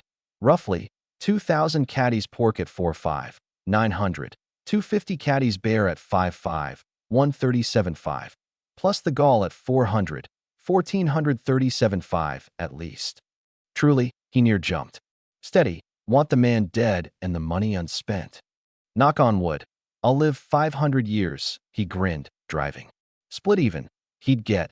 He admitted he can't do sums past 100. Round it, 719. Rich, truly rich. Then, sheepish. Brother, I've a fair bit in my pocket now. I won't get struck as a landlord, will I? Nonsense drive. Believe in Brother Lin. Get money. Loyalty to Brother Lin. At the co-op, the meat mountain on the tractor turned every head on the road, feeding Zhang Qing's vanity nicely. At the door, a fine car I couldn't name, but plainly worth much. I left Zhang Qing to watch and went in, to find Director Li, head bowed, apologizing to a man and a woman.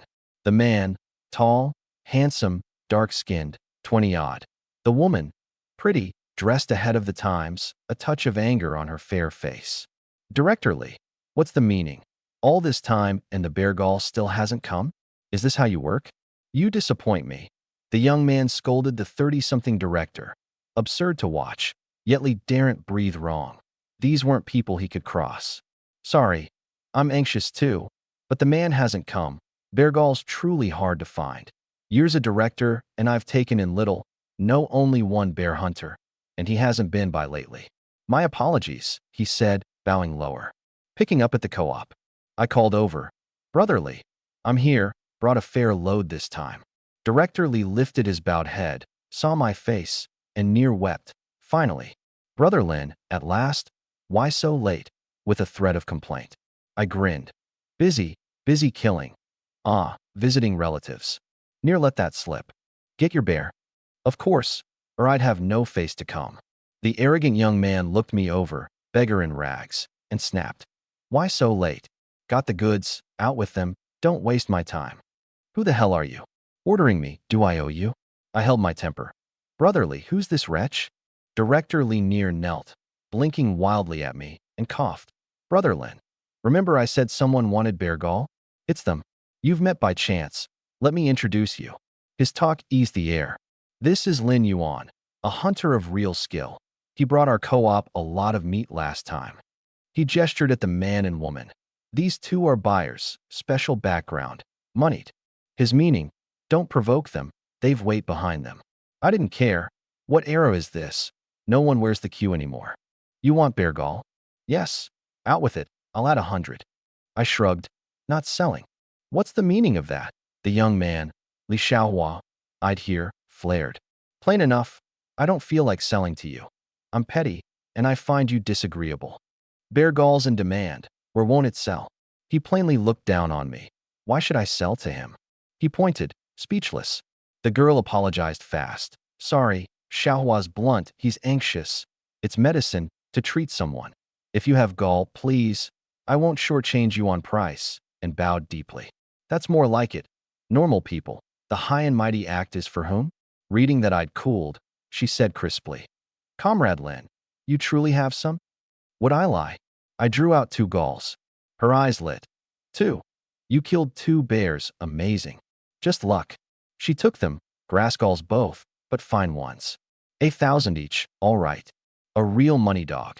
A grass gall's 500 at most, and they offer 1,000, the rich world. Then I recalled Director Lee had once said he'd hoped to sell at 2,000. Lee's no innocent either. I looked at him.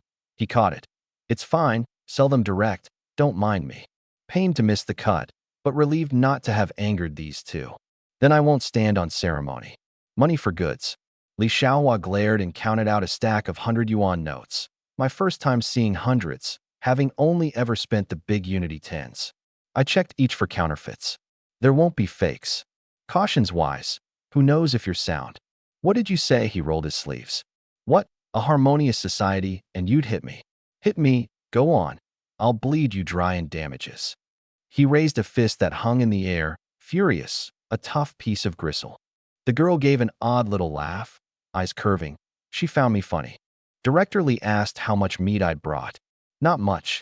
Look at you, can't have taken much. Hunting's a losing trade. You're like a beggar. I raised a brow. Not much, 2,000 odd caddies. His jaw dropped wide enough for an egg. Brother, no joking. The girl and Li Xiaohua, about to leave, froze. Do I look like a joker? Step outside and see. I don't believe it. No sense of what 2,000 caddies is. Who takes 2,000 at once? Li Xiaohua strode to the door to see, and stopped dead. The girl came up beside him, looked, and froze too. Director Lee the same. The 3 like statues in a freeze game until my cough unstuck them. Brotherly, shall we unload? Yes, quick. Heaven sent fortune. Take this in, and who dares contest his #1 spot? Zhang Qing, hearing Director Lee praise me, glowed. Of course, my brother risks his life for bears. Today's was a skydin. He climbed the tree to fight the bear, near pushed off. The girl, eyeing my hurt hands. Comrade Lin, you're a fine hunter in your village? Before I spoke, Zhangqing, first gun in our village. Her silence he read as smitten, dazzled by my brother's charm, glowing again. Comrade Lin, which village? Shangyang, why? Nothing, just asking, she said lightly. I didn't see why she'd ask.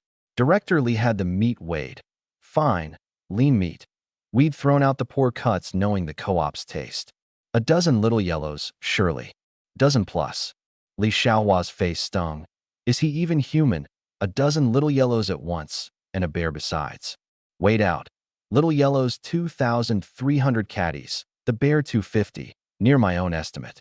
We go back away, no nonsense. Fine lean meat. You look after me.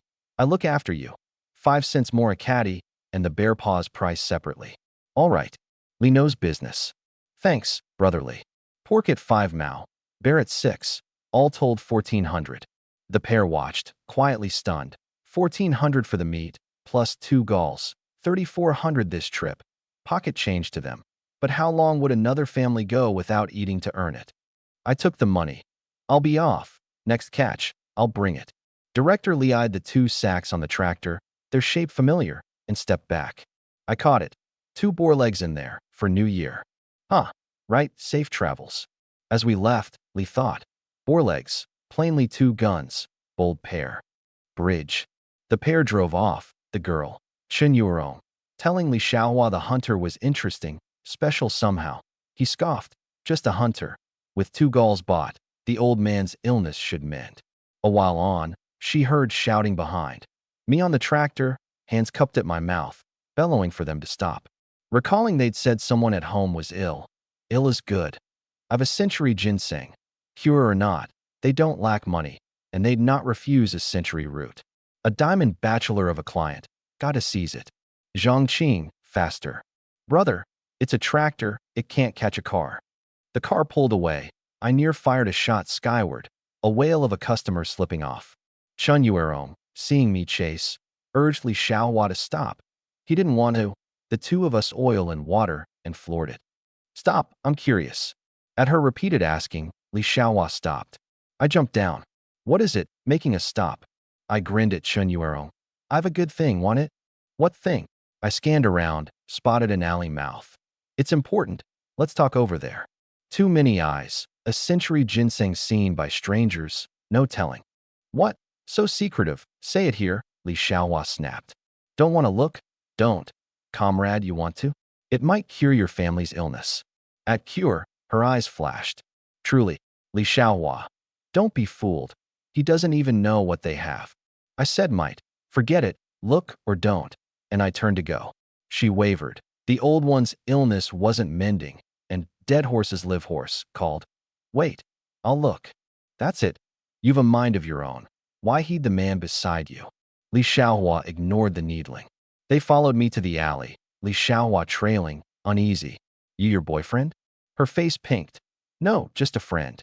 Then he minds rather a lot. You'd think him your boyfriend. Li Xiaohua's fists clenched.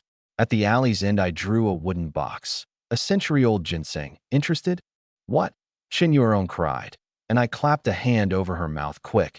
The lips were soft. I'll leave that aside. Li Xiaohua, snapping too. He's taking liberties. I've never even touched her hand. Hand off her. I feared her shout would draw people. Not on purpose. She, unbothered, said gravely. You're sure it's a century root? No cheating young or old. Dug it myself. A century for certain. I opened the box, the white root in view. Li Xiaohua reached to touch. I cut him off. Don't touch if you're not buying. A wretch to anger a civil man. She, frankly, can't judge a root's age. Call it 1,000 years, and she'd not know. How much? 6,000. No haggling. They're money dogs, an extra thousands a sprinkle to them. Robbery, 6,000. I boxed it and pocketed it. Buy or don't. It's worth it, sells easily, and the price is fair. Think, 6,000 for a 5,000 century root, you've made out. I slapped my own face. Let the truth slip in my excitement. Slip of the tongue. She, straight-faced. If it's truly century, I really need it. And 6,000, I can accept. Rich and foolish are rare these days, a good sort. But I can't tell what a century root looks like. Dare you come home with me? If my family judges it century, we pay at once. Hadn't expected an invitation home. It gave me pause. What if they did me dirty there? Man and money both gone. Dare you? A touch of challenge in her eyes. All but are you a man? I'll go. Birds die for food, men for wealth. 6,000's no small sum. And if they try a double cross, my gun won't be picky. I'll ride with you. Beats a tractor for speed. Let me tell my brother. I pulled her aside by the wrist. Li Xiaohua lunged. What are you doing? And swung. I caught the fist with a squeeze. That hurts. Soft-skinned. No match for me. I tossed him aside like a sandbag. Fighting these rich boys, I could spot him a hand. Stand still. I'm just asking her something. Chen Yuerong shook her head and came. Your home address? She laughed. You're scared too? One life. Who doesn't guard it? She told me, wondering, if I made one up, how would he know real from fake? I said softly, sure that address is real? I'll give you one more chance. She bared a little tooth. Why are you like this? Would I lie? To what end? It's the truth. I nodded, then walked to Li Xiaohua. She puzzled, what now? You surely know her home. Tell me the address. If the two of you don't match, I'm gone. Another sophound, I thought. He reddened to prove himself. Nonsense. We grew up together. I'd not know her home. Then say it. He stole a look at her, low. Which home did she mean? She's got too many. I don't know which. The first, the city center one, or first time I've hated the rich this much, flexing at me. Her family's got a mine. 6,000 seems low, I thought. The one I live in now, my dad's back today, she said, rolling her eyes. He rattled off an address near hers. I relaxed and apologized. Don't mind the caution. You rich folk could finish me easy. I've wives at home. What did they do if I died? You have wives? She eyed me, disbelieving. Fair enough. Rags, cotton poking out, scarred hands. Dust on my face turned to grime with the snow. No wash before leaving. Mud and dog stink, they'd call it. She pictured the hard life of whatever woman took me. Lucky to have found the route to ease things. Good looking under it all. If he'd only tidy up. I knew none of this, and wouldn't have cared. I went to Zhang Qing. He already knew of the ginseng. Only surprised, split out his money, gave him the address. Where I'm headed. Follow. If I'm not out by afternoon, go straight to the police. The dogs ate plenty, they'll keep. Got it, brother. Not out. I call the police, then charge in. She'd given up trying to fathom me. Ask her address, then cross-check Li Xiaohua, then post his brother as guard, all to verify a route, like a gangster. I took a sack and got in the car. What's that? Boar leg, a weapon if there's trouble. A small lie. You're absurdly cautious. Do you sleep with a hatchet on the Kong? Not that far. No one in the village means me harm. Ask around. Who doesn't call me decent? Can't see it. She kept finding things to ask, all about the mountains, having never been in. Tigers? Snow monsters? Li Xiaohua, driving. Cut in that snow monsters were feudal superstition, not to be spoken. No snow monsters, believe in science. Tigers? Yes, deep in, where we hunters daren't go. Even with guns. The tigers called the mountain lord, paired with the dragon in the old phrases, a six-sided beast at the pyramid's peak. A common man could be frightened to death by its voice. Who'd go in to die? See a tiger, and you'd be lucky if your legs didn't give. She nodded. Fair. You've schooling? You used a lot of idioms. Was a sent-down youth, settled in Shangyang. Li Xiaohua soured at our chatter. She asked for a fun hunting story. I gave her the roe deer. So curious it'll come peer at your gun. An easy shot. And she laughed, delighted. If there's a chance, take me hunting? Big sister, hunting's no game. There's real danger to life. A man in our village, Zhao Lei, hunted with me, and a black bear killed him with one swipe. Died horribly, broke me up. Alive one moment, gone the next. The world's uncertain. Zhao Lei's body's still at my place. I near forgotten. I'll deal with it when I'm back. People die often. Hunting? Not often. Leave the bears and the little yellows alone and you're fine. The rest has no fight in it. Then take me for the safe kind. I've never once been into the mountains. Her eyes full of curiosity. My instinct was to refuse. She's open-handed. Family military or merchant. A pampered only treasure. If she met danger in the hills, her people would have my skin. Li Xiaohua. Yuerong. Drop it. The mountains are dangerous. My thought exactly. I said, oddly aligned. I can learn. My grandfather fought the Japanese. Can I lift a gun? Lin Yuan, it's happily settled. Who settled anything happily with you? You didn't ask me. A hot potato. I waved it off until.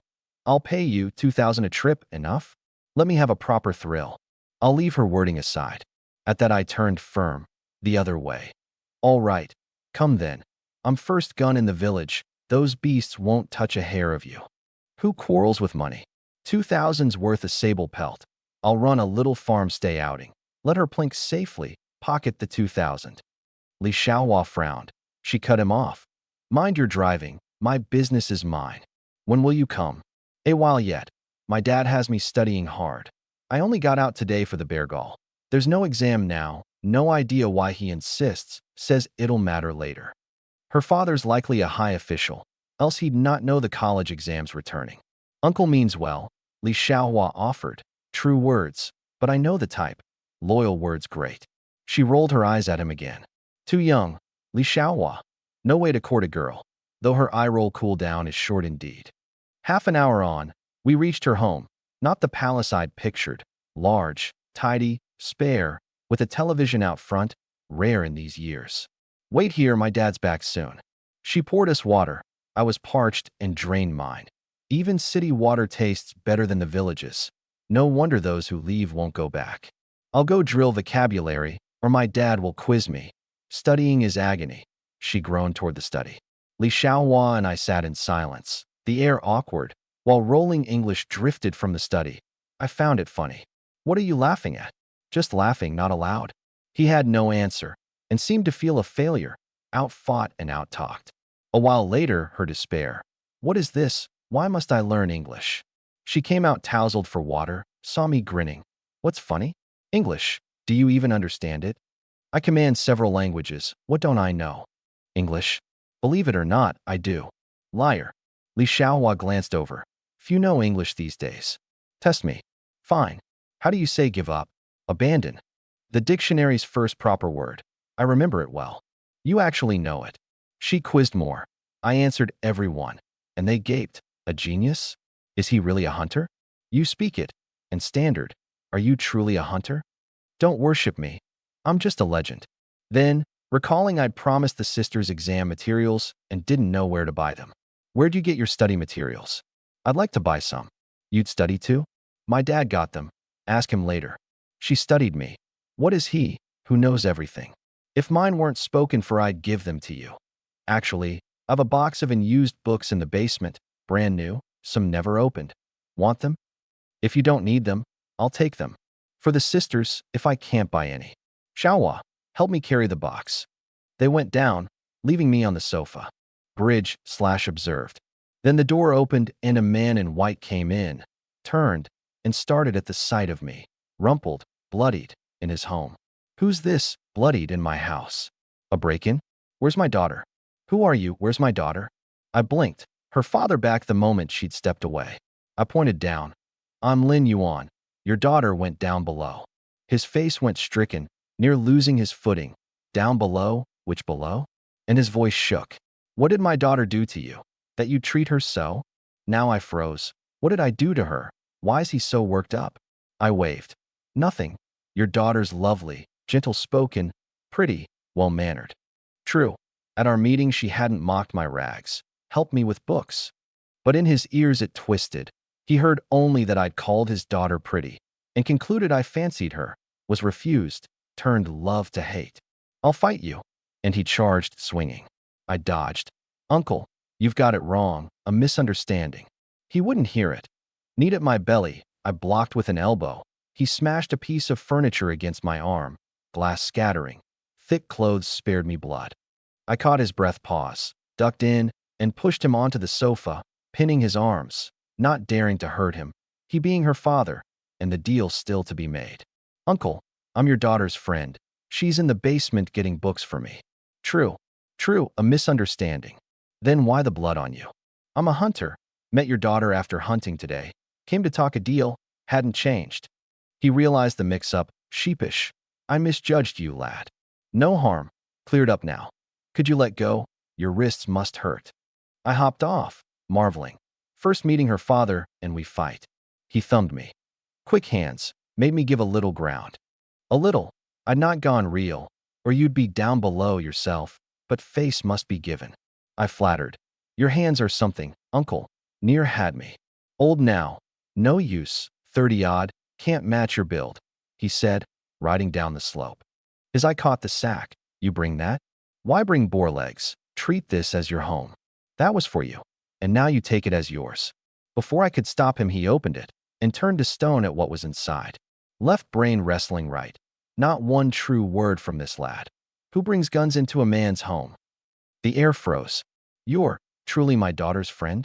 More or less. One meeting, friend or not, I honestly don't know. Silence again. A bloodied man with guns in his home calling himself more or less a friend. You'd think a desperado holding his daughter against the police. His head near burst. Then, Dad, you're back. What happened? Chinyueron came up from the basement, saw the wreck, and her father breathed out. She explained. He relaxed. A misunderstanding, truly. Sharp as she is, reading our faces. You two fought, didn't you? Who won? Tell me. Quick hands. We traded a few. Even a fine bout, her father said. She knows his ways. Her eyes went starry at me. Lin Yuan's so strong he beat even my dad and Dad's army. These are guns. Lin Yuan, you brought them? The usually quiet girl exclaimed, then scorned the layered caution. Nesting dolls? She reached. Her father waved her off. Don't. It could go off. Is that for you to play with? And she stuck out her tongue. Then he turned to me. Lo.